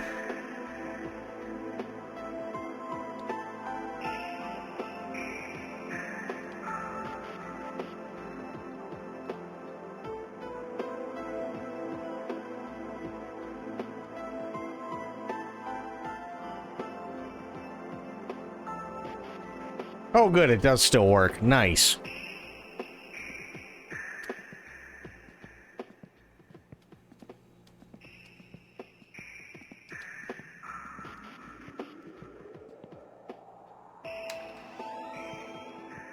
I just want to see how cold it is.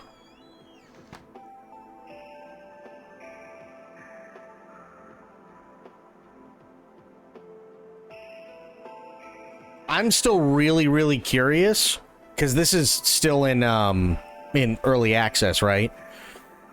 I'm really curious if what they're going to do is because it's only been in early access since I want to say it was like the end of December, so it's only been out for a few days, maybe a week. And there's plenty of things that they can still input, or that Topless Gun can still put in here, which is what happened with My Summer Car, and that's why it was in early access for so long. But he actually does put stuff in, which is really fun. So I'm wondering if at some point he's going to bring in the aliens, like we saw with that wallpaper that stops the interdimensional aliens from coming in and abducting you. That would actually be really funny.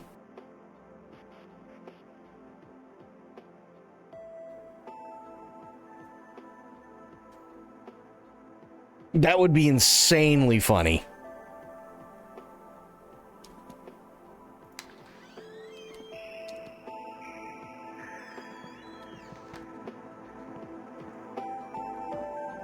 Like, imagine having to try and build your car in the middle of the night, and then there's like a, I don't know, a low percentage chance every single night, but there's a percentage nonetheless that you may actually get abducted by aliens, or like aliens would try to abduct you, and depending on whether or not you have that wallpaper up in the house determines whether or not you get abducted, and then you may lose, like, say 4 or 5 days worth of time. I think that'd be fucking hilarious.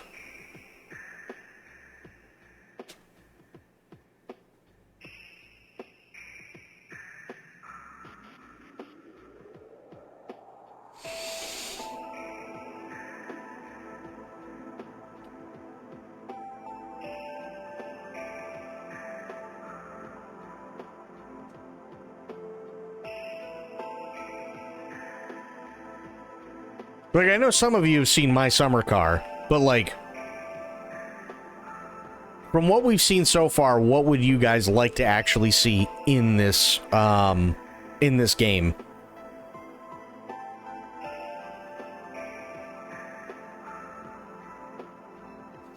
To make it a different experience. I mean, it's already different, right? But to actually do, like, more creative things or funny things or whatever. Because at first, in My Summer Car, they had stuff like, well, you can find, like, upgraded parts, right? And you could get them for free, but you'd have to go to, like, abandoned houses and stuff like that. Some abandoned houses might have beehives, and then you'll get killed by bees, right? Stuff like that. Which was actually It was an interesting mechanic, but it was really, really, really, really tough. Because there were certain things that you could do to get rid of the bees, but you had to have the money to do it, and there were other triggers that you needed to go off before you could get those things, otherwise you were just automatically in hard mode. Can you do some skiing? No, well, I don't think you can do any skiing, but the only reason why is because literally, where exactly are you going to ski? This is the same town, right? For the most part, the town itself is flat. There's a couple of small hills here and there, but nothing you really want to go skiing on.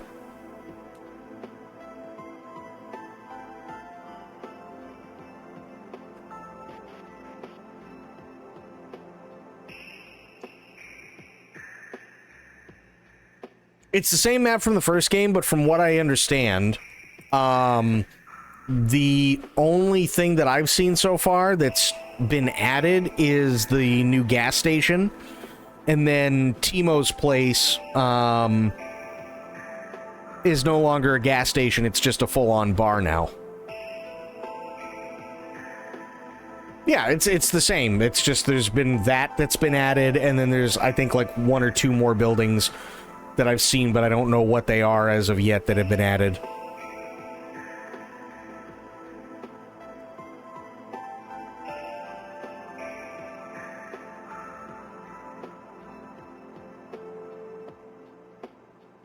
Oh, and the only other big difference from what I understand is the, because it's winter, the lake itself is frozen over. Which, you know, that could be an interesting idea. I wonder, can I pull that off? You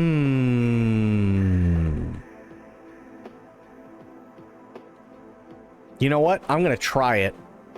I'm going to try it when the sun comes up. I'm going to try driving that diesel truck across the lake.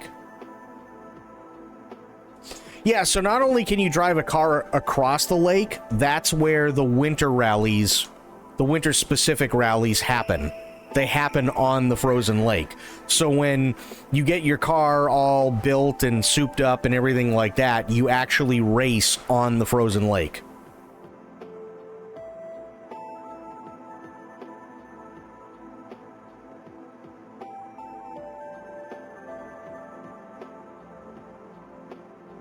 But I'm interested to see if the poop truck can go on the frozen lake.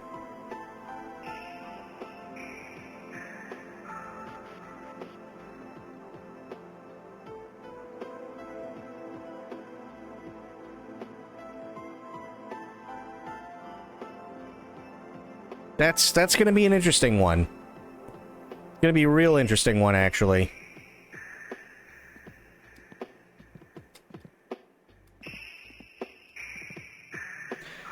Time is it? It's almost 5 a.m.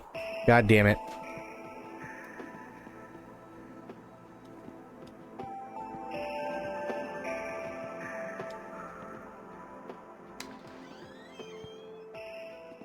And it's literally still no lighter. Lovely.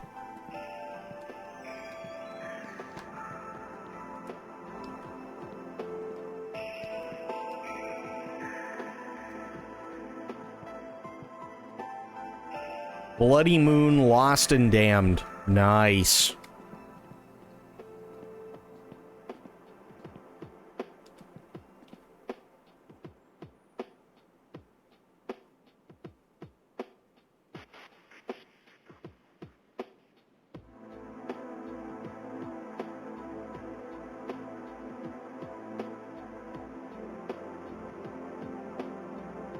I just need to be light out so I can see where the hell I'm going.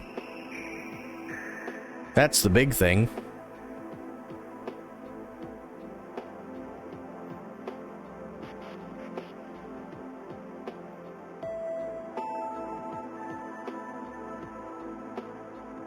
Be able to dance when you turn the music on. So, I don't know if they have it in this game, but in my summer car, there were actually dances that you could go to.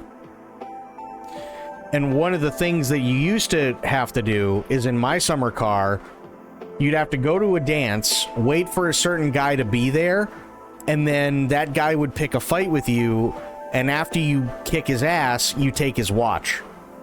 So this watch is the watch of the guy whose ass you kicked 5 years ago. Or 4 years ago, rather.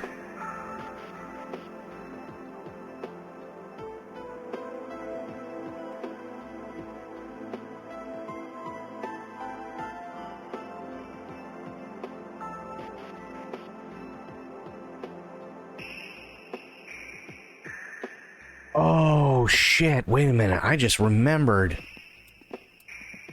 Yeah, as soon as it gets light out, I want to go. Because this island right here, this has a cottage on it, and I want to see what the cottage has. Because you were able to get some really, really, really good stuff from the cottage.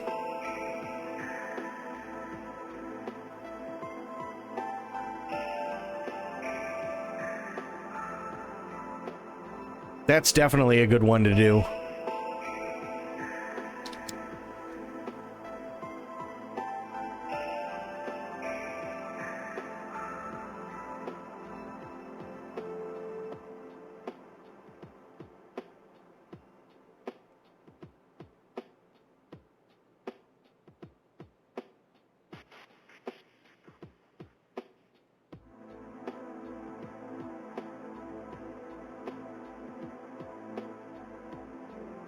That should be a fun one. I just gotta wait until it starts to get light outside. Which I don't think it is quite yet. No, not just yet. I do like the Starfield, though. Look at that. There's the Dipper. Yay.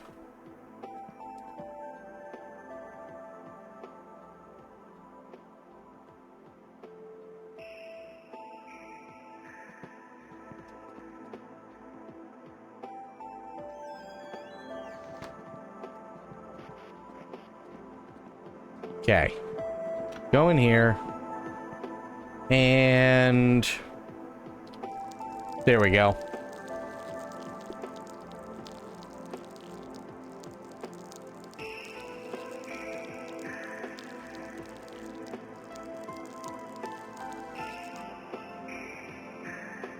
Nope. Push it all out. There we go.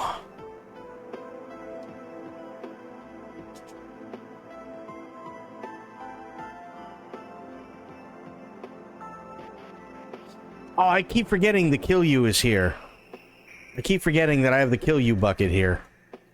Damn it.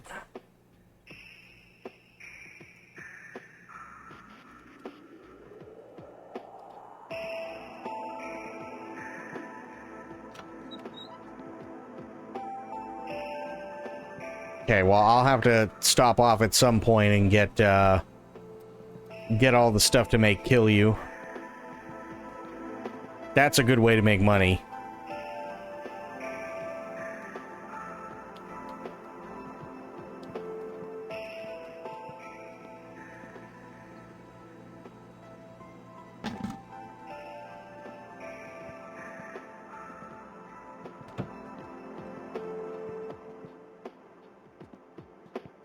Okay, what time is it? Almost 6.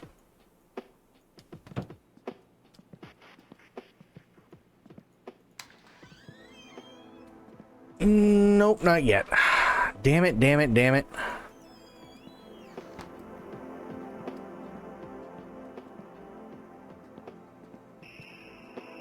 I think I just heard somebody honking. Whoa.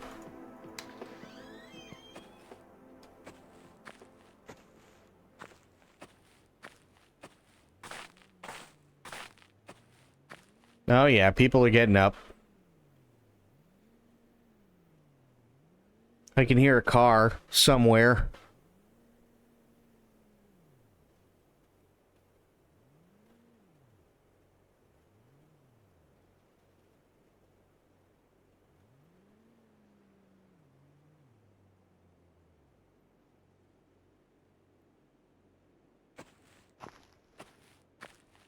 Somebody's light is on. Wonder if I can go in.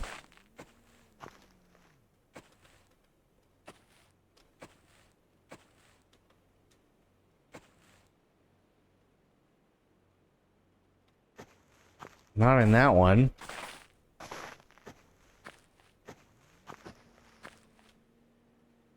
No, not in that one.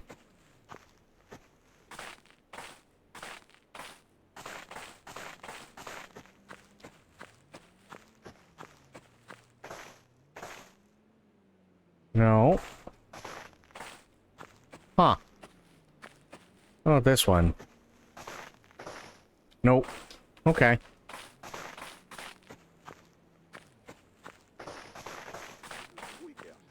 Saatavilla kaikista hyvin varustelluista kaupoista.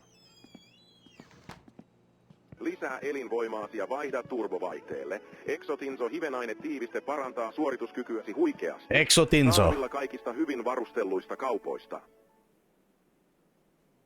Lisää elinvoimaasi ja vaihda turbovaihteelle. Exotinso hivenainetiiviste parantaa suorituskykyäsi huikeasti. Saatavilla kaikista hyvin varustelluista kaupoista. Lisää elinvoimaasi ja vaihda turbovaihteelle. Exotinso hivenainetiiviste parantaa suorituskykyäsi huikeasti. Saatavilla kaikista This is how you get brainwashed into getting dick pills. It's awful, you hate to see it. Vaihda turbovaihteelle. Exotinso hivenainetiiviste parantaa suorituskykyäsi huikeasti. Saatavilla kaikista hyvin varustelluista kaupoista. How's it looking? Still pretty crap. Vaihda turbovaihteelle. Exotinso hivenainetiiviste parantaa suorituskykyäsi huikeasti. Saatavilla kaikista hyvin varustelluista kaupoista.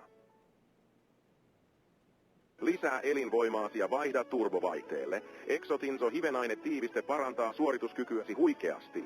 Saatavilla kaikista hyvin varustelluista kaupoista.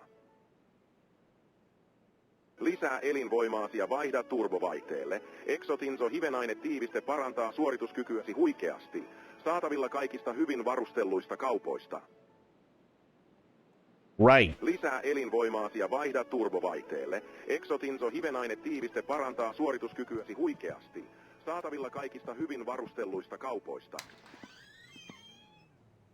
I mean, it's kind of, sort of starting to get brighter.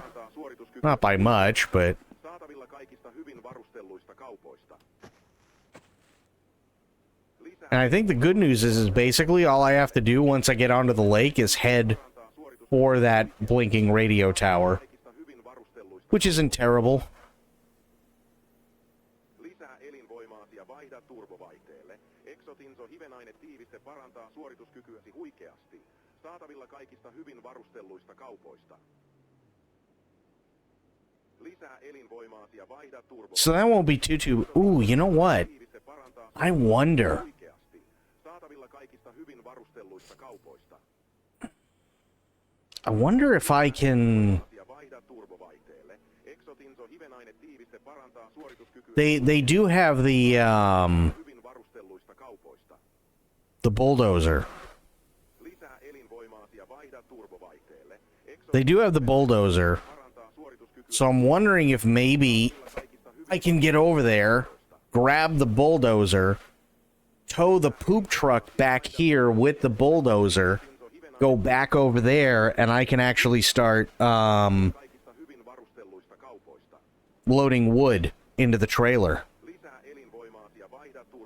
That would be cool.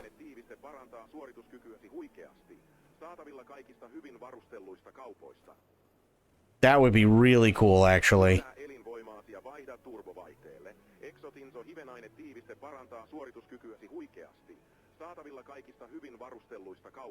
Okay, it's getting there. Just taking its sweet ass time. Saatavilla kaikista hyvin varustelluista kaupoista. Lisää elinvoimaasi ja vaihda turbovaihteelle. Exotinso hivenainetiiviste parantaa suorituskykyäsi huikeasti. Saatavilla kaikista hyvin varustelluista kaupoista. Lisää elinvoimaasi. Because I think it might be tough. It might be tough getting across the lake with the poop truck, but if I can do it... If I can do it, That'd be amazing. Ooh, what do we got?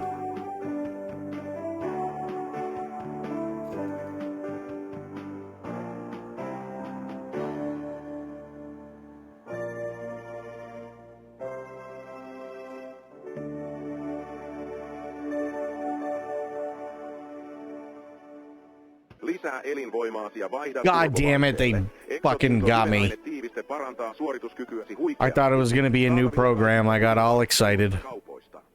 Now I'm just disappointed. Lisää elinvoimaasi ja vaihda Okay, sun is starting to come up. parantaa suorituskykyäsi huikeasti. About damn time. Saatavilla kaikista hyvin varustelluista kaupoista. Lisää elinvoimaasi ja vaihda turbovaihteelle. Exotinso hivenaine tiivi. Okay, so...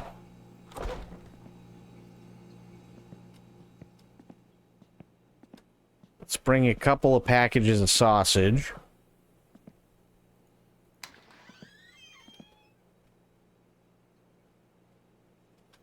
Actually, I'll go and open the door first.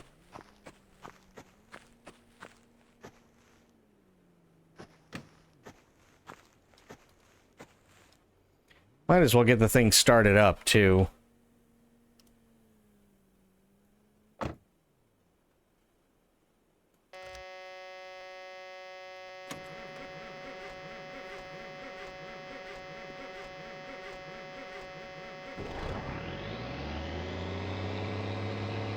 Nice.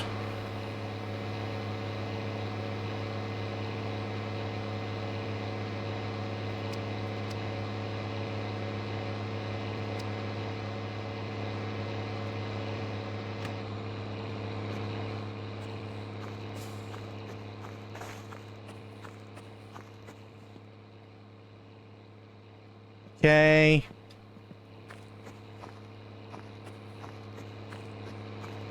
We're on an adventure.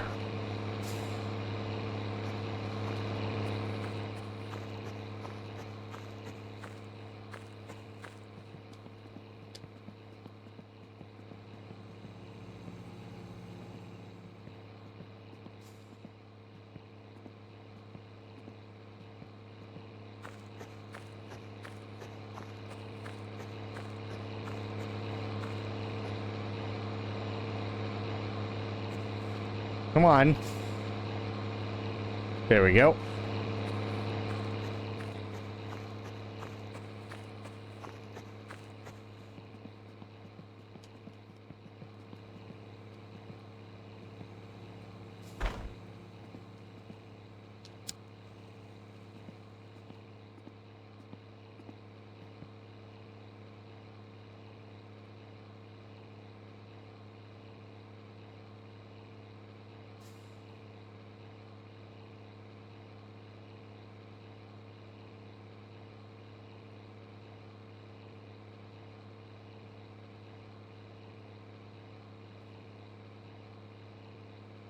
Okay, good. And then I can shut this off, and then I can close the... oh, wait a minute. Forgot a thing, a very important thing. My jacket. There we go. Oh, shit, wait a minute. Fuck.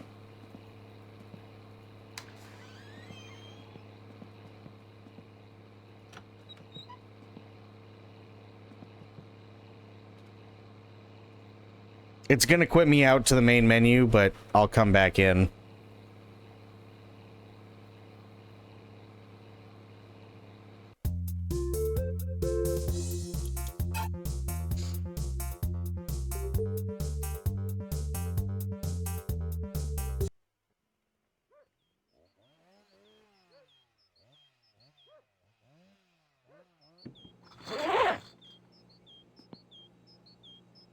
Okay, Burb is out. Probably, yeah, I need to start that up again. Which is fine. Okay, everything's in here, which is good. I just need to start her up.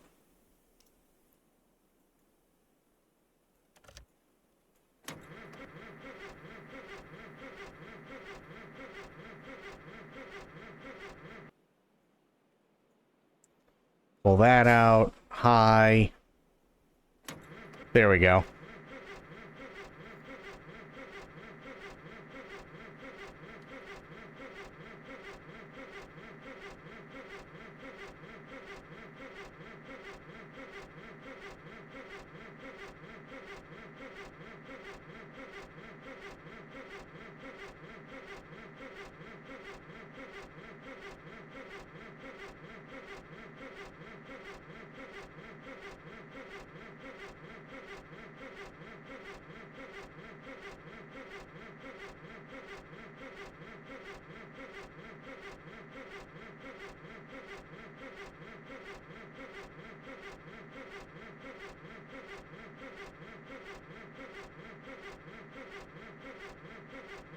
Come on, you can do it.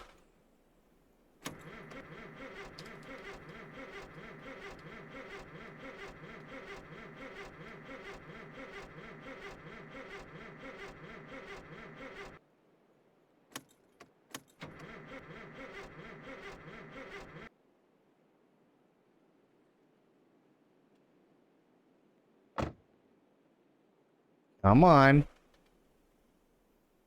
I believe.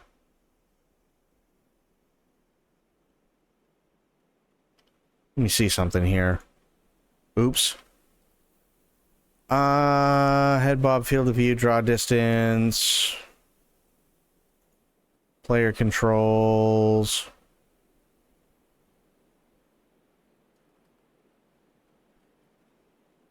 Okay.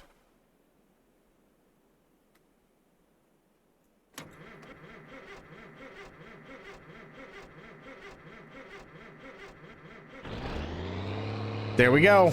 Perfect. Glow plugs work. We are happy.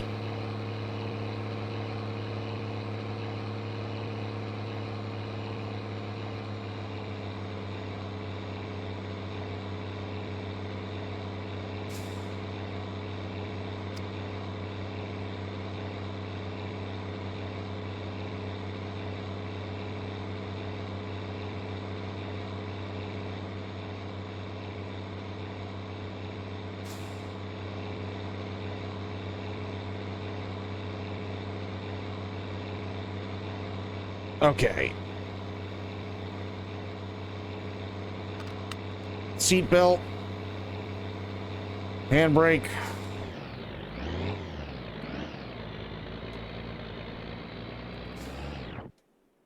Oh.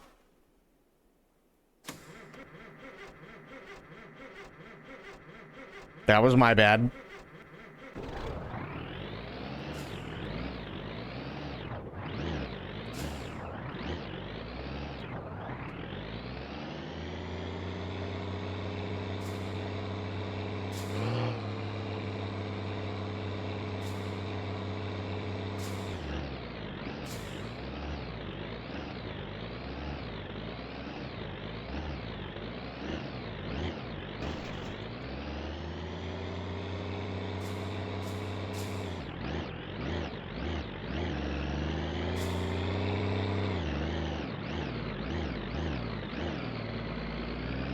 Oh, God.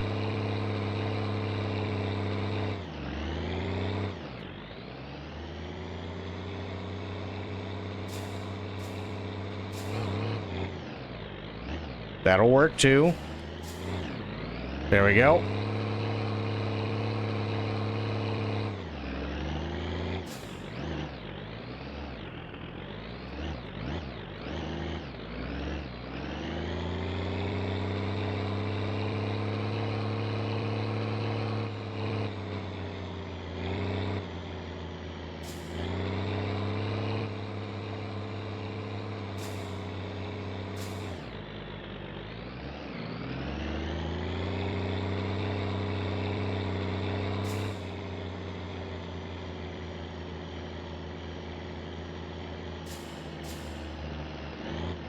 Okay, now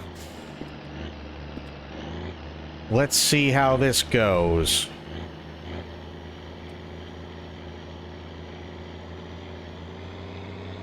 Oh, shit. Okay, I see now. All right, I'll just go back around. No big deal.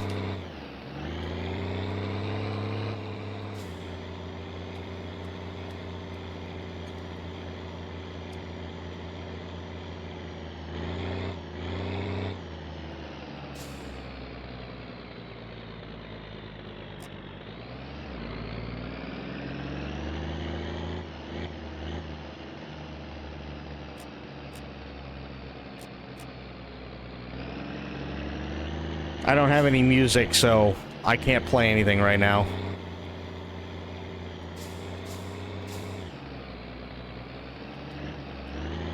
Okay.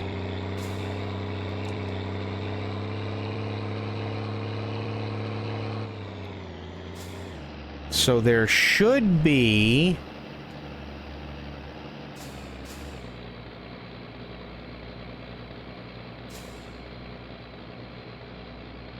Aha, there it is.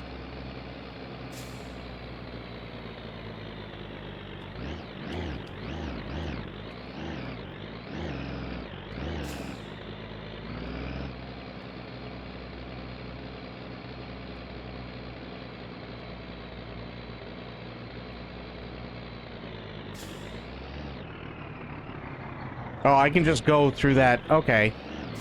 I'll remember that for next time. All right. On to the lake we go.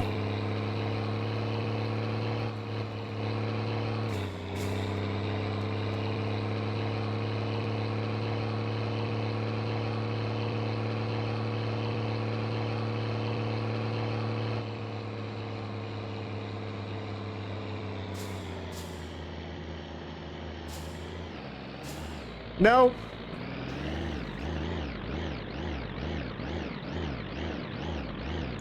Well, ass, balls, shit.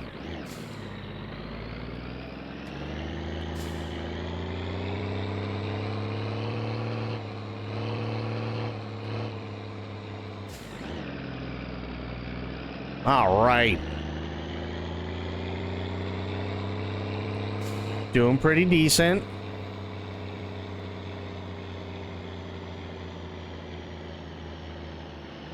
I wonder, can I dump this in low and go? No. God damn it.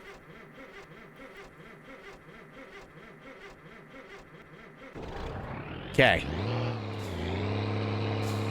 Come on, baby. There we go. Yes. Yes.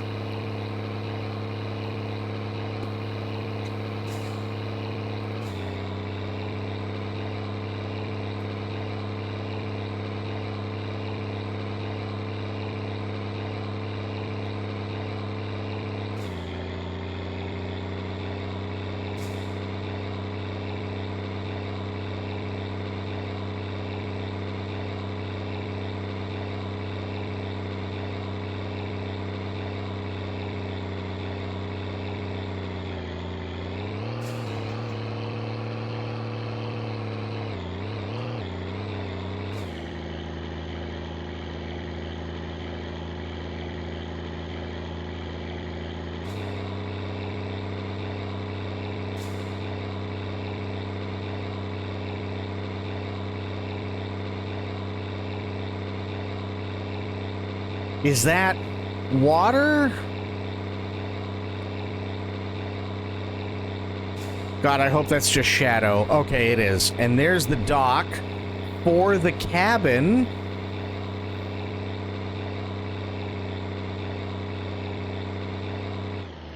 So I'm gonna do this. That's fine.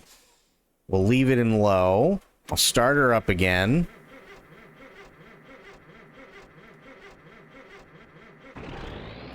Nice.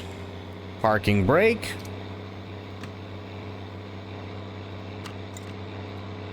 Go see what's at the cabin.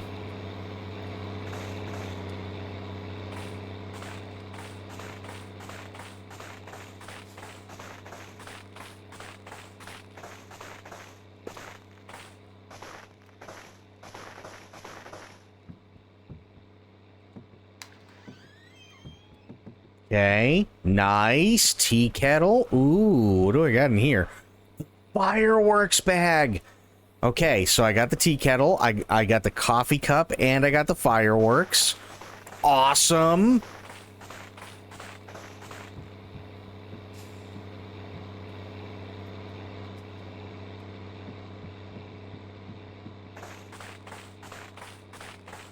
So that hasn't changed. I like that. Oh, and I got the camera and the lantern too. Nice.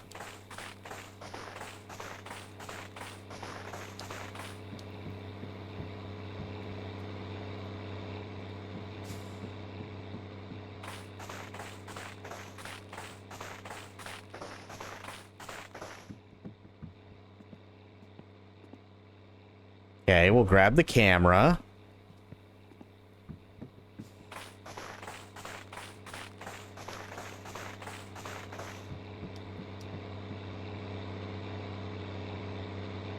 Good.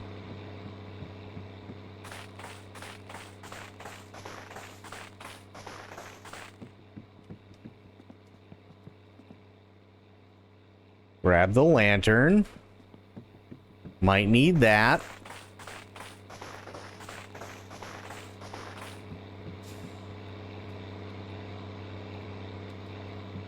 Now it looked like the fish trap is still there, but I don't know how that would work unless you can like buy a drill or something like that. We will take the fireworks though. Those are always fun.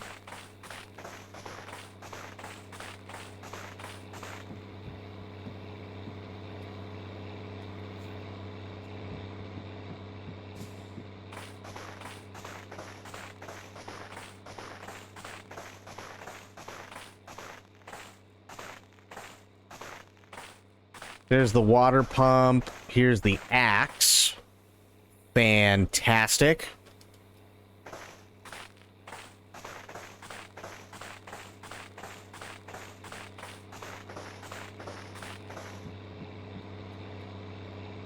Nice. Now we're getting some good shit. And this is the sauna. Yeah. Ah, sauna. It's not on right now, but... Yes.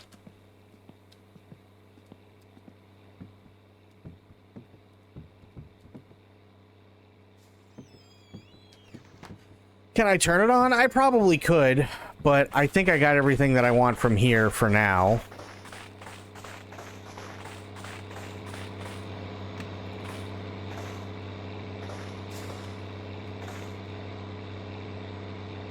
Especially the fireworks. I forgot about the fireworks.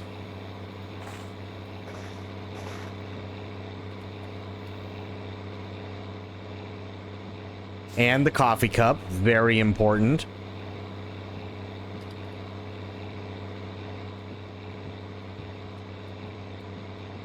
How'd I end up with a poop truck? I drove over and grabbed it?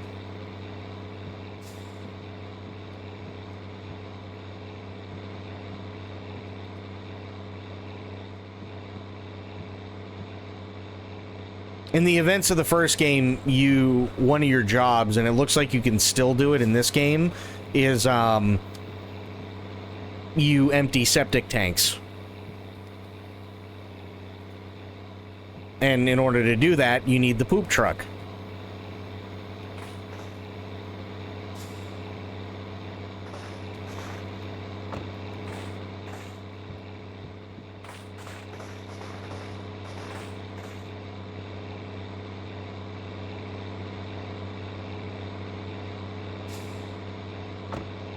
Okay. Yes. I'll just leave it at that. Okay, fix problem.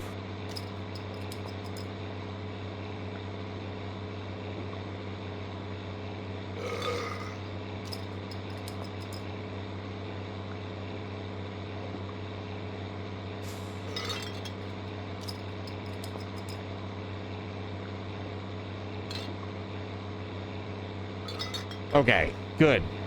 Now, parking brake off. I am hammered. Let's go.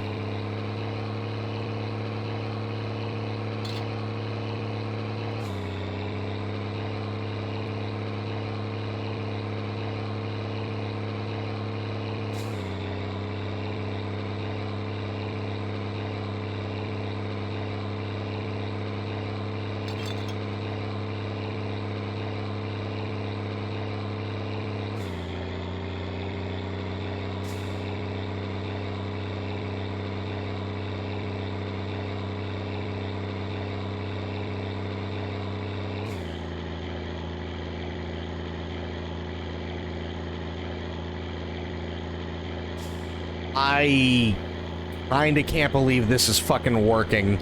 I love this.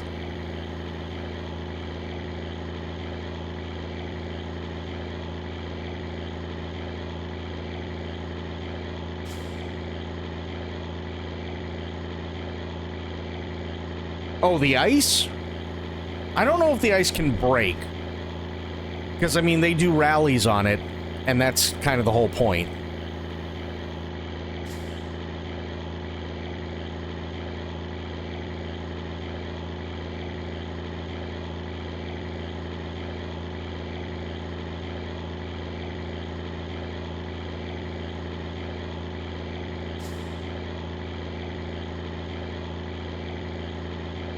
Well, I'm trying to make it to the house. That's the big thing.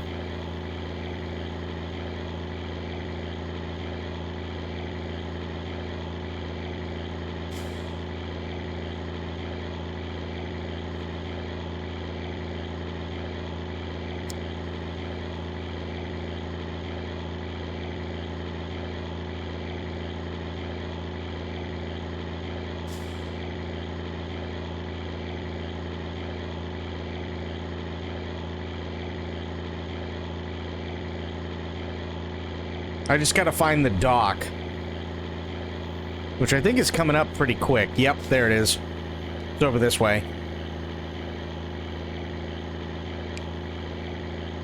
This is the meta right here.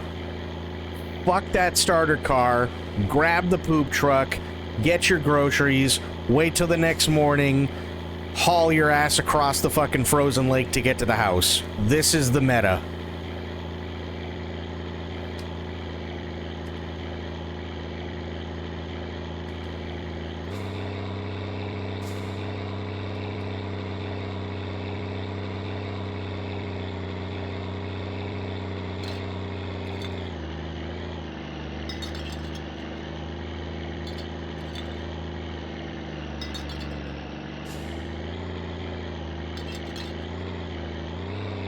Yes, there's the house.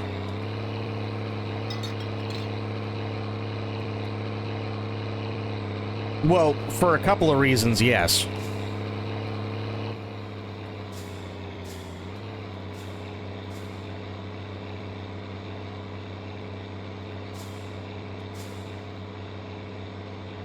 Yeah, for a couple of reasons. One, because with diesel, all you have to do is wait for the glow plugs to go off, and then this thing will start pretty much any time. Two, as you can clearly see, we've used almost no fuel, which is really, really nice. It heats up really, really well. You can carry a lot, plus you can do the jobs with it, with sucking up the septic tanks, and you can dump it into low range and just drive right across unplowed snow and ice along the lake, which is really good. So we'll turn this off for now.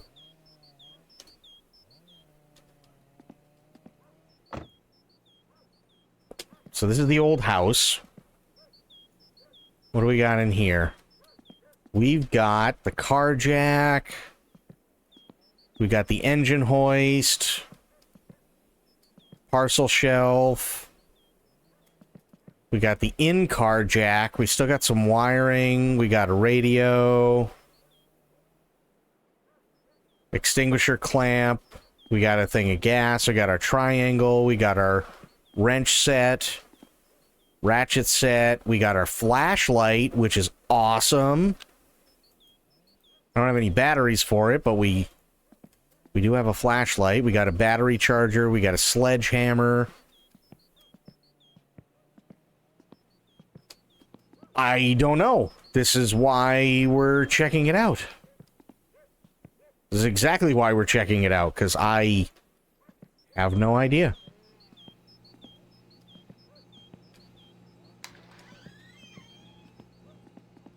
Wanted to come in and find out.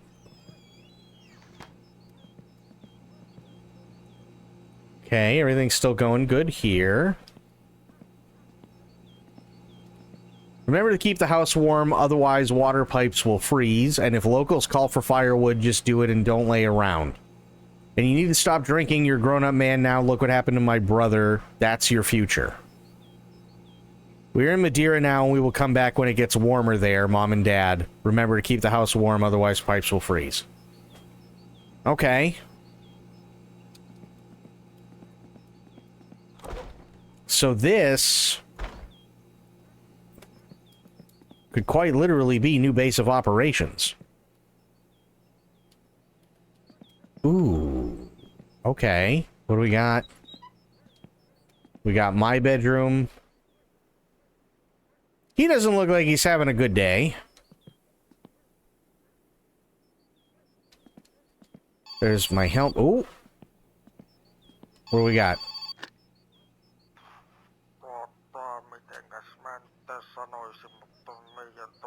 Our first poop job.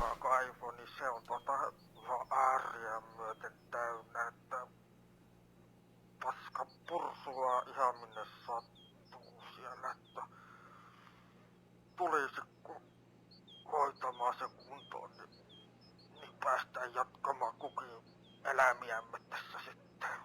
Kiitosta vaan. Okay. Easy peasy, actually. Easy peasy. Because we got the dartboard right there. That's empty sewage tank. So, literally all I have to do is just go back the way I came. Which is really nice. Okay. So, get back in here. Turn that on. Let the glow plugs do their thing. I need to pee.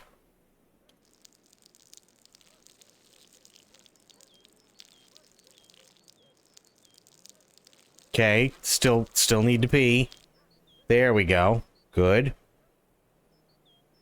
Enter driving mode.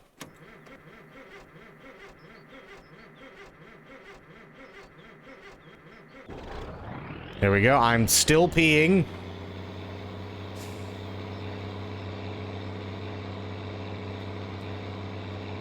If you pee into the TV, you unlock an award. Oh, God. I'm scared to know what that is.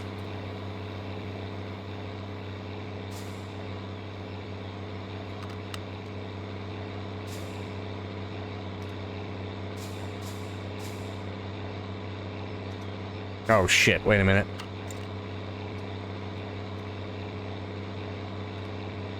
Back up a little bit. There we go.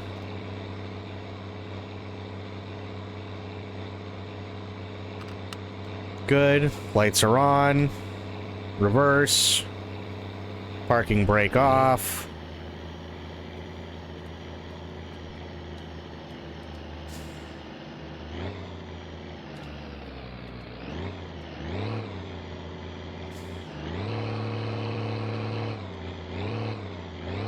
Alright, let's go get our first poop job done. Fuck it. Poop job. Poop job. I'm very excited.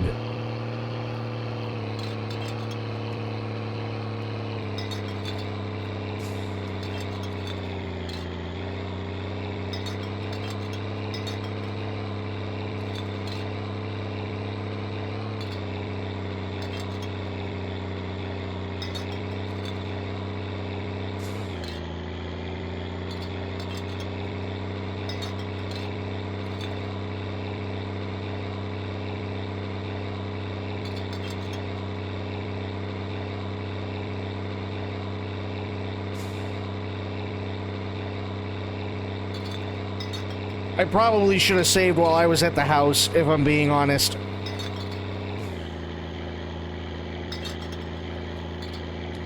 But too late for that now.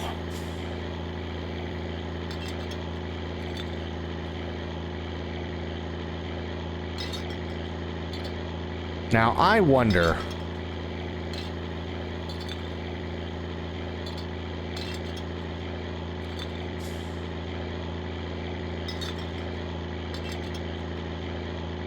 Nice.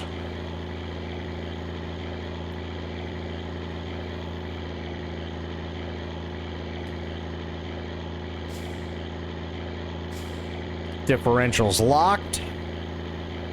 Nice. Smooth sailing.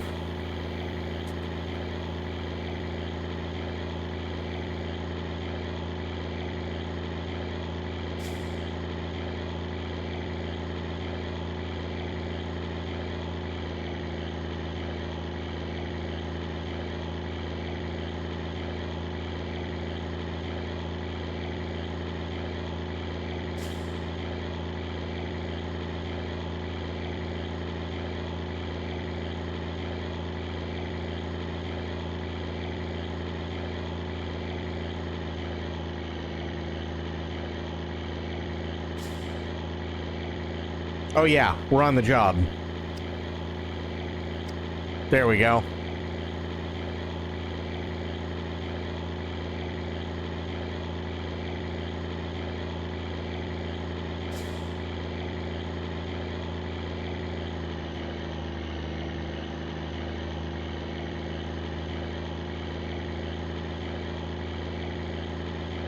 That just means that I'm on official poop business.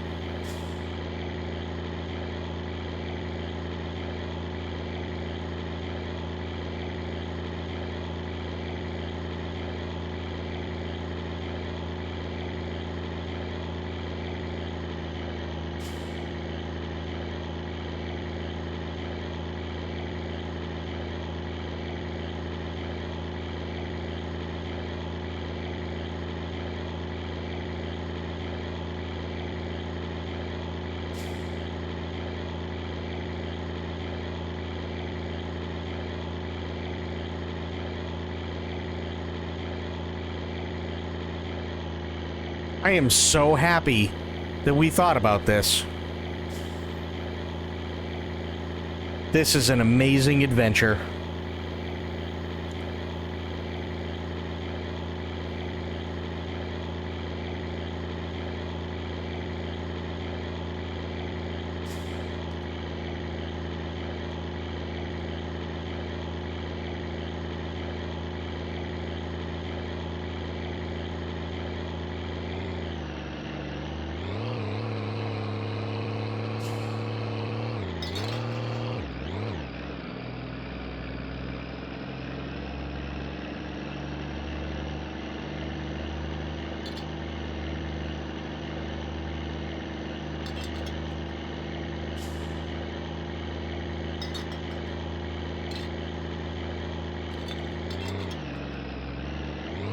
Big brain stream, yes.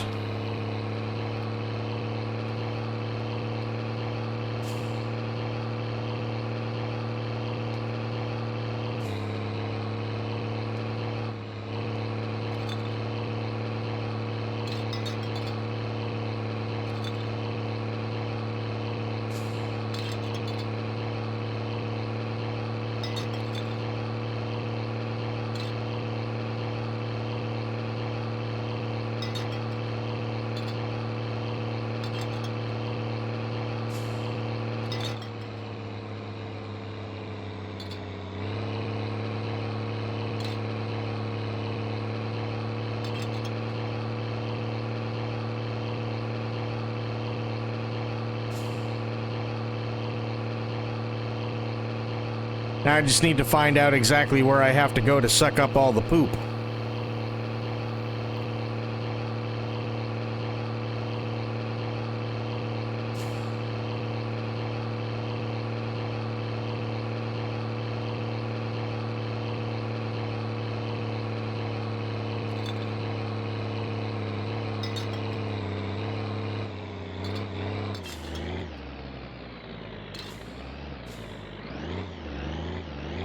I think I gotta go this way.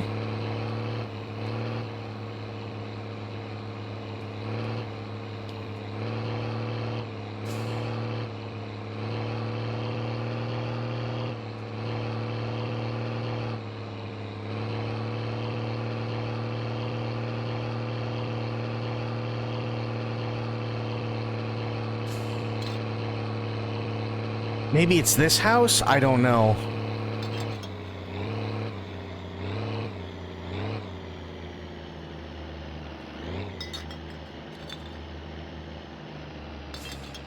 I think that might be him.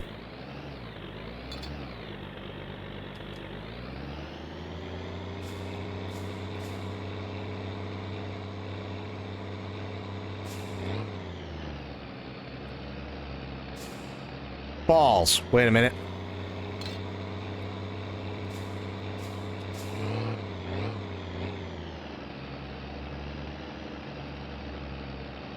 Okay.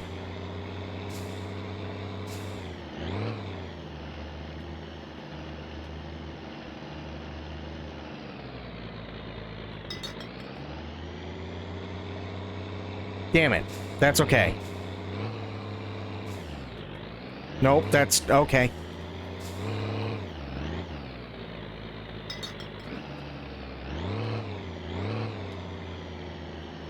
There we go.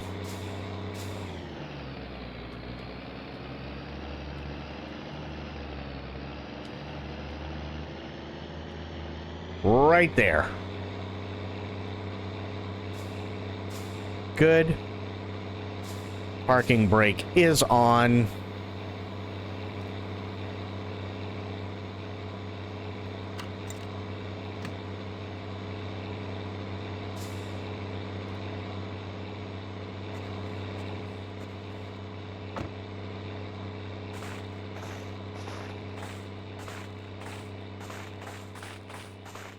Are you the poopy one? You might be. We're about to find out. Oh. Oh, yeah. That's a lot of poop.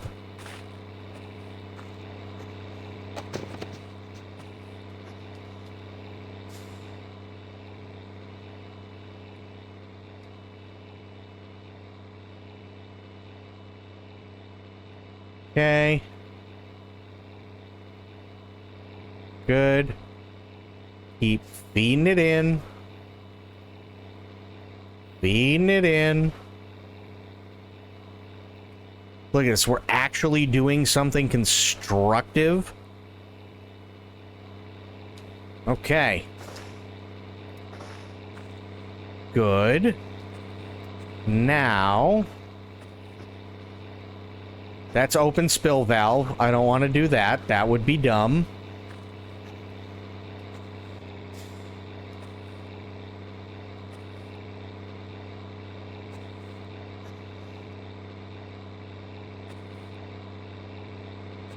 Okay, well, that hose is kind of weird, but we'll let it be. And then...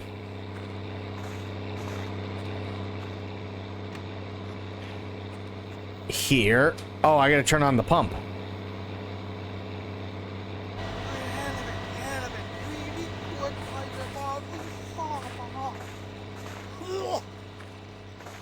Yes! Suck out all the poop.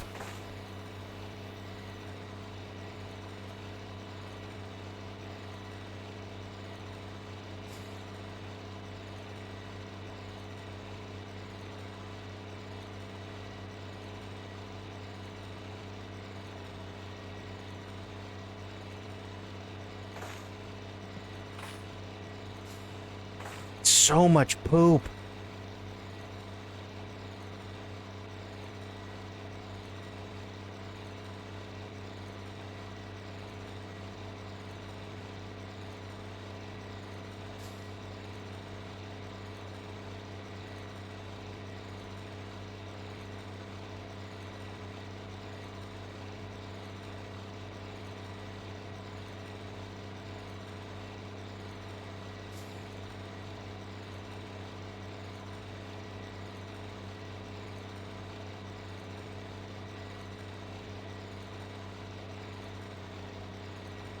Also, if you're not careful, yes, you can fall in.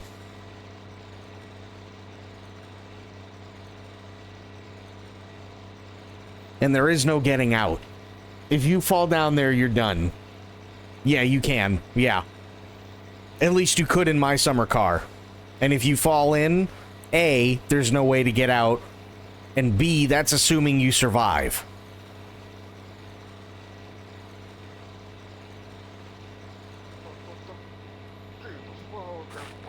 Just take the money, yes. 1,200. Thank you, sir. 1,200 marks. Easy peasy.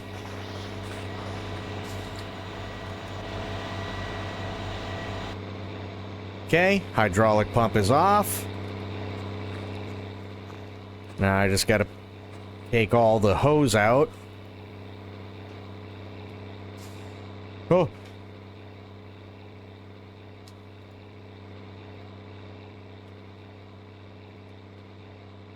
No, come on.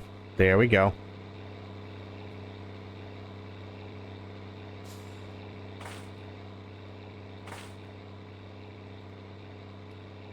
Don't sass me.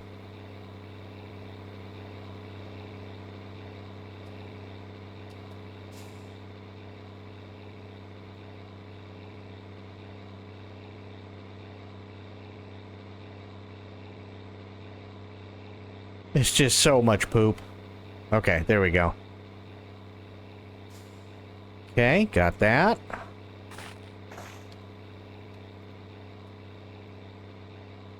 Perfect.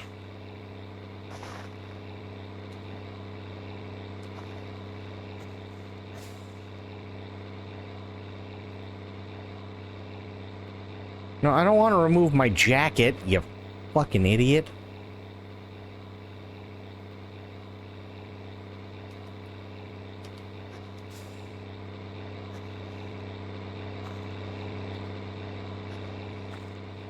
Gotta go to bed, got work in the morning. Wish you all a good rest of the stream and a great night. Spectre, have yourself a good night, buddy. Appreciate you being here. And we will see you tomorrow.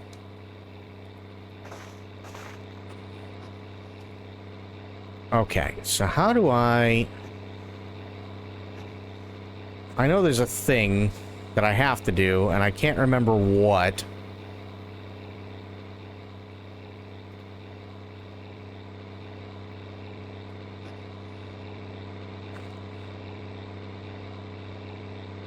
Okay, let me double check really quick.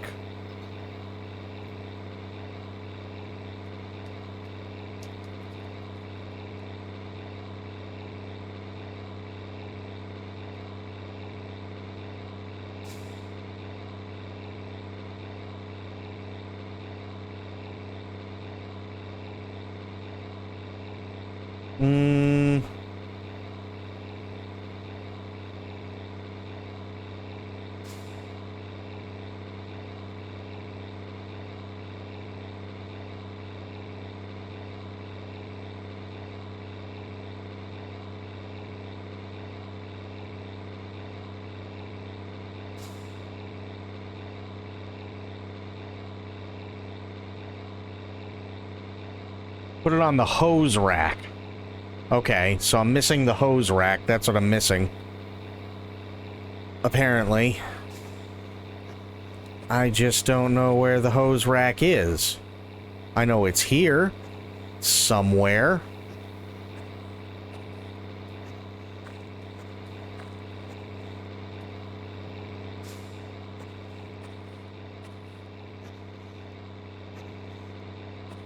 Problem is, I kind of need this, so it's like, where the hell is the hose rack?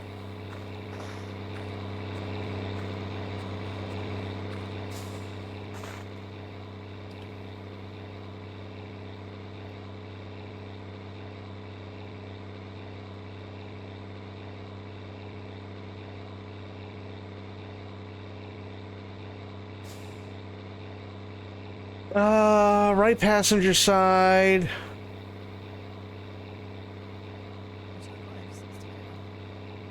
Yeah, I don't need that. Don't need that.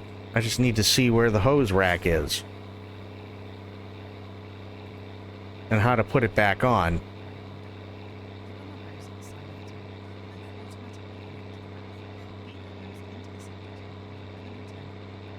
Okay, hydraulic pump. Yep, good. There.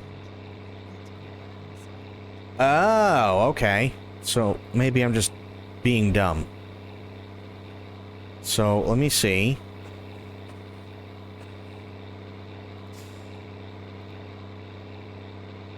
I need the end of the hose.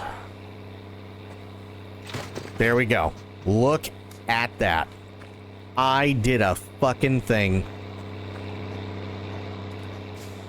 And now... Oh, God. Okay, we're fine. Stop. Stop doing that. Okay.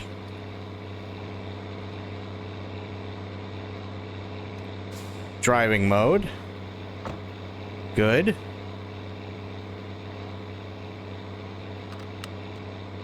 Good. Turn those off.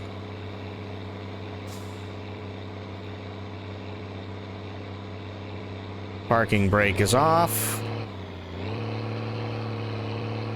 Thought you were gonna die. Yeah, thankfully I don't have to worry about it when that happens.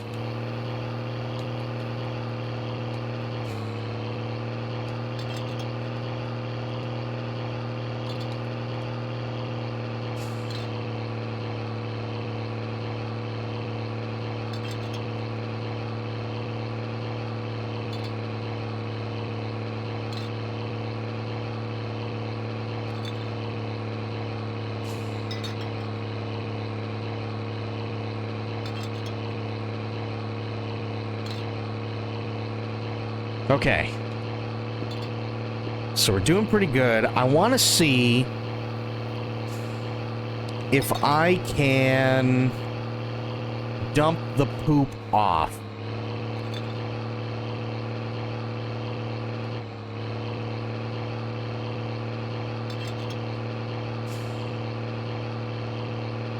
I don't know if I can this late at night, but I want to find out.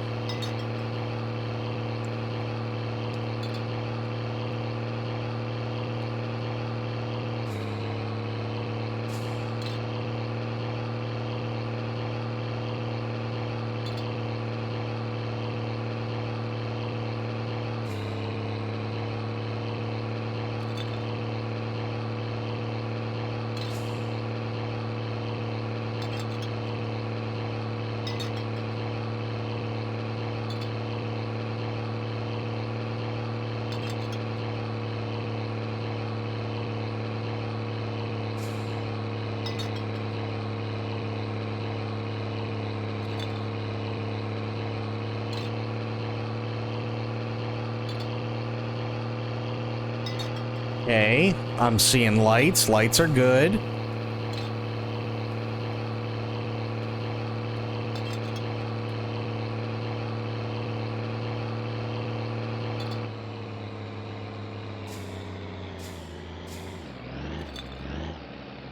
Think it's right in here.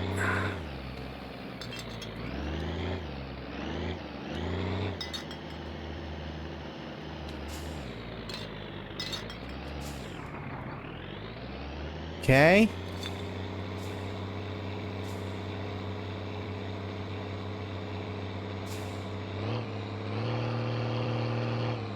Oh.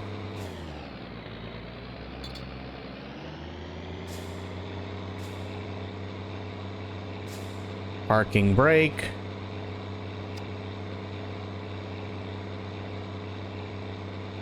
Beacon. Light means civilization. This is true. Also, thank you for the hydrate medicine.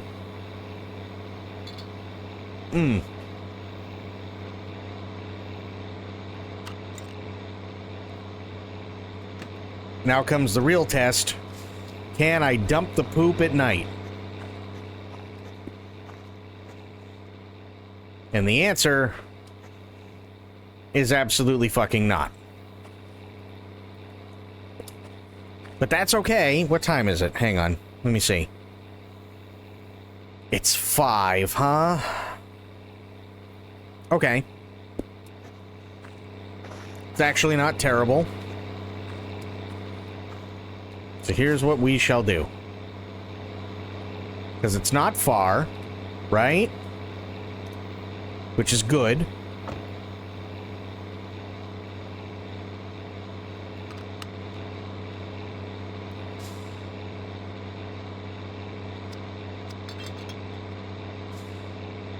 Good.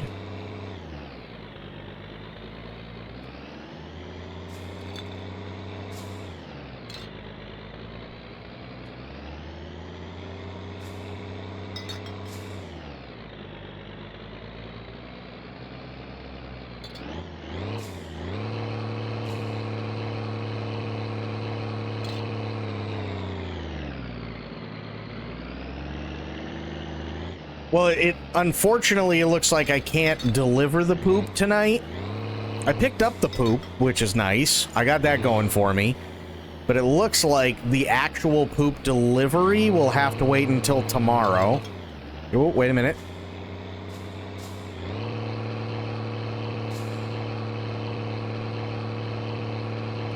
There we go. Okay.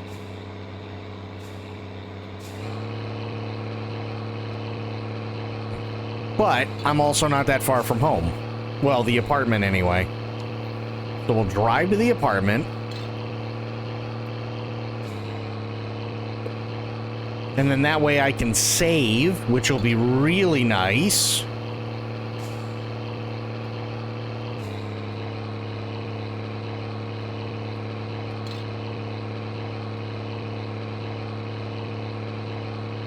And then in the morning I can go deliver the poop.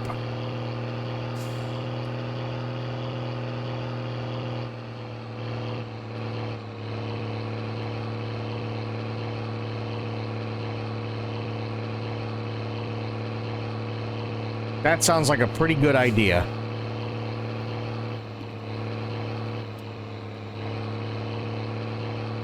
You will get fined. The cops will come for you and they will fine you.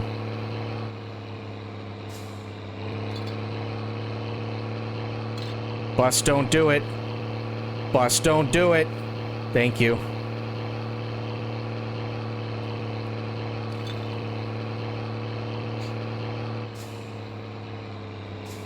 Besides, why would I want to do that to Timo? Timo's awesome.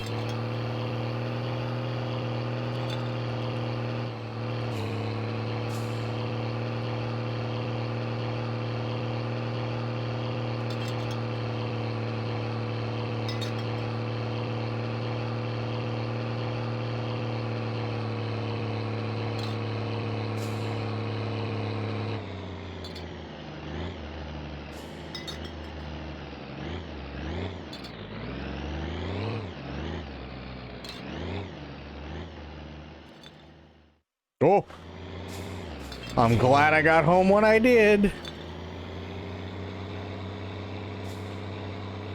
Really glad I made it home when I did. Holy shit. That could have been real fucking bad.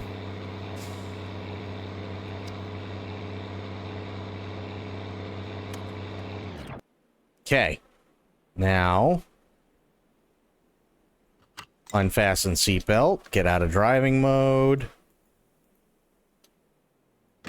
There. Good. We will dump the poop off tomorrow.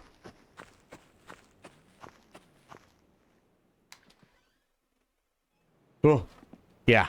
I'm a wee bit sleepy. I'm a eepy boy.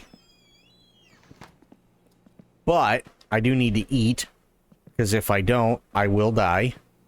And that would be bad. So do this. 4, 5, 6. Good. Huh.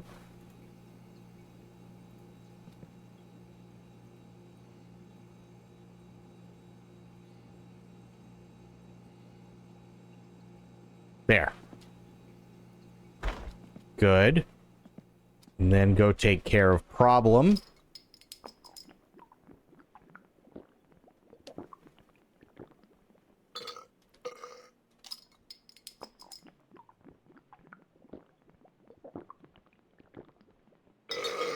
Much better.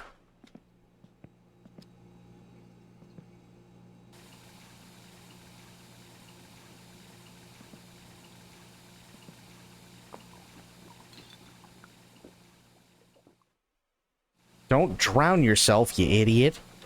Okay, there we go. Now we just wait on sausages. Eat those. Pee. Then go to bed, and then I can save. And then that'll probably be where we call it. That was a successful, actually successful second day.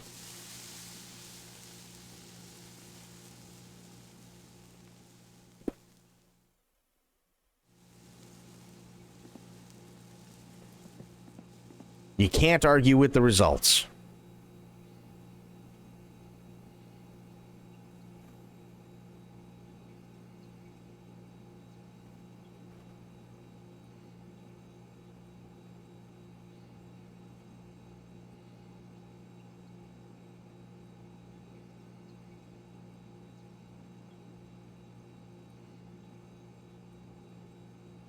Come on. Grill already, goddammit. There we go. Okay. Here. Turn the burner off. Eat. Good. Oh. Pee.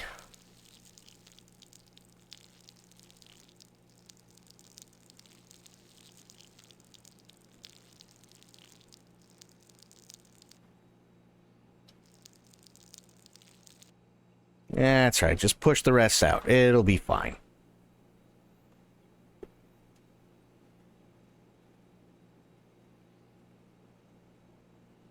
Good.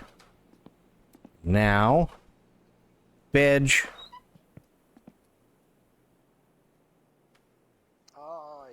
Oh, yeah.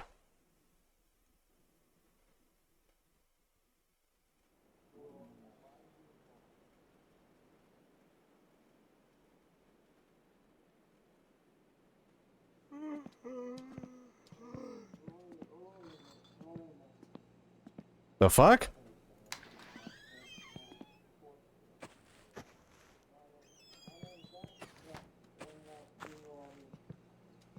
Somebody here?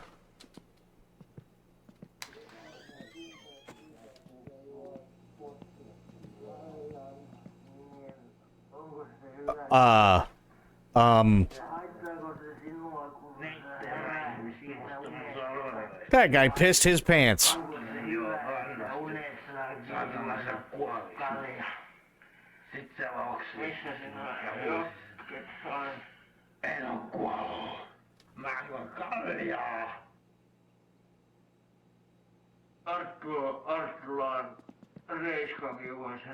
That is... Do they have any food? No. Spirit.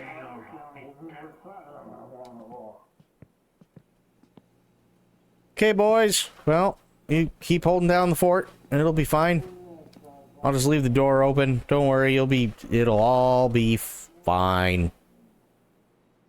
This thing's gonna go flying as soon as I open the door, watch.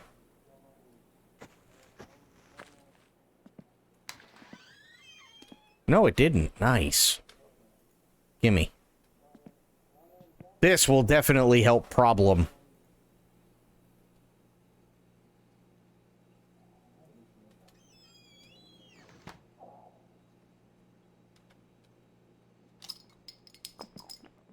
Oh, God.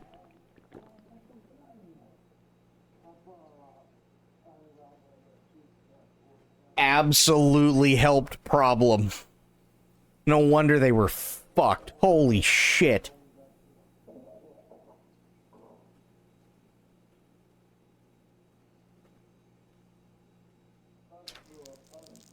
I'm just peeing now. Okay. And I'm still peeing. Is this moonshine? It could be. Who knows? Yeah. Oh, fuck. We are completely fucked right now.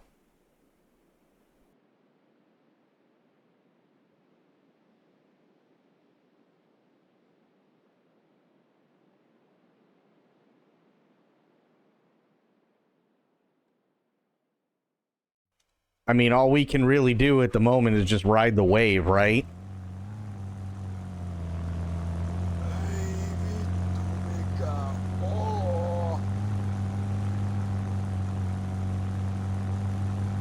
The fuck is going on?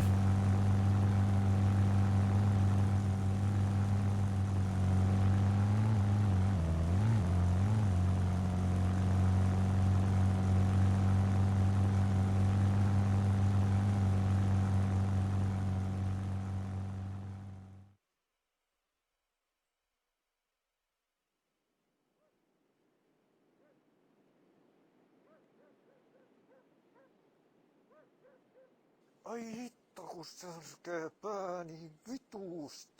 think somebody kidnapped us.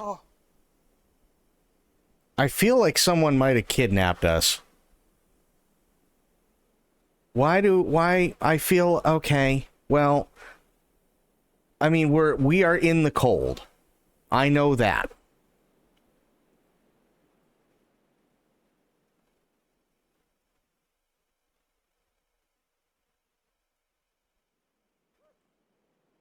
Where though? Oh. Oi paska mikä olo, voi jumalauta. Is this the house? I can't really tell. I'm really fucked.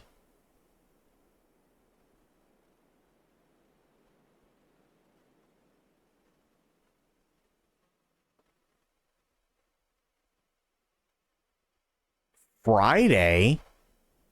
Holy shit. Wait. Wasn't it like Wednesday? What happened to Thursday? Have I been out for that fucking long? There's no way.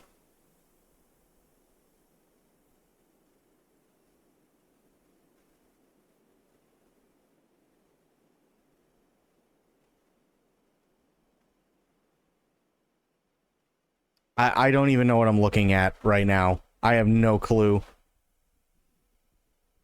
Okay. Where am I? Ei hitto, toi ei kyllä viimeinen kerta, kun mä otan mitään. Ai saatana, mikä olo. Oh, I know where I am. They left me in the pit? Holy shit nuts. No, don't remove jacket. Just get to the door.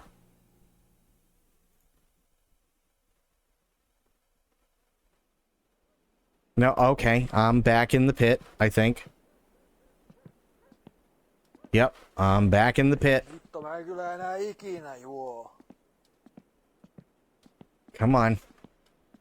I can make it.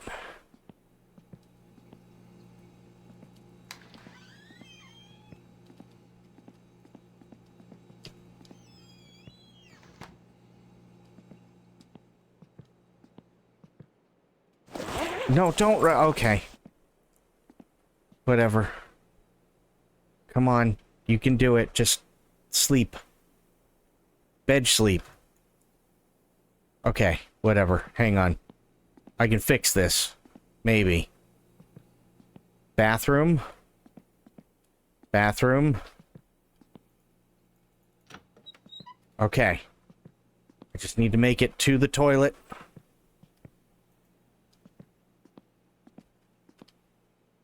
Come on.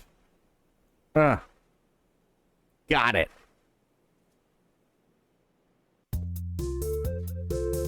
Oh, okay. That is it for me for tonight. That was one hell of an interesting way to end things. But I do want to thank everybody for being here. I want to thank everybody for hanging out. You guys are great. What a cliffhanger, right?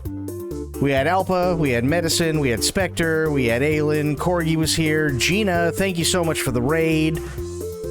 We also had Aelin coming in with bits. Thank you so much, Aelin. We had True, we had Deranged. Had a lot of awesome people tonight. So thank you everybody for being here. Really, really appreciate it.